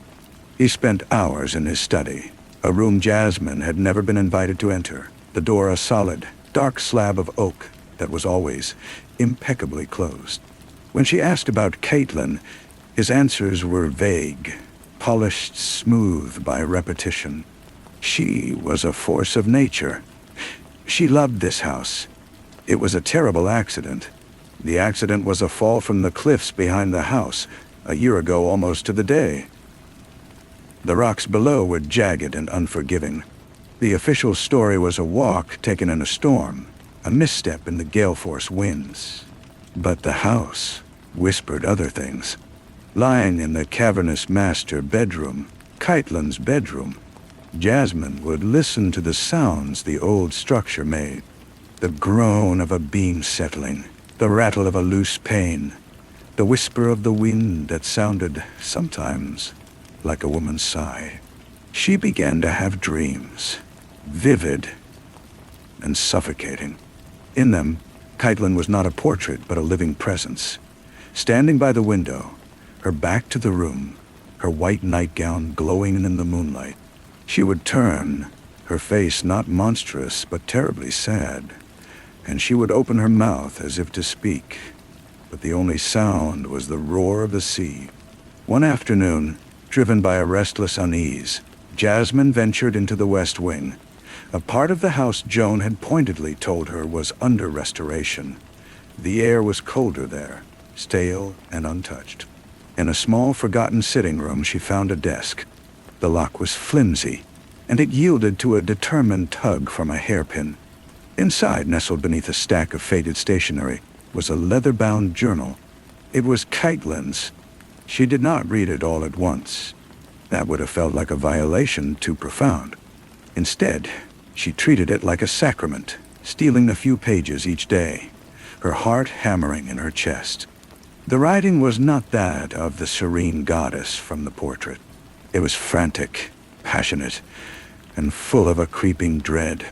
The entry spoke of arguments with Bradison, cold silences that could last for weeks. They spoke of her isolation in this beautiful, lonely house. It builds walls instead of bridges. One entry read, "And I am drowning in the moat." The most chilling passages were recent, from the final months. "I don't think it was an accident. I think he knows. He watches me all the time now. His eyes are like stones." The last entry, dated the day before her death, was a single stark sentence. "If I fall, it will not be by my own hand." The words coiled in Jasmine's stomach, cold and heavy. The dreamlike quality of her new life sharpened into a needlepoint of fear. The comforting narrative of a tragic accident dissolved, replaced by a terrifying ambiguity. Was Bradison a grieving widower, or something else? A man capable of pushing his wife from a cliff? Her husband, the man whose body she slept beside each night. She began to look at everyone with new eyes. The servants' polite murmurs now seemed like coded messages. Joan's protective vigilance felt less like loyalty and more like complicity. Bradison's affectionate touches felt like probes, testing her resolve, searching for cracks in her naive facade. She needed an ally, someone outside the gilded cage of the estate. She remembered Ahmed, a man she had met briefly at a stuffy cocktail party in the nearby town of Greyhaven. He was an antiquarian book dealer, a friend of the family. But there had been a cynicism in his eyes, a detachment that set him apart from the other sycophants. She found his shop, a dusty, comforting cave smelling of old paper and beeswax. He listened to her, not with the condescending patience of a therapist, but with the sharp attention of a man used to assessing the value and authenticity of rare things. She did not show him the journal, but she spoke of her unease, of the oppressive presence of the first wife, of the whispers in the house. Caitlin was complicated, Ahmed said, polishing a pair of spectacles with a soft cloth. A brilliant woman, a storm in a champagne flute. Bradison adored her in his way, but his way is one of possession. He collected her like he collects everything in that museum of his. And when a thing is too vibrant, too unpredictable, it can threaten the entire collection. You think he killed her? The words were a whisper, a blasphemy in the quiet shop. Ahmed put his spectacles back on, his eyes magnified, unblinking. I think the line between letting someone fall and giving them a push can be very, very thin. Especially when pride and money and the perfect facade of a life are at stake. The official inquest was swift. Bradison's influence in this town is considerable. He leaned forward, his voice dropped. But there were rumors. A man fishing off the cove that morning said he saw 2 figures on the cliff path. He thought nothing of it at the time. 2 figures, not one. The world tilted. The vague, dreamlike suspicions crystallized into a horrifying possibility. She left his shop with his words echoing in her mind, a seed of terrible truth taking root. That night, A storm gathered over the Atlantic, mirroring the tempest inside her. Radisson was quiet at dinner, his gaze distant. The wind howled around the house, rattling the windows in their frames. He retired to his study early, and Jasmine, her nerves frayed to ribbons, decided to confront him. The journal felt like a live coal in the pocket of her dressing gown. The study door was, for the first time, slightly ajar. A sliver of yellow light cut across the dark hall floor. She approached silently, her bare feet making no sound on the Persian runner. She heard his voice, low and tense, not with grief, but with anger. "I don't care what it costs. Make it go away." "No. She's getting too curious. The journal must be somewhere. I can't have her digging up the past." Jasmine froze, her blood turning to ice water in her veins. He was talking about her, about the journal. The confirmation was more terrifying than the suspicion. She backed away, her heart a frantic bird against her ribs. She had to get out. Now, she fled upstairs, her mind racing. She would pack a bag, take the car, drive to the city, to the police. But as she entered the bedroom, a figure detached itself from the shadows near the window. "Joan, looking for this, madam," the housekeeper said, her voice a dry rustle. In her hand was the leather-bound journal. "That's mine," Jasmine said, her voice trembling. "It belongs to this house," Joan corrected. "Tow her. You think you can just come in here and root through her life? You think you can replace her? You are a pale imitation. A placeholder. A pale imitation. A placeholder." "She was afraid of him," Jasmine blurted out. She wrote that she thought he would kill her. A strange, almost beatific smile touched Joan's thin lips. "Oh, my dear child, you have it all backwards." The door clicked shut behind her. Radisson stood there, his face a mask of weary resignation. The charm was gone, stripped away to reveal the granite beneath. "Jasmine," he said, his voice quiet, dangerously calm. "You shouldn't have gone looking for things that don't concern you." "It does concern me," she said, backing toward the window. The storm lashed the glass behind her. "She was your wife, and now I am. What did you do to her?" He took a step forward. "I loved her, more than you can possibly imagine. But she was unstable. She threatened to destroy everything I'd built. The scandal would have been immense. So you pushed her. And, she?" He didn't deny it. He simply looked at her, and in his eyes she saw not a monster, but a man who had made a cold, calculated decision to preserve his world. And she was now a threat to that preservation. "It doesn't have to be like this," he said, his voice a low, hypnotic murmur. "We can forget this. We can be happy. You can have everything." He moved toward her, and she scrambled backward, her hands fumbling for the window latch. It was stuck, painted shut by decades of neglect. Joan watched, her expression one of serene vindication. "She didn't fall," Joan said, her voice cutting through the howl of the wind. "She flew. She chose the air over his prison. She finally found a way to be free of him." Radisson flinched, a crack in his composure. "Be quiet, Joan." "Why?" "So she can live the lie. So she can become the next ghost in this house." "He didn't push her, you foolish girl." He stood and watched as she jumped. He could have saved her, could have reached out, but he didn't. He let her go, because her death was more manageable than her life. And that's Shiro. The revelation struck Jasmine with the force of a physical blow. Not murder, not manslaughter, a sin of omission, a choice to do nothing. The moral ambiguity of it was more suffocating than any straightforward act of violence.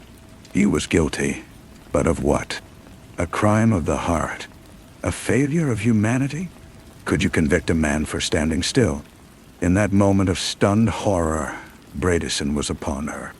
His hands gripped her arms, not with brutal force, but with a terrifying possessiveness. "It's over, Jasmine, it's done." She fought, a wild panic struggle. She twisted, her elbow connecting with something solid. He grunted, his grip loosening for a fraction of a second. It was enough. She wrenched herself free, stumbling against the window. The old latch, weakened by her weight and the storm's fury, gave way with a splintering crack. The window flew open. The storm rushed in, a torrent of wind and stinging rain. Bredesen lunged for her, his face a blur of desperation and rage. She felt his fingers brush against her sleeve, and then she was falling backward, out into the roaring black void. She did not fall far. There was a narrow stone ledge just below the window, a decorative outcrop she had never noticed from inside.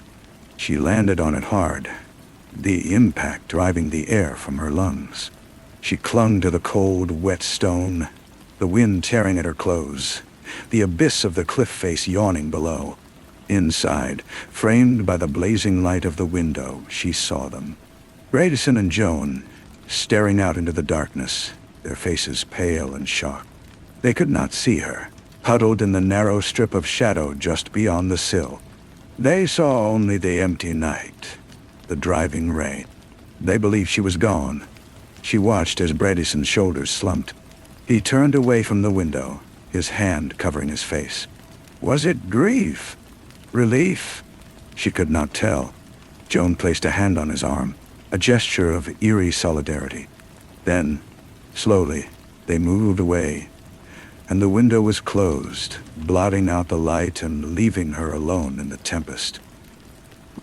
She clung there for an eternity, until the storm began to abate and a sickly gray dawn bled into the sky. She managed to pull herself up, to scramble through an unlocked pantry window on the floor below, her body shaking with cold and terror. She did not go to the police. What would she say? That her husband was a man who could watch a woman die. There was no evidence, only a journal that was now back in their hands, and a story too nebulous, too steeped in psychological nuance to ever be proven. She fled Greyhaven that morning, a ghost in her own life, taking nothing with her but the clothes on her back and the chilling, unresolved truth. Years later, in a small apartment in a city far from any ocean, she would sometimes see a news item about the Bredesen estate, or a society photograph of her husband, still handsome, still charming, perhaps with a new, younger woman on his arm. And the question would return, not as a sharp pain, but as a dull, perpetual ache. Did he kill her? Did he let her die? Or was the true horror something else entirely? A shared madness in that house by the sea. A folie à deux between a husband and a housekeeper that had driven a vibrant woman to suicide, and had very nearly consumed her as well. The investigation of her own memory had dissolved into confusion and uncertainty. There was no clear sense of what really happened, only the lingering, oniric dread of the fall, and the sight of those two figures in the window, receding into the light, leaving her forever in the dark, with nothing but the sound of the wind and the vast, indifferent sea. The sea remained the only constant. It was there in the salt that crusted the windows of her third-floor walk-up, carried on the wind from the distant harbor. It was in the low, persistent rumble of traffic that she sometimes, in the half-world of sleep, mistook for surf. She had built a life, of sorts. A small, quiet life, with a job in a library, a cat, a handful of friends who knew nothing of her past. She was Jasmine Ellis again, the name Bredesen, a discarded skin she had slithered out of on that rain-lashed cliff. She never spoke of it. The words were like stones in her throat, too heavy to dislodge. To give voice to the story was to risk its power, to make it real again outside the sealed chamber of her memory. She dated a kind, uncomplicated man named David for a year. He thought her quietness was a mark of deep thought, her occasional flinches at sudden noises a sign of a delicate nature. He never knew that when he stood behind her, looking over her shoulder at a recipe book, the warmth of his body could trigger a cold sweat, a memory of a different presence at her back. The news clipping arrived in a plain, white envelope, with no return address. It was a society page photo, cut neatly from the glossy pages of a magazine she never read. Bradison, his hair silvered now at the temples, his arm linked with a woman whose smile was bright and unlined. The caption identified her as Elena Vance, a philanthropist. On. They were at a gallery opening. He looked prosperous, settled. The wound inside her, which had scarred over, gave a single dull throb. A week later, a book arrived. A heavy, cloth-bound volume on the architecture of Gilded Age mansions. There was no note. She almost threw it out, her hands trembling. But curiosity, that old fatal flaw, won out. She opened it, and there, tucked between the pages detailing cornice work and flying buttresses, was a single sheet of paper. The handwriting was familiar, a spidery, precise script she had seen in 1,000 memos about household management. It was from Joan. It did not begin with a greeting. He is not well. The house is not well. It misses her. It always has. It tolerated you for a time, but it knows you were never its true mistress. He talks in his sleep now. He calls her name, not yours, hers. He says he is sorry. He says he should have reached out. He tells her to come back from the cliff. The doctors say it is a neurological decline, but I know it is the house, finally claiming its due. You got away. We thought you were taken. We thought the sea had you. But I have always wondered. The ledge was there, you see. She knew it was there. She looked at it before she stepped out into the air. Did you find it too? The letter was not signed. It needed no signature. It was a message from a ghost to a ghost. It was a confession that was not a confession, an admission that changed nothing and everything. Joan was telling her that she had known about the ledge all along. That Caitlin had known, that her own survival had been a bizarre echo of the tragedy she had fled. She did not respond. She burned the letter in her kitchen sink, watching the paper curl and blacken, the ashes washing down the drain. But the words were etched inside her. He is sorry. He should have reached out. The moral equation she had carried for years shifted, its weights and balances rearranging into a new, more agonizing configuration. He was a man haunted not by a murder he committed, but by a salvation he withheld. His guilt was a slow, internal poison. And Joan, his accomplice, was now his warden.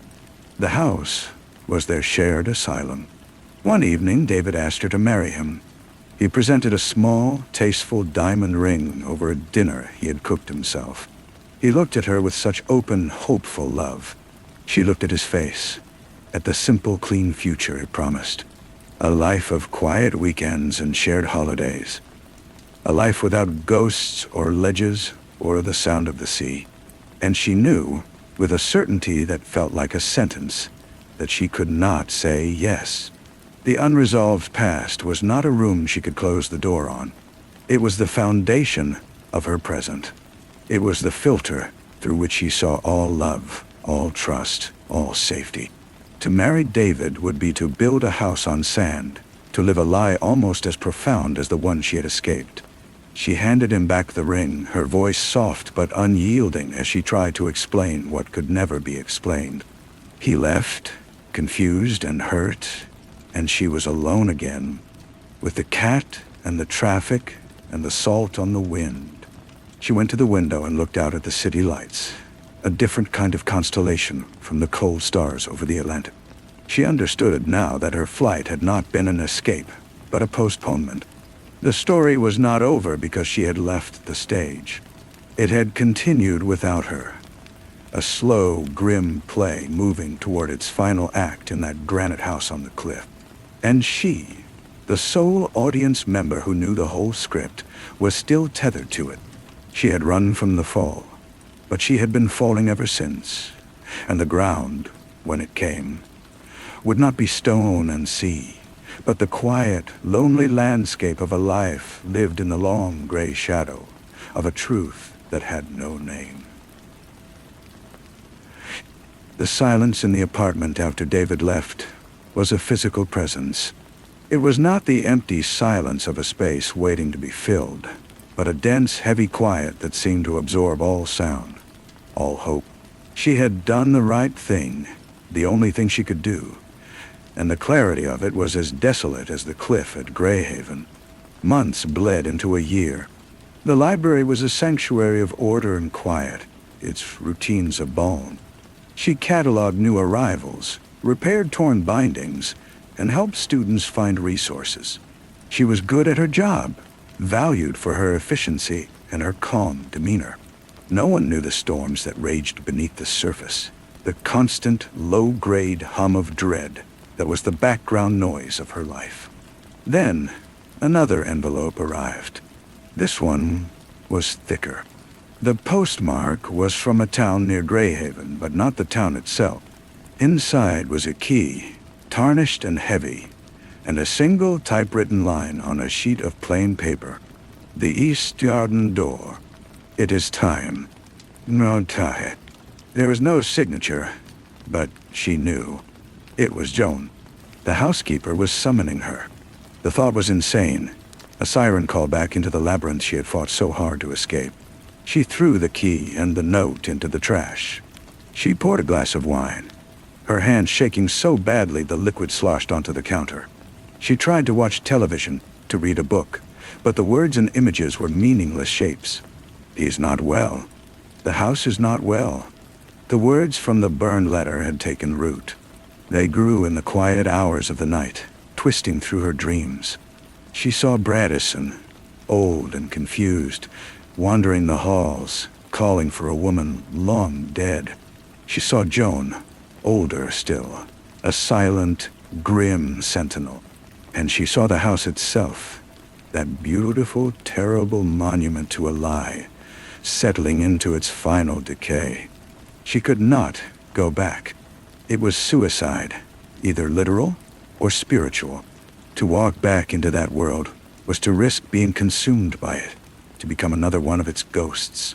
But to stay away, to let the silence and the distance be her only answer, felt like a different kind of death.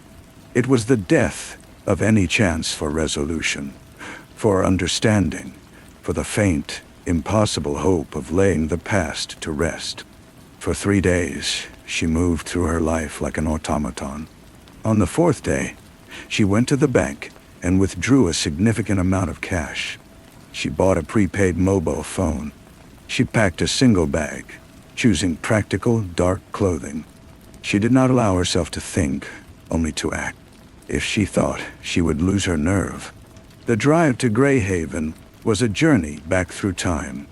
The familiar landscape unspooled outside her car window, each mile a layer of the self she had built being stripped away. By the time she saw the first glimpse of the sea, a hard, brilliant blue under a cold sun, she was no longer Jasmine Ellis, the librarian. She was the second wife, the runaway, the woman from the ledge. She did not go to the main gate. She waited until full dark, the moon a sliver behind scudding clouds, and parked her car in a secluded copse, a mile from the estate. She approached on foot, through the woods that bordered the property, the scent of pine and damp earth filling her nostrils. The house appeared through the trees, a hulking silhouette against the star-flecked sky, only a single light burning in an upper window. Her heart hammered against her ribs as she found the east garden door, overgrown with ivy. The key turned in the lock with a gritty, reluctant click. The door swung inward without a sound, as if it had been waiting for her. The air inside was cold and still, thick with the smell of dust and disuse, and the faint, cloying scent of the lilies Bredesen had always favored. She stood in the cavernous kitchen, her ears straining. The house was silent, but it was a watchful silence. She moved through the familiar rooms, her flashlight beam cutting a frail path through the darkness. The furniture was shrouded in white sheets, like a congregation of ghosts. She found Joan in the morning room, sitting in a high-backed chair, facing the blackened window that looked out toward the sea. She was so still that for a moment Jasmine thought she was dead. But then she spoke, her voice a dry rustle that seemed to come from the walls themselves. "You took your time," Joan said, not turning around. "I was beginning to think you were stronger than you are." He was in the chair beside her, wrapped in a tartan blanket, though the room was stiflingly warm. Charles Bredesen. His once powerful frame was shrunken. His handsome face collapsed into a network of deep lines. His eyes, fixed on the empty fireplace, were cloudy and distant. He did not look up as she entered. Her own face was a road map of time, but her eyes were as sharp and black as ever. "Most days, he doesn't know I am here. He lives in that day. He is always on the cliff with her. Sena, Mia, Leon Ser." Jasmine stood rooted to the spot, the flashlight hanging uselessly at her side. The man who had been her husband, who had held her with such terrifying possession, was now a ghost of himself. There was no fear in her, only a vast, unsettling pity. "Why?" Jasmine whispered. "Why did you bring me here?" "Because you are part of the story," Joan replied. "And the story is ending. He needs to see that you lived, that someone got away." Thought I died." "Where? Pardonly, sire."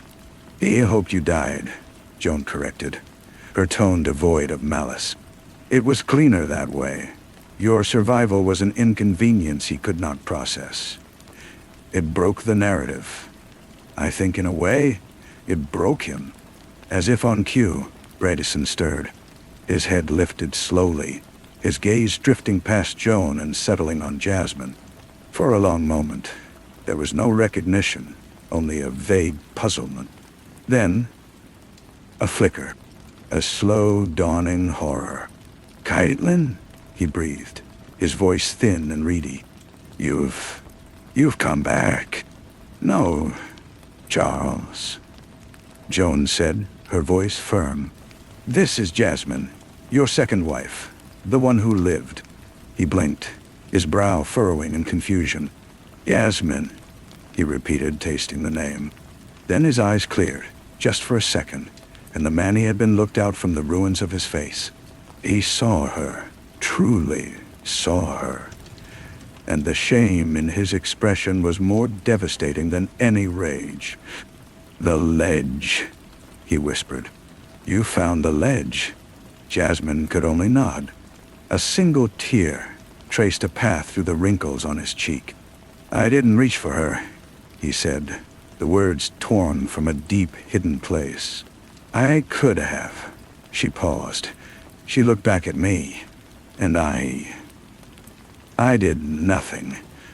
I let her step out. I wanted the peace her death would bring. It was the truth, raw and unadorned. Not the sanitized version of events, not the lie of a push or a struggle, but the simple, awful truth of a man who had chosen his own comfort over another's life. Confession hung in the dusty air, its weight finally tangible. "Hare has been confessing that to the walls for a year," Joan said quietly. "Now he has confessed it to you. The circle is complete." Bredesen's head drooped, his chin resting on his chest. The moment of clarity had passed, and he retreated back into the fog, mumbling incoherently. Jasmine looked from the broken man to the steadfast housekeeper. They were jailer and prisoner, bound together in a life sentence of their own making. Her own anger, her fear, the years of haunted silence seemed to dissolve. There was no vengeance to be had here, only the sad, quiet end of a tragedy that had begun long before she entered the scene. "What will you do?" she asked Joan. "What I have always done," Joan said. "I will care for the house, and I will care for him until there is no one left to care for." Jasmine understood then that she was free, truly free. Not because she had escaped, but because she had returned and found the monster was just a man. And the mystery was just a sad, simple story of human failure. She turned and walked out of the morning room, through the dark, silent house. She did not look back. Outside, the air was clean and cold. She walked away from Greyhaven, not with the frantic panic of her first flight, but with a steady, deliberate pace. She did not know what her life would be now, only that it was finally, unequivocally, her own. The past had been given its voice,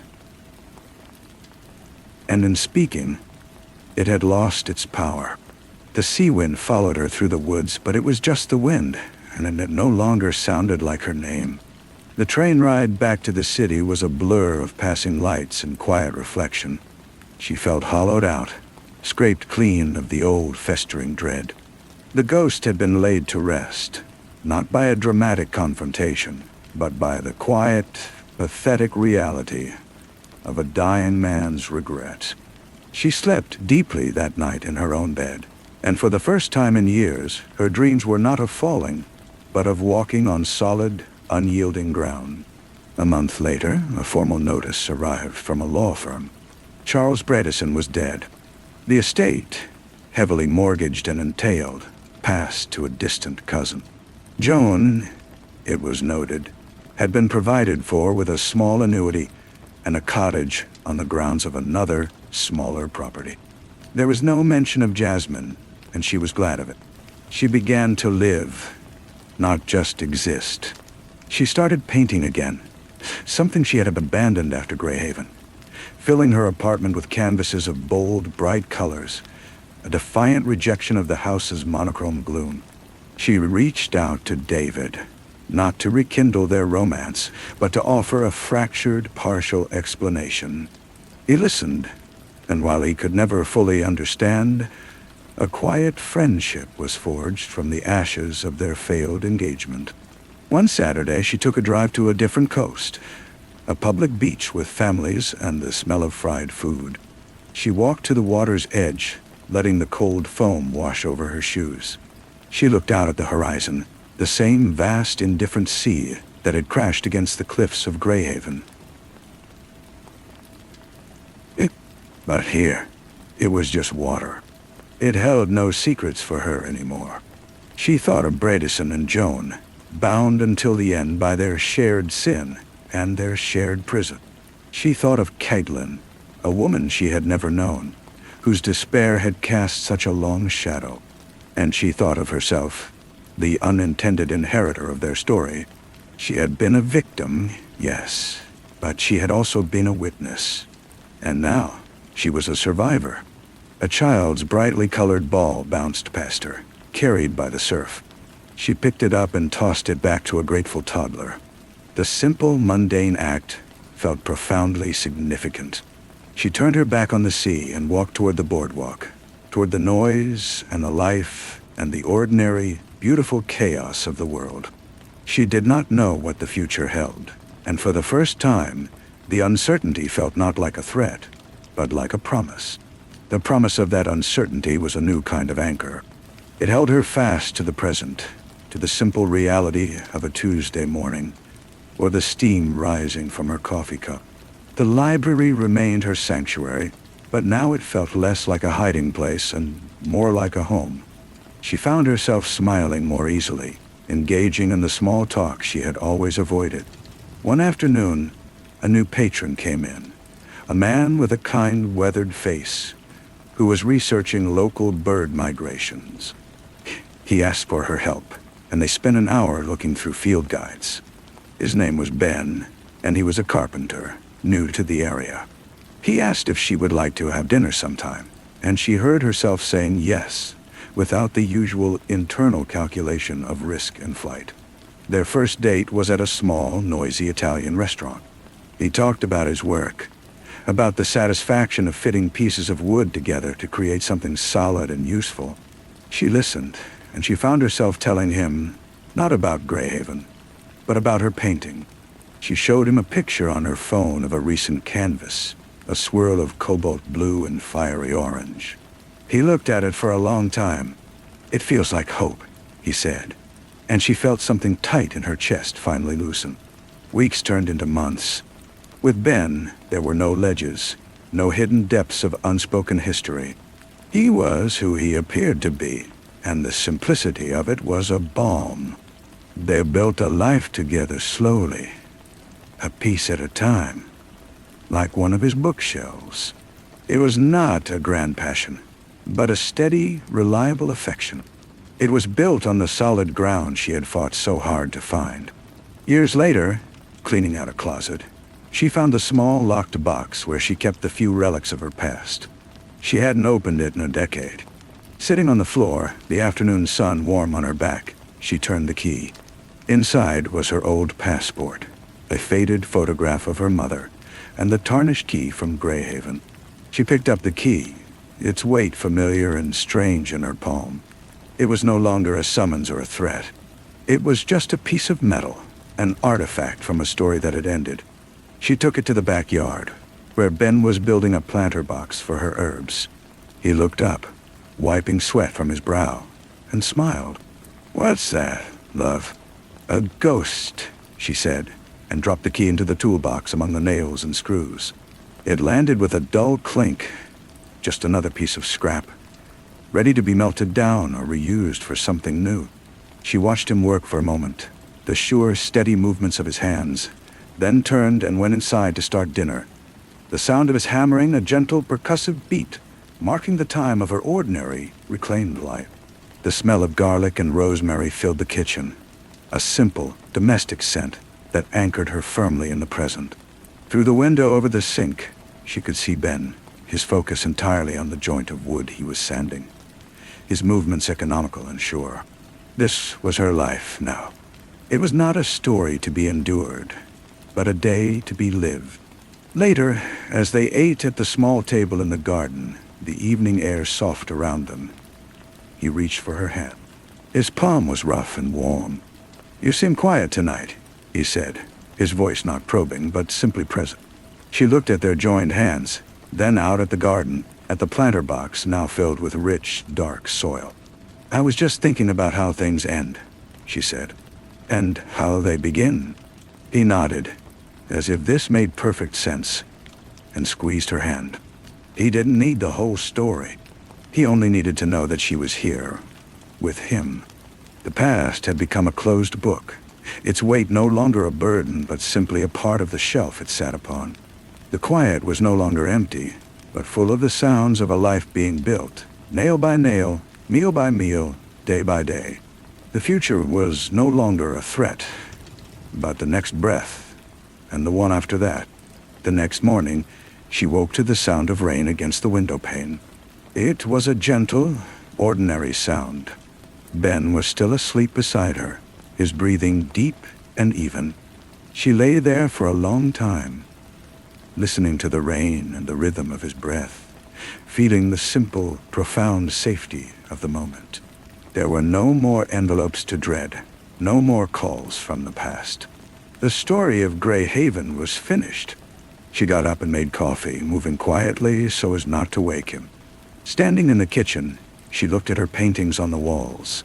They were a diary of her recovery, the early ones dark and tumultuous, the later ones gradually filling with light. The most recent, started just the week before, was a landscape not of a cliff by the sea, but of this garden, this house, this life. It was a map of a place she had chosen, not a prison she had escaped. When Ben emerged, yawning and running a hand through his hair, he came straight to her and wrapped his arms around her from behind, resting his chin on her shoulder. "Morning," he murmured. "Good morning," she said, leaning back into his solid warmth. He looked at the painting on the easel. "I like that one," he said. "It feels like home." She turned in his arms and kissed him. "It is," she said. And for the first time, the word held no echo, no shadow of another place. It was just true. The long fall was over. She had landed, and the ground was firm beneath her feet. The rain tapered off by midday, leaving the world washed clean and smelling of wet earth. She spent the afternoon at the library, helping a group of schoolchildren find books for a project on the solar system. Their eager, chattering voices were a welcome music. As she was reshelving a stack of returns, her eyes fell on a thick volume of local history. For a moment, her hand hesitated over its spine. Then she moved on, sliding a book on astronomy into its proper place. Some histories did not need to be revisited. That evening, she and Ben went for a walk through the glistening streets. The pavement shone under the streetlights, reflecting the world in broken pieces. He talked about a difficult dovetail joint he'd finally mastered, and she told him about the children and their questions about Pluto. They stopped for ice cream, eating it under the awning of the shop as another light shower began to fall. The cold sweetness on her tongue, the sound of his laughter, the feel of his hand in hers, these were the details of her life now, the texture of her peace. Later, as she was getting ready for bed, she caught her own reflection in the bathroom mirror. The woman who looked back had lines around her eyes that spoke of past sorrow. But her gaze was clear and steady. She did not look away. She saw herself, Jasmine, a woman who had walked through fire and emerged, not unscarred, but whole. She turned off the light and went to bed, where the gentle rhythm of the rain on the roof was the only sound, a quiet lullaby for a quiet heart. There were no more ghosts in the dark. There was only the night, and the comfort of the morning to come. The morning to come was like any other, and that was its profound gift. She made toast. She drank her coffee. She kissed Ben goodbye as he left for his workshop. The day stretched before her, blank and full of possibility. She stood in the quiet of the living room, her gaze drifting over the familiar comforts of her home. Her eyes lingered on the old toolbox sitting in the corner by the door. She walked over to it, lifted the heavy lid. The key was still there, nestled among the nails, already beginning to acquire a faint patina of rust. It was just a thing. It held no power. She closed the lid and picked up her car keys instead. She drove to the art supply store and bought a new set of brushes and a large, pristine canvas. Back in her sunlit studio, she faced the blank white space. She did not plan or sketch. She simply began to mix colors, greens and browns, and the soft, hopeful blue of a spring sky. She painted without fear, without the need to exorcise any demons. She painted for the simple joy of creation, her movements confident and free. The brush in her hand was no longer a weapon or a shield. It was just a brush, and the painting it was making was just a painting, a testament to a life that was finally, completely her own. The finished painting leaned against the wall a week later, a vibrant, abstract representation of growth and stability. Ben had hung a small gallery light above it, and in the evenings they would sit and admire it, not as a masterpiece, but as a milestone. It was a quiet celebration of a battle won not with a shout, but with a sustained and gentle breath. One evening the phone rang. It was David, her old fiancé. His voice was warm, familiar. He was in town for a conference and wondered if she might like to meet for a coffee. There was a time when such a request would have sent her into a spiral of anxiety, a fear of old questions and painful explanations. Now, she simply agreed. They met at a cafe near the library. He looked older, a little grayer at the temples, but his smile was the same. They talked about his work, her painting, the mundane passage of years. The ghost of Greyhaven was a polite, distant specter between them, acknowledged only by its absence from the conversation. As they said goodbye, he hugged her, a brief, genuine embrace. "I'm glad you're happy, Jas," he said. "You seem settled." She walked home, the word echoing in her mind. Settled. It was true. The tectonic plates of her life had shifted, groaned, and finally stilled. The landscape was different now, but it was stable. She had not just found peace, she had built it, layer upon layer, with patience and deliberate care. That night, she dreamed of the sea again. But this time, she was not on the cliff. She was on the public beach, the one she had visited after Bredeson's death. She was building a sandcastle with a child whose face she could not see, patting the wet sand into sturdy walls. The tide was coming in, but she felt no panic. She knew the waves would eventually wash it away, and that was all right. It had been beautiful while it lasted. She woke at dawn, the dream fading into the soft light, leaving behind a residue of profound contentment. The past was sand, and the present was the firm, dry land upon which she stood. The child in the dream, she realized upon waking, was herself. Not the frightened woman from Greyhaven, but the person she was always meant to become, the one who could create something knowing it was transient, who could enjoy the moment without a fear of its end. She lay in bed as the sun strengthened, holding on to the feeling of the cool, damp sand in her dream hands. Ben stirred beside her. "You're awake early," he mumbled, his voice thick with sleep. "I had a good dream," she said. He turned to her, his eyes soft with affection. "Tell me." And she did. She described the sandcastle, the gentle waves, the lack of fear.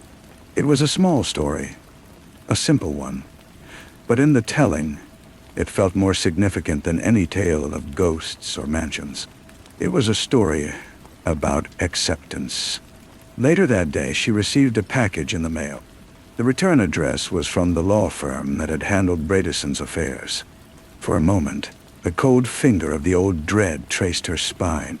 Then she took a deep breath, the scent of the rosemary plant on her windowsill filling her lungs, and she opened it. Inside was a small, flat box and a letter from Joan. The handwriting was precise and elegant, the penmanship of a bygone era.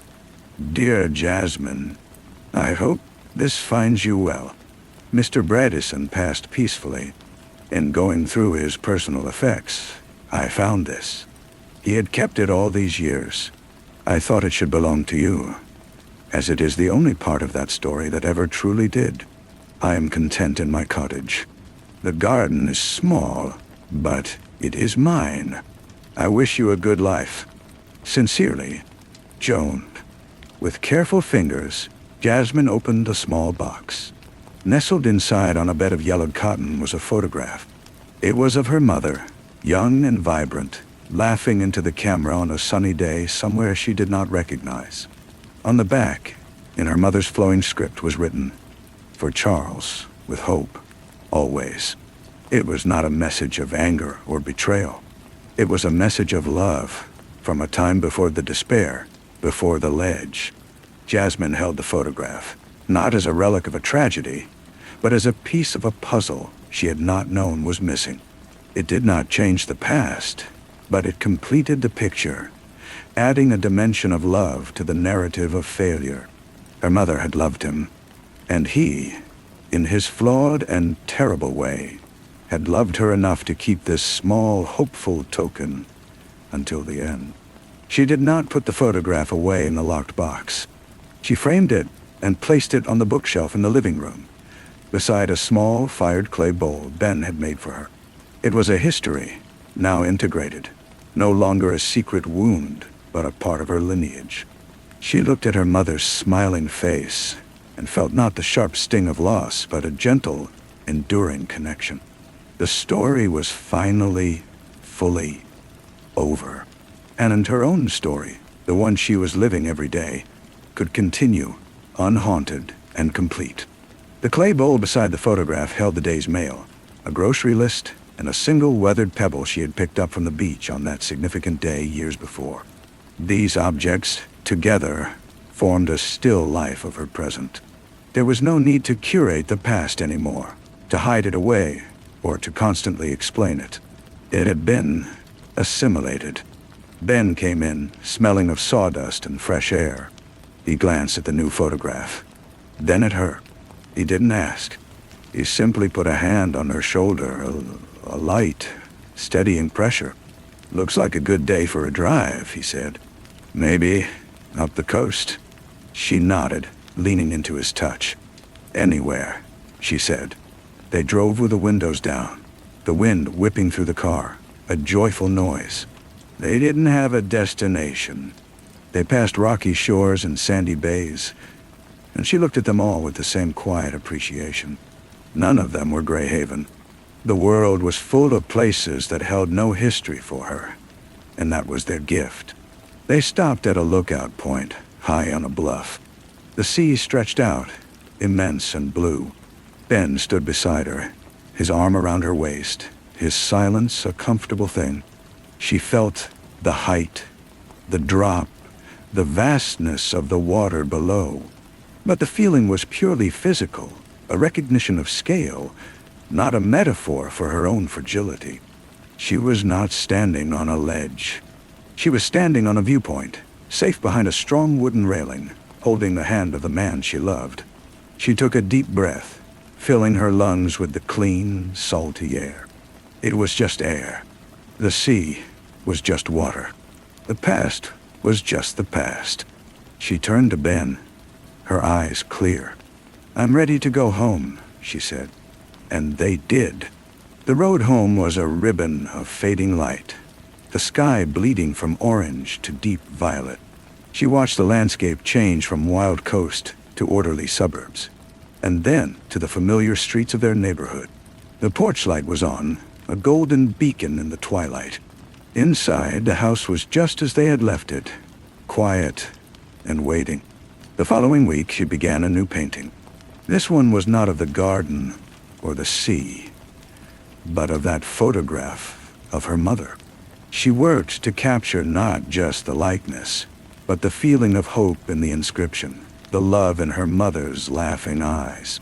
It was an act of reclamation, of taking a memory that had been shrouded in shadow and bringing it into the light of her own understanding.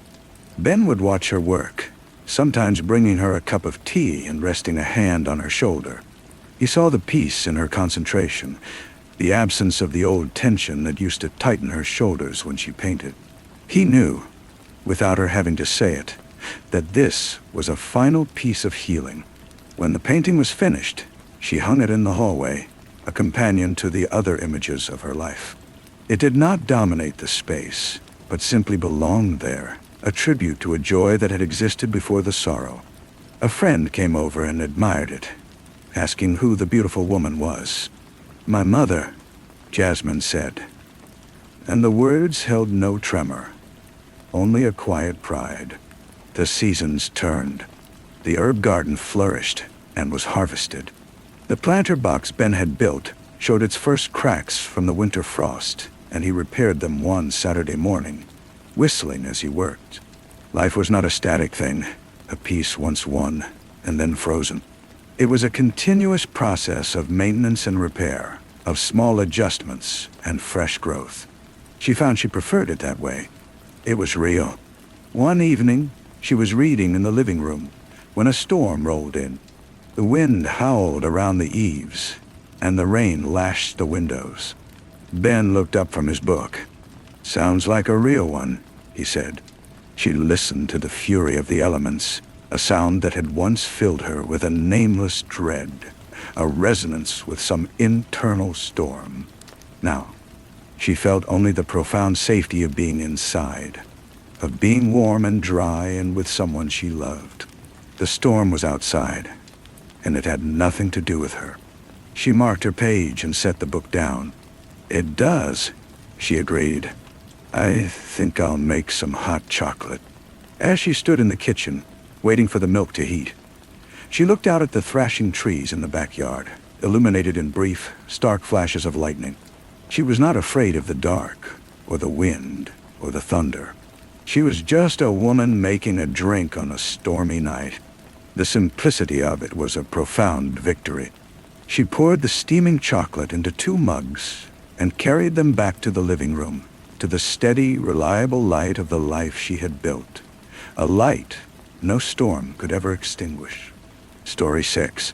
The chair was the first thing that was wrong. It was a simple ladder back, oak, the kind found in 1,000 farmhouse kitchens, pushed neatly under the heavy, scarred table. But one of its legs was shorter than the others by a fraction of an inch, a flaw so minor it was almost a secret. This slight imperfection meant that it never sat quite flush with the worn linoleum floor, and anyone who sat in it would feel a faint, persistent tremor, a tiny vibration of instability in an otherwise solid world. Now, however, the tremor was gone. The chair was tilted back at an unnatural angle, its two rear legs bearing all its weight, and on its woven cane seat, dark and glistening, was a single, perfect drop of blood. It was the first thing Detective Gaston saw when he pushed open the screen door, its spring whining a low, tired note into the heavy morning air. He did not rush. He stood on the threshold, his large frame blocking the weak, early light, and he let the scene come to him. The smell hit him next, a thick, coppery tang layered over the homely scents of stale coffee and fried bacon. It was the smell of a butcher's shop at the end of a long, hot day. He took a slow step inside, his shoes making no sound on the linoleum. The house was a monument to silence, a deafening quiet that seemed to press against his eardrums. He looked from the tilted chair to the table, where a half-eaten plate of eggs had congealed into a waxy yellow film, and then to the doorway that led into the living room, where the true horror began. The Miller family had been the bedrock of this small, unremarkable pocket of the world, a town called Bison Creek that existed more as a dot on a map than a destination. Arthur Miller ran the feed store. His wife, Clara, taught Sunday school, and their two teenagers, Sarah and Michael, were the kind of children who held doors for adults and had summer jobs. Their white clapboard house at the end of a long gravel drive was a picture of provincial stability, a place where the porch light was always on and the lawn was always mowed. Now, it was a tomb, and the quiet was not peaceful. It was the silence of a scream that had been cut short. Gaston moved through the rooms with a methodical, almost reverent slowness. He was a man built for persistence, not for speed. His face was a landscape of patience, his eyes the color of a winter sky, taking in everything and giving nothing back. He saw the signs of a struggle that was not much of a struggle at all, more a frantic, futile scrambling. An overturned lamp, its ceramic base shattered. A trail of smeared, rust-colored handprints leading from the hallway to the front door, as if someone had tried to crawl to safety. He found them all in the living room, arranged in a grotesque parody of family togetherness. The scene was so brutal, so excessive, that it felt less like a crime of passion and more like a storm that had passed through, a force of nature that had spent its fury and moved on.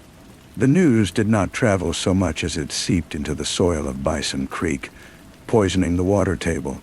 The slaughter of the Millers was an impossible equation, a thing that could not be balanced with any known logic. In the general store at the gas pump over fence lines, the town spoke in hushed, frantic tones. They looked at their neighbors with new eyes, seeing not the familiar faces of a lifetime, but potential monsters hiding behind a mask of normalcy. The collective innocence of the place curdled into a thick, pervasive suspicion. Doors that had never been locked were bolted at night. Porch lights burned until dawn. 2 days after the bodies were found, a pair of names surfaced like debris from a shipwreck. Jesse Crow and Lonnie Bates. They were local boys, but they existed on the far margins of Bison Creek's consciousness. They were men whose lives were marked by a series of small, hard failures, a chronicle of poverty and trauma, written in the lines on their faces and the desperation in their eyes. They had vanished, and their disappearance was as damning as a signed confession. A hunt began, not with a roar, but with a low, grim murmur that spread out from Bison Creek and across the state. Douglas Ray, a reporter for a regional newspaper who fancied himself a chronicler of the American Gothic, arrived in town the following week. He was a thin, watchful man with a notebook that was always open. He did not stay at the motel on the highway. Instead, he rented a room above the hardware store, a space that smelled of sawdust and old paint, and from his window he could watch the slow, wounded life of the town unfold in the street below. He became an archaeologist of the crime, digging not for facts, Gaston had those, but for the shape of the tragedy, for the psychological sediment that had built up over years until it finally gave way. He learned about Jesse Crow first. Jesse was the more complicated of the two, a man haunted by the ghost of a potential he never possessed. He had been a talented football player in high school, a local hero for one brief, shining season before a knee injury shattered his future. He drifted from one manual labor job to another, each one a little worse than the last, each one a reminder of his diminished stature.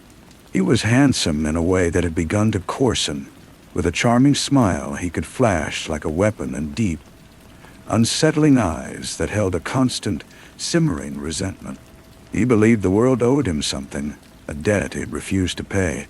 He was obsessed with the idea of a grand score, a single defining act that would lift him out of the grinding monotony of his life and set everything right.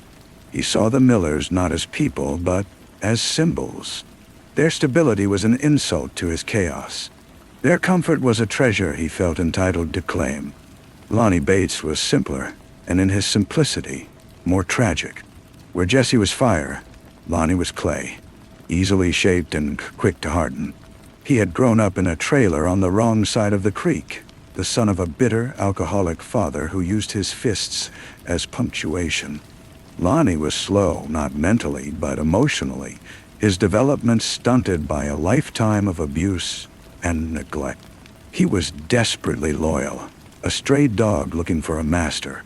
He found one in Jesse. Jesse's wild dreams and grandiose plans were a dazzling alternative to Lonnie's gray reality. Jesse promised him a share of the glory, a place in the sun. For Lonnie, that promise was everything. Douglas Ray pieced their story together from barstool confessions and the reluctant memories of former classmates. He saw how their paths had intertwined, two lonely orbits, gradually pulling each other into a shared gravity well of despair and delusion. He imagined them in Jesse's dilapidated pickup truck, parked out by the old quarry, passing a bottle of cheap whiskey back and forth as Jesse spun his fantasies. The Miller house, he would say, was a fortress of cash. Arthur Miller was old-fashioned. He didn't trust banks. There was a safe, Jesse was sure of it, stuffed with money from the feed store. It would be easy. They wouldn't even be home. It was a perfect, foolproof plan built on a foundation of rumor and wishful thinking.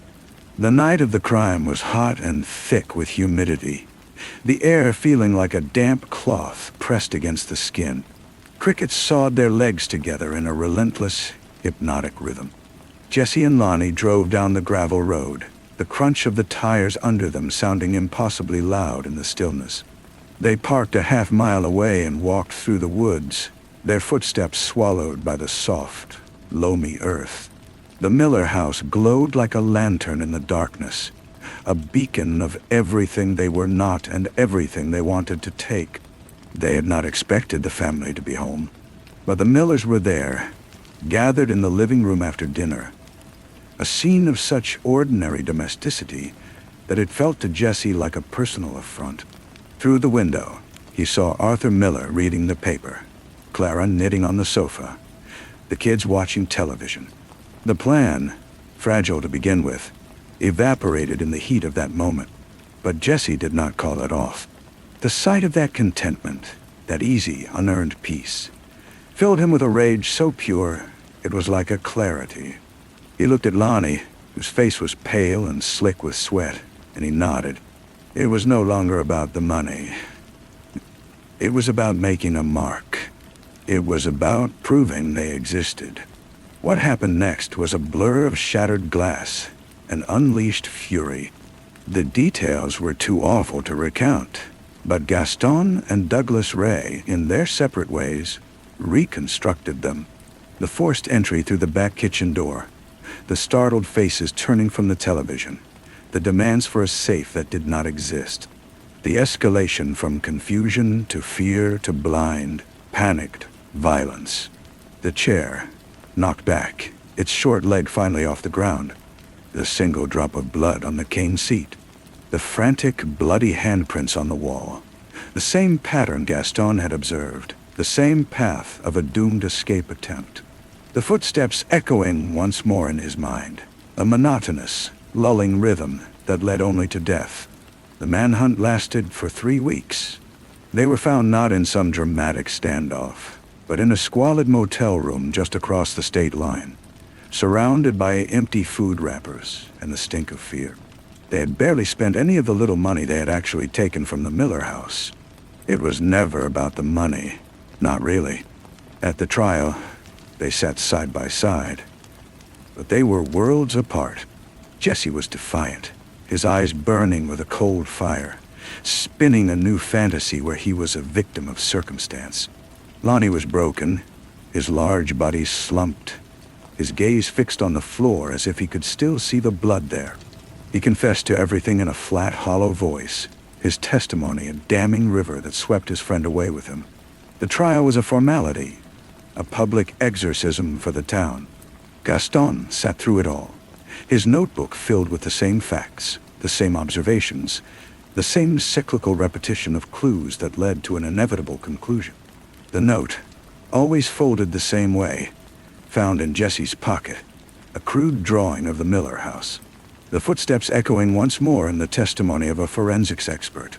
The tilted chair entered into evidence as Exhibit C. It was all so neat, so tidy. The machinery of justice ground on, and at the end, 2 men were found guilty and sentenced to life in prison. The town of Bison Creek began the long, slow process of trying to forget. But for Gaston, there was no forgetting. He returned to his small, orderly apartment, a place devoid of the clutter of family life, and the case followed him. It was in the silence of his rooms, in the way he looked at his own reflection in the dark window at night. He had done his job. He had been the agent of perseverance, the representative of order in the face of chaos. He had caught the monsters and put them in a cage. Yet a profound unease settled in his bones, a cold weight in his chest. One evening, months after the trial had concluded, Douglas Ray came to see him. The reporter had written his series of articles, a bleak and beautiful piece of work that had garnered some small acclaim. He found Gaston at the station, sitting at his desk, staring at a photograph of the Miller's kitchen. "It's a good thing you did," Douglas Ray said. "You got them." Gaston did not look up. "Did I?" he said, his voice a low rumble. "Of course. They're guilty. The evidence was overwhelming." "I know they're guilty," Gaston said. He finally lifted his head, and his wintry eyes were full of a strange, weary light. "That's not the question." "Then, what is the question?" "Why," Gaston said. "Not the why of the moment. Not the rage, or the greed, or the fear. I understand that. The other why. The why that built them. The why that made Jesse Crow believe that destroying a family was a form of redemption. The why that made Lonnie Bates so empty he would follow a man like that into hell. We look at them and we see beasts. We put them in a cage and we feel safe. We draw a line between us and them." He tapped the photograph, his finger resting on the tilted chair. "But that line," he continued, "it's an illusion. I spent my life on this side of the line, hunting the people on the other side. I believed in the line. But I was there in that house. I saw what they did, and I recognized it." "Recognized what?" Douglas Ray asked, his reporter's instinct prickling. "The desperation," Gaston said, his voice dropping to a near whisper. "Not the violence, never that. But the want. The vast, howling emptiness of it. Jesse wanted to be someone. Lonnie wanted to belong to someone.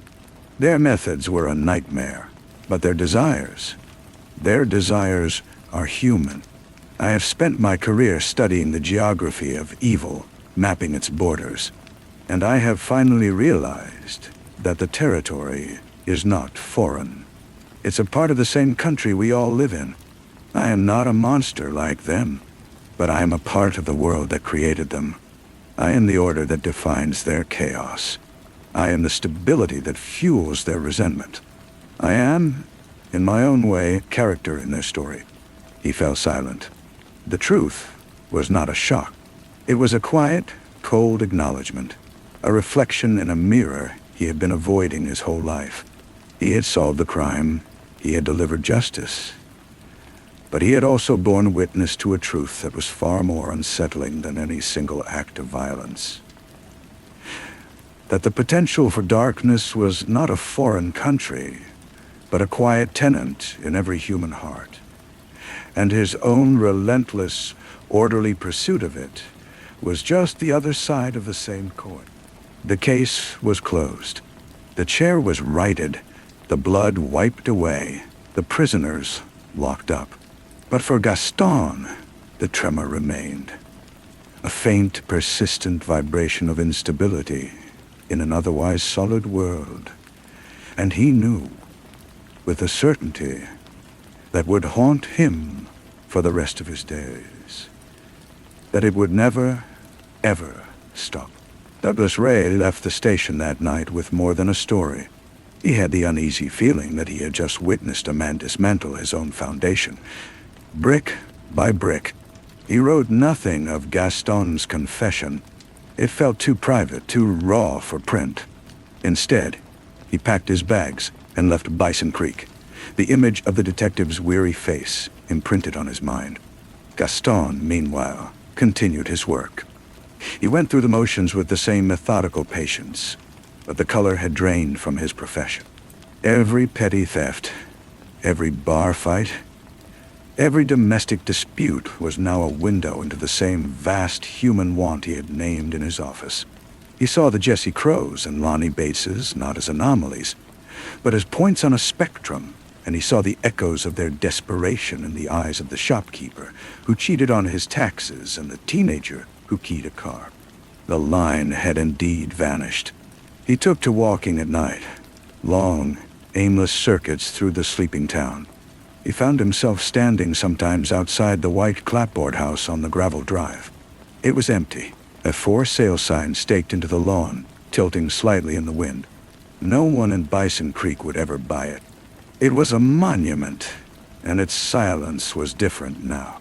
It was not the silence of a scream cut short, but the silence of a question that had no answer. One afternoon, a letter arrived at the station. It was for Gaston, forwarded from the state penitentiary. The handwriting was clumsy, the letters blocky and childlike. It was from Lonnie Bates. "Dear Detective Gaston," it began. "I hope you don't mind me writing. They give us paper here.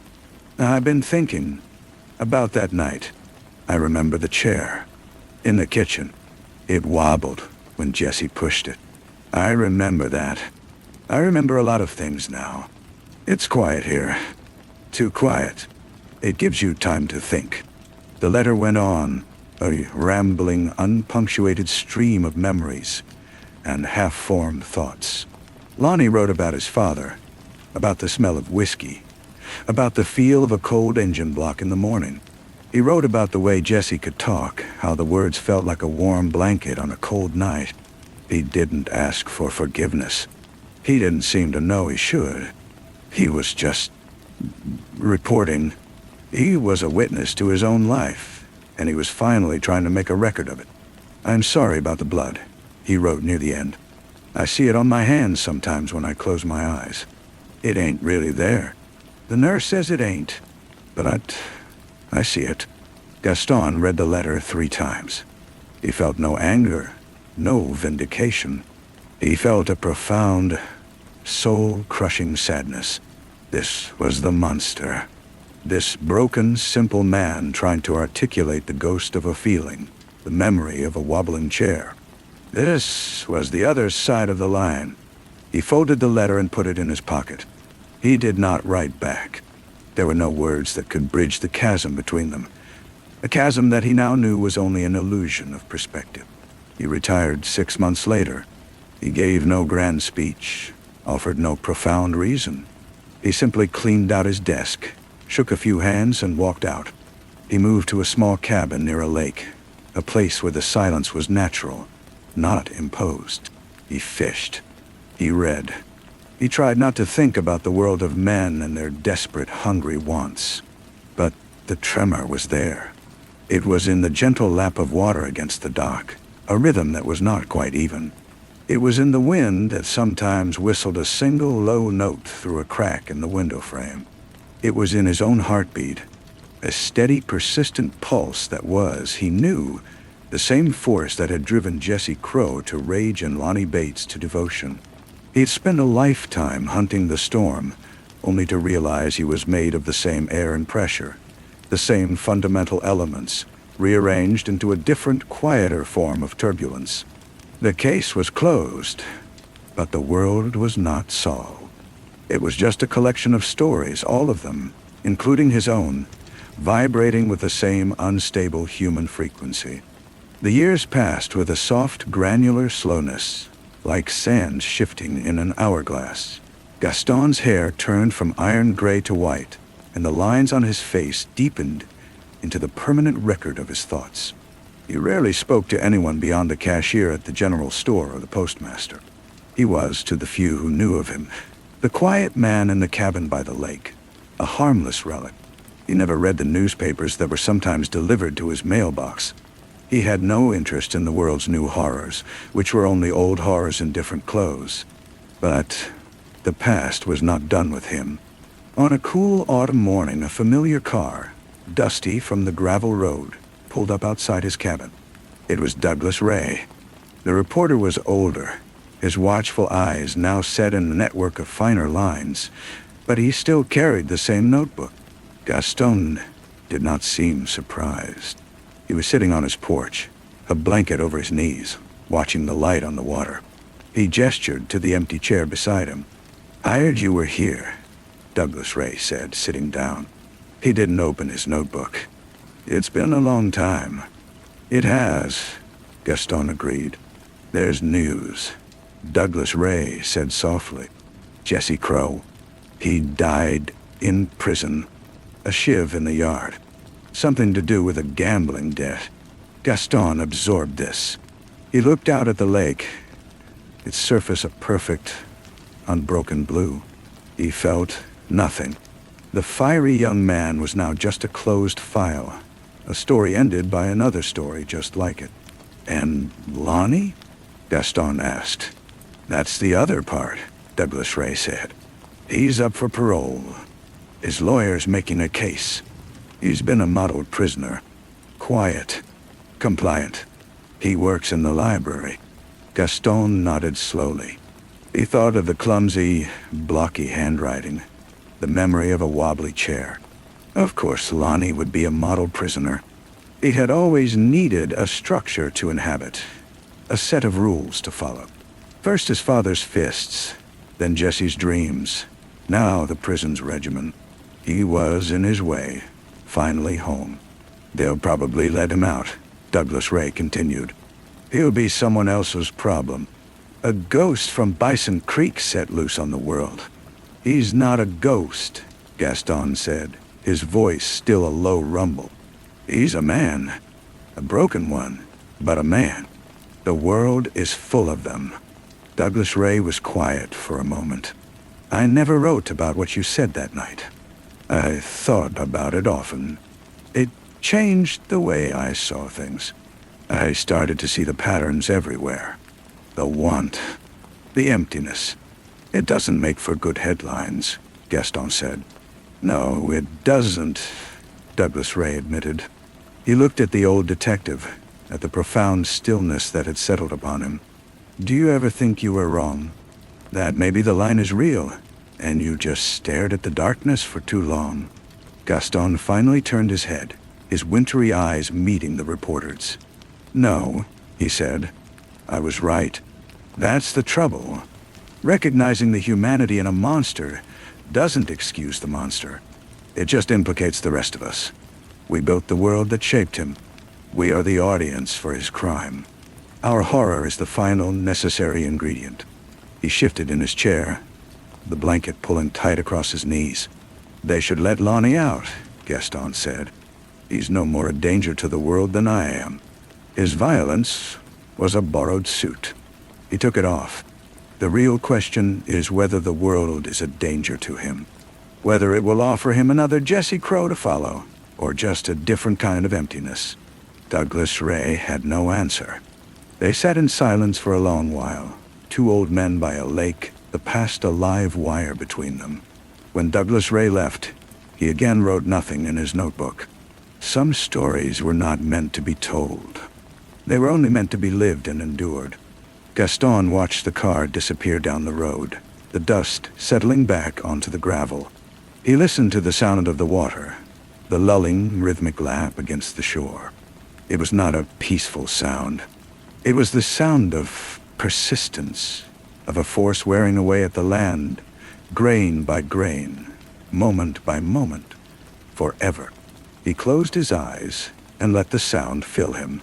It was the same sound as the crickets on the gravel road, the same as the frantic footsteps in the Miller house, the same as the slow, shuffling gait of Lonnie Bates in the prison yard. A monotonous, lulling rhythm that led only to one place. He had spent his life believing he was building a wall against that rhythm, a dam against the chaos. Now he knew he was just another part of its music. The tremor was not in the world. It was in him. And as long as he drew breath, it would never, ever stop. A week later, a formal envelope arrived from the parole board. They were seeking his victim impact statement, his professional opinion on the release of Lonnie Bates. Gaston left it unopened on his small kitchen table for 3 days.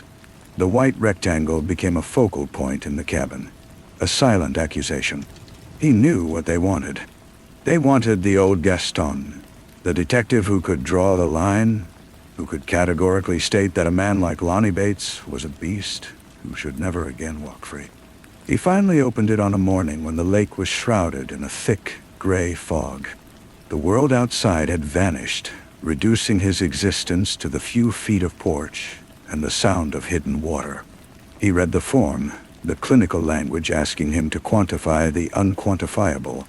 He thought of Clara Miller's sister, who had undoubtedly written a letter drenched in pain. He thought of the children, now adults, carrying the scars of that night. Their right to safety, to justice, was a real and weighty thing.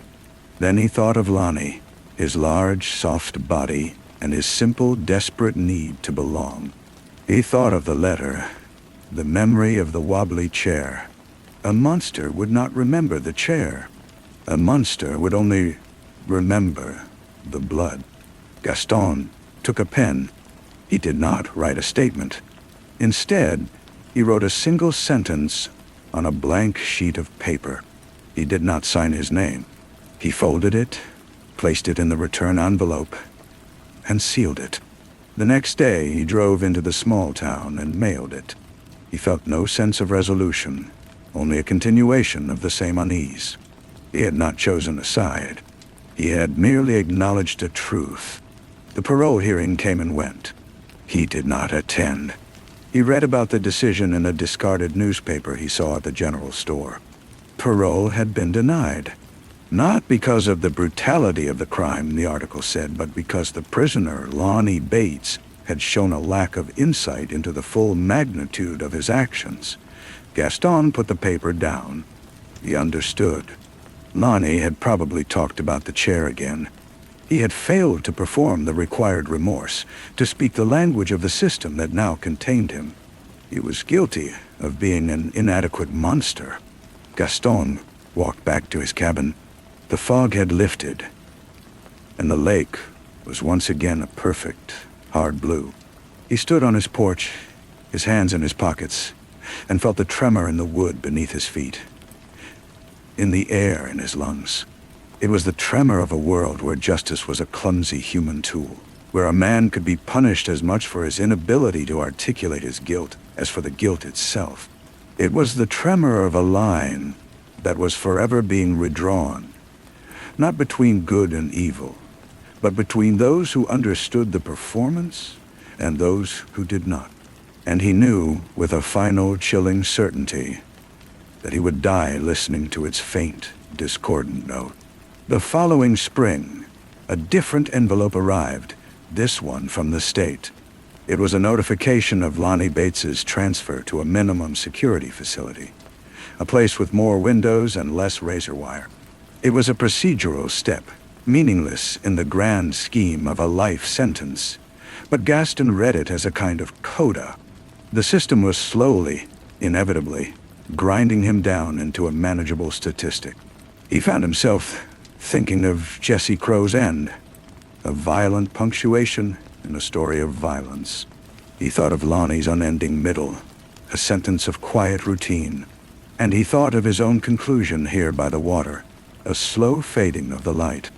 There were no satisfying endings, only stops.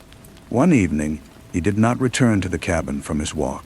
He was found the next morning by a boy checking his fishing lines, sitting on the old, weathered bench that looked out over the lake. His eyes were open, fixed on the horizon where the water met the sky. There was no sign of struggle, no final, dramatic gesture. It was as if he had simply decided to stop, to finally stop listening. The local sheriff, a young man who had only heard stories of the legendary detective Gaston, went through the cabin. It was impeccably clean, almost sterile. There were no personal effects, no photographs, no letters, save for one. It was the old blocky letter from Lonnie Bates, found in the top drawer of the bedside table, folded and refolded so many times the creases were soft as cloth. Beside it was a single sheet of paper with a single sentence written in Gaston's precise, unwavering hand. The sheriff read it and then read it again, unable to decipher its meaning. It seemed less a statement and more a fragment of a conversation the old man had been having with himself for decades. He filed it away with the rest of the effects, a mystery that had died with its author. Douglas Ray saw the brief obituary in a regional paper. He clipped it out and stored it in a file he kept for stories he could never write. He didn't need to go to the funeral. He had already said his goodbye. He looked at the clipping for a long time. The name Gaston in stark, black type got best. He thought of the sentence Gaston had mailed to the parole board, the one he had confessed to writing in their last conversation by the lake. It was not an accusation, nor an absolution. It was merely an observation, the final entry in a long and wearying case file. The sentence was, "The chair is still wobbling. The world moved on as it always does." The cabin was sold to a family from the city who wanted a summer retreat. They painted the porch a cheerful blue, and the children's laughter sometimes echoed across the water, a sound that would have been foreign to the previous occupant. The new owners found the bench by the lake sturdy and well-placed, and they never knew the man who had last sat there, staring out at the horizon as if waiting for an answer. In the minimum security prison, Lonnie Bates received the news of Gaston's death during his weekly library shift. The guard told him casually as a matter of routine. Lonnie said nothing. He went back to reshelving books, his large hands moving slowly and carefully. That night, in the quiet of his cell, he thought about the detective. He didn't think of the interrogation or the trial. He thought of the letter he had sent and the fact that the man had kept it. He had no word for the feeling this gave him. It was not grief, not gratitude. It was just another fact, a piece of data in the quiet, ordered universe of his confinement. He closed his eyes and tried to remember the exact sound the wobbling chair had made, but the memory was gone, replaced by the constant, low hum of the prison's ventilation system. Douglas Ray, now an editor at a large metropolitan paper, assigned the story of a new crime wave to a young, ambitious reporter. He listened to the kids' theories about societal decay and the erosion of morals, and he simply nodded, telling him to follow the facts. After the reporter left, Douglas Ray opened a locked drawer in his desk. Inside was a single sheet of paper. On it, he had typed the sentence Gaston had written to the parole board. He didn't know why he kept it. It wasn't a headline. It wasn't even a full story. It was a quiet, devastating truth that had no place in the world of newsprint. A truth about a wobbling chair that was, in reality, the whole unstable world. He closed the drawer, the click of the lock, a final soft period at the end of a story he had never published. The tremor was now his to carry, a faint vibration in the foundation of his own understanding, a silent, lifelong companion. Years turned into a decade, then two. The Summer family at the cabin grew up and sold it to a retired couple who preferred birdwatching to fishing. The lake remained, its waters rising and falling with the seasons, indifferent to the comings and goings on its shore. Lonnie Bates died of congestive heart failure in the prison infirmary. He was 71. The state cremated him, and finding no next of kin, interred his ashes in a potter's field. The brief notice in the Corrections Department newsletter was seen by no one who knew his name. His death was as quiet as his life had been, a final, seamless integration into the silence he had always inhabited. Douglas Ray retired. He moved to a small apartment in the city far from Bison Creek, where the noise of traffic was a constant, soothing murmur. He wrote a memoir, a well-received account of his career covering politics and corruption. He did not include a chapter on Gaston or the Miller case. Some truths were too granular, too personal for public consumption.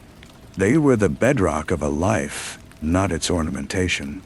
One afternoon, sorting through a box of old files, he found the clipping of Gaston's obituary. The paper was brittle, the ink fading. He read the short, impersonal text once more, then fed it into the shredder.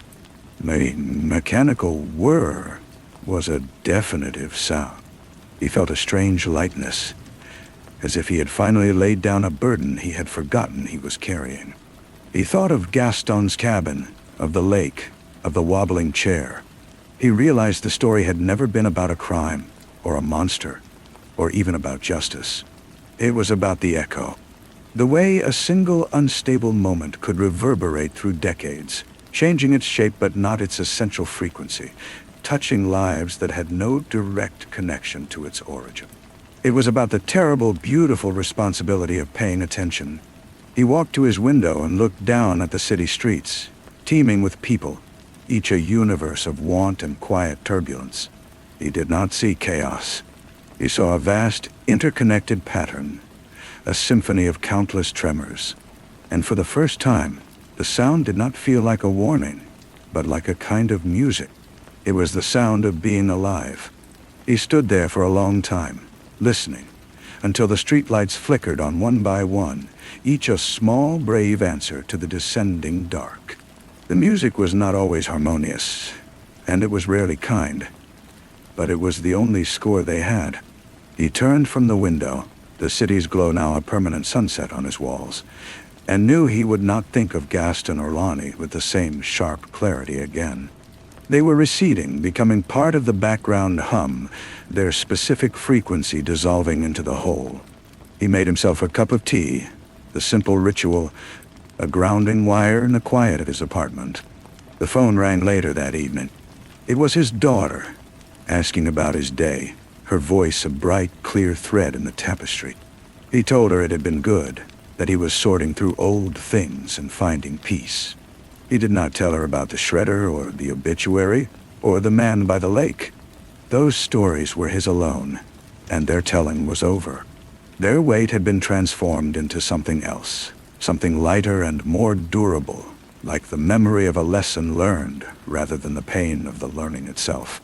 He went to bed and slept deeply, and when he dreamed, it was not of wobbling chairs or still lakes, but of a wide open field under a vast sky, and the simple, profound silence of being a single, small part of something unimaginably large. The field in his dream felt more real than the apartment around him when he woke. The feeling lingered through his morning coffee and the newspaper's headlines, a sense of spaciousness that had nothing to do with physical distance. He realized the tremor was gone, not silenced, but absorbed. It had become part of his equilibrium, a settled fact of his existence, like the faint ache in his knees or the pattern of wrinkles on his hands. He spent the afternoon writing letters, not for publication, but for connection. He wrote to an old source he had exploited, to a colleague he had undermined in his ambition. They were short, simple notes of apology, long overdue. He did not ask for forgiveness, nor did he expect a reply. The act of writing them was the point, a final, quiet settling of accounts. He was not building a legacy. He was just tidying his small corner of the world before he left it. The mail was collected, the letters gone into the system. He felt clean, empty in a good way. That night, he sat in his favorite armchair, a book open but unread on his lap. He was not thinking of the past. He was simply feeling the present, the weight of the book, the warmth of the lamp, the distant sigh of a city bus braking. His breathing slowed, his heart a soft, steady drum in the quiet room. His last conscious thought was not a thought at all, but a sensation. The feeling of a page turning, not to end a story, but because the story was complete, and it was time for the next thing, whatever that might be. His daughter found him the next day. There was no struggle on his face, only a profound and peaceful absence. She mourned him, of course, but she also felt a strange gratitude for the quiet grace of his departure. He had seemed, in his final years, to have made a truce with the world. She sorted through his apartment, a task filled with the gentle melancholy of sifting through a life. In the bottom of the locked desk drawer, beneath a stack of old passports, she found a single sheet of paper. On it was a typed sentence she did not understand. "The chair is still wobbling." She read it several times, searching for context, for a clue. Finding none, she almost discarded it. It seemed like a fragment of a dream, a piece of nonsense. But something in its starkness, its odd cadence, made her pause. She folded it and placed it in a small box of his personal effects she decided to keep. A mystery she would occasionally rediscover and ponder. A tiny, weightless heirloom whose meaning had been lost with its owner. A single, uninterpretable note from the vast and silent symphony he had finally joined. The box sat on a high shelf in her own closet for years, moving with her from apartment to house. She would come across it during spring cleanings, her fingers brushing over the folded paper, the phrase a persistent, gentle itch in her mind. She never asked anyone about it. It felt private, a secret her father had entrusted to her without explanation. Her own children grew. One, her son, developed a fascination with old, broken things. He would collect discarded clocks and radios, not to make them work again, but to listen to the sounds they made in their brokenness. He called it their secret music. One rainy afternoon, he found the box and the paper. He asked his mother what it meant. She looked at her son, at his serious eyes that saw the world in a way she never could, and she understood that the story was not hers to keep sealed away. It was a seed that needed different soil. She told him she didn't know what it meant. Not really.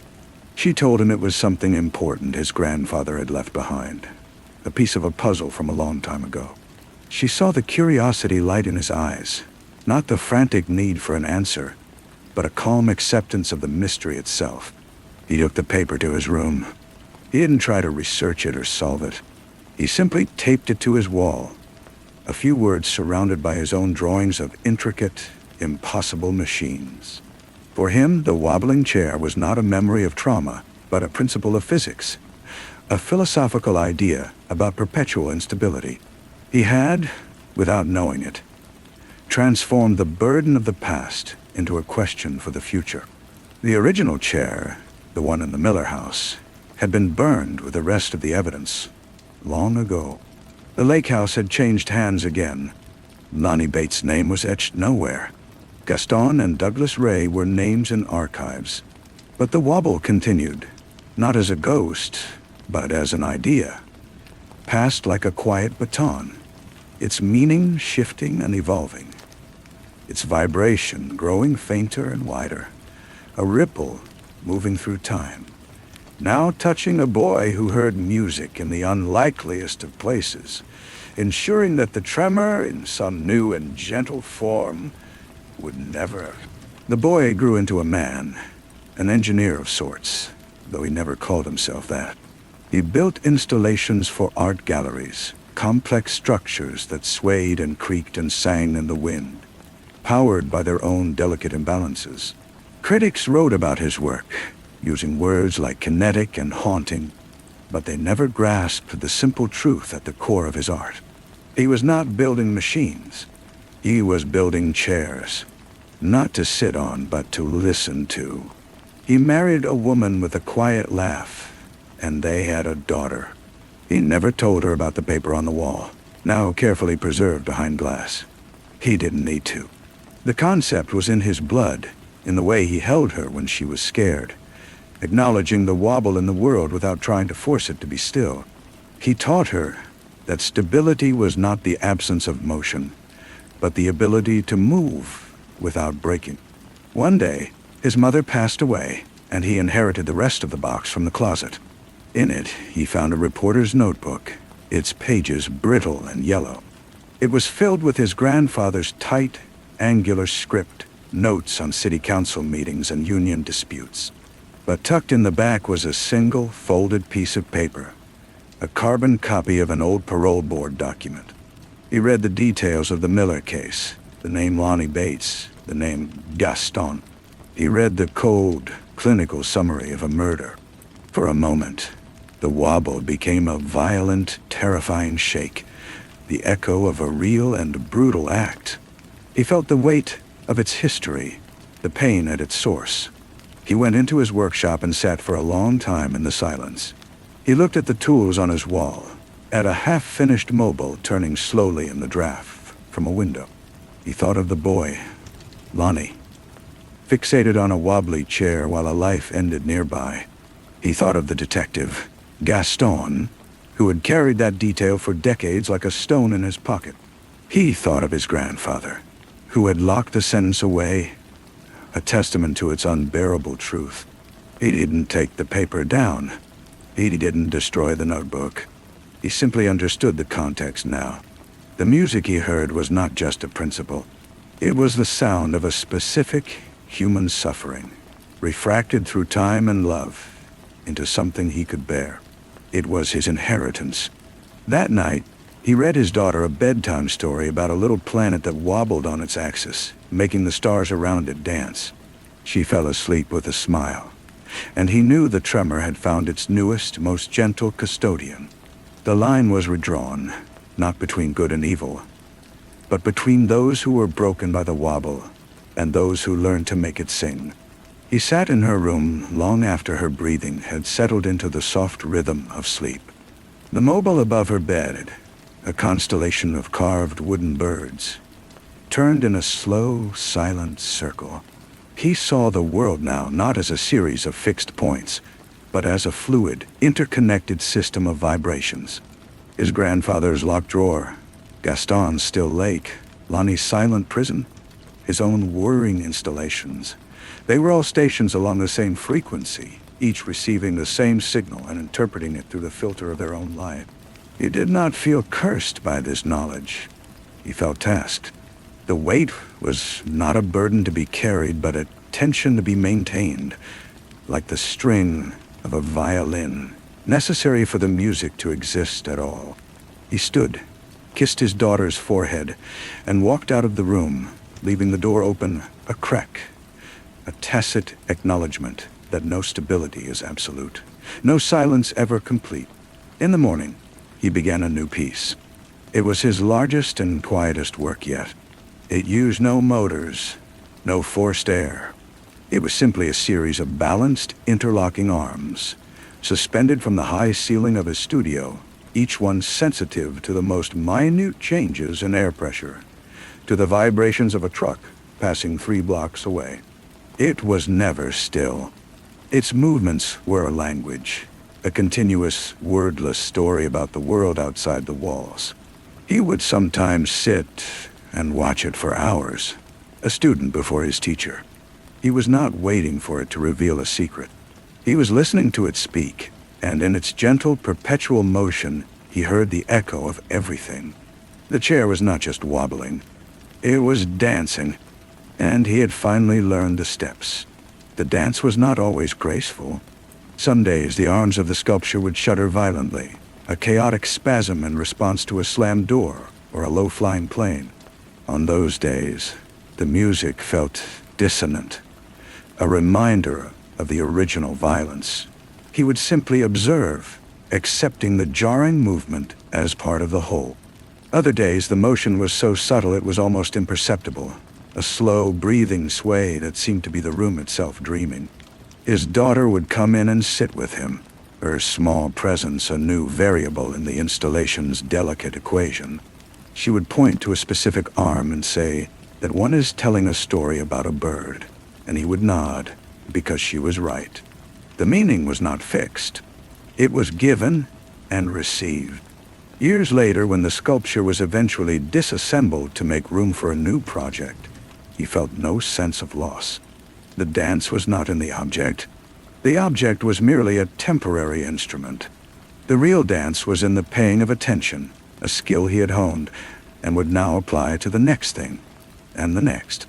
He packed the components away with care, not for preservation, but out of respect for their service. The folded paper and the old notebook went into a new box, one he labeled not with a name, but with a single, simple word: Echoes. He placed it on a shelf in his own workshop, where his daughter, now a young woman with her own quiet intensity, would someday find it.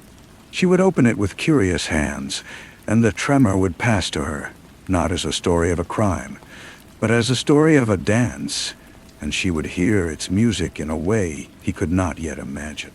The wobble had become a rhythm, and the rhythm was now a pulse, and the pulse was life itself, passing onward endlessly. He never told her to look for the box. He believed that the right things find their people in their own time. His life settled into a pattern of making and listening, of being a good steward to the vibrations that passed through him. He grew older. His hair turned gray, and his hands, which had always been so steady, developed a faint shake of their own. He found he didn't mind it. It was just his body joining the chorus.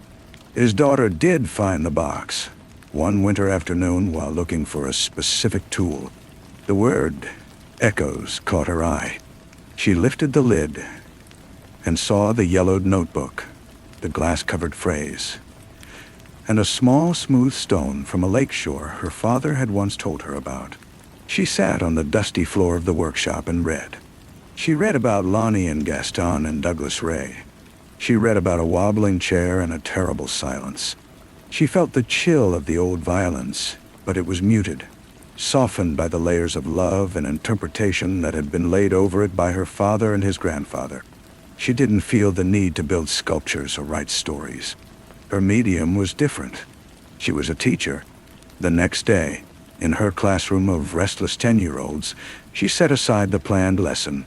She asked them if they had ever felt the world wobble. They looked at her, puzzled. Then one boy, a quiet child who often stared out the window, said he felt it when his parents argued late at night. A girl said she felt it when she tried to stand on one foot for too long. Another said the whole earth wobbled a little, that he had read it in a book. She let them talk, this symphony of small, personal tremors. She didn't offer solutions or judgments. She simply listened, and taught them to listen to each other. It was the most important lesson she would ever give them. The wobble was not a secret to be kept, or a problem to be solved. It was a fact to be shared, a common ground. The chair was still wobbling, and now a room full of children knew it, not with fear, but with a quiet, collective understanding that would shape their lives in ways she would never see. The echo had found its newest vessel, and it was not a single person, but a chorus. The school bell rang, a sharp, institutional sound that broke the spell of the shared moment. The children shuffled out, back into the corridors, and the predictable rhythms of the school day. But something had shifted, a subtle realignment in the classroom's atmosphere. The quiet boy who had spoken first lingered by the door, giving her a look that was not quite a smile, but an acknowledgement. He had been heard. That evening she graded papers at her kitchen table, the hum of the refrigerator a familiar background drone. She thought of her father's sculptures, their silent, sensitive language. Her classroom was her installation. The children were the moving parts, each with their own resonance, their own unique frequency of fear and hope and curiosity. Her role was not to control their motion, but to create a space where their wobbles could be witnessed without judgment, where their inherent instability could be seen not as a flaw, but as a source of potential energy. She opened the echoes box, which she had brought home from the workshop. She touched the smooth stone, cool against her skin. She imagined the lake, still and dark, holding the memory of a man who had tried to outrun a sound. She read the typed phrase once more. The chair is still wobbling. And for the first time, it felt less like a cryptic heirloom and more like a simple instruction. It was a reminder to stay vigilant, to remain open to the subtle tremors that signaled a child in need. A moment of understanding, a chance for connection. The following week, she started a new class project. She called it the Listening Wall. It was a large felt-covered board where students could pin notes, anonymous thoughts, questions, or simply something they had noticed that day. It started slowly with a few tentative scraps of paper. I noticed the janitor always hums the same song. Why do people get sad for no reason? The flag on the pole makes a clicking sound when the wind blows. Soon, the wall became a living document, a tapestry of their collective attention. It was not her father's kinetic art, nor her grandfather's typed notes, but it was their direct descendant. It was a mechanism for translating the inner tremors of a community into a shared, visible language. The wobble was no longer an abstract concept. It was in the daily, messy, beautiful evidence of their lives. The chair was not just dancing. It was teaching others how to hear the music. And the music, in turn, was learning new, younger, more vibrant rhythms, ensuring the echo would never fade. Error. Storia 7 non generata. Tatanti.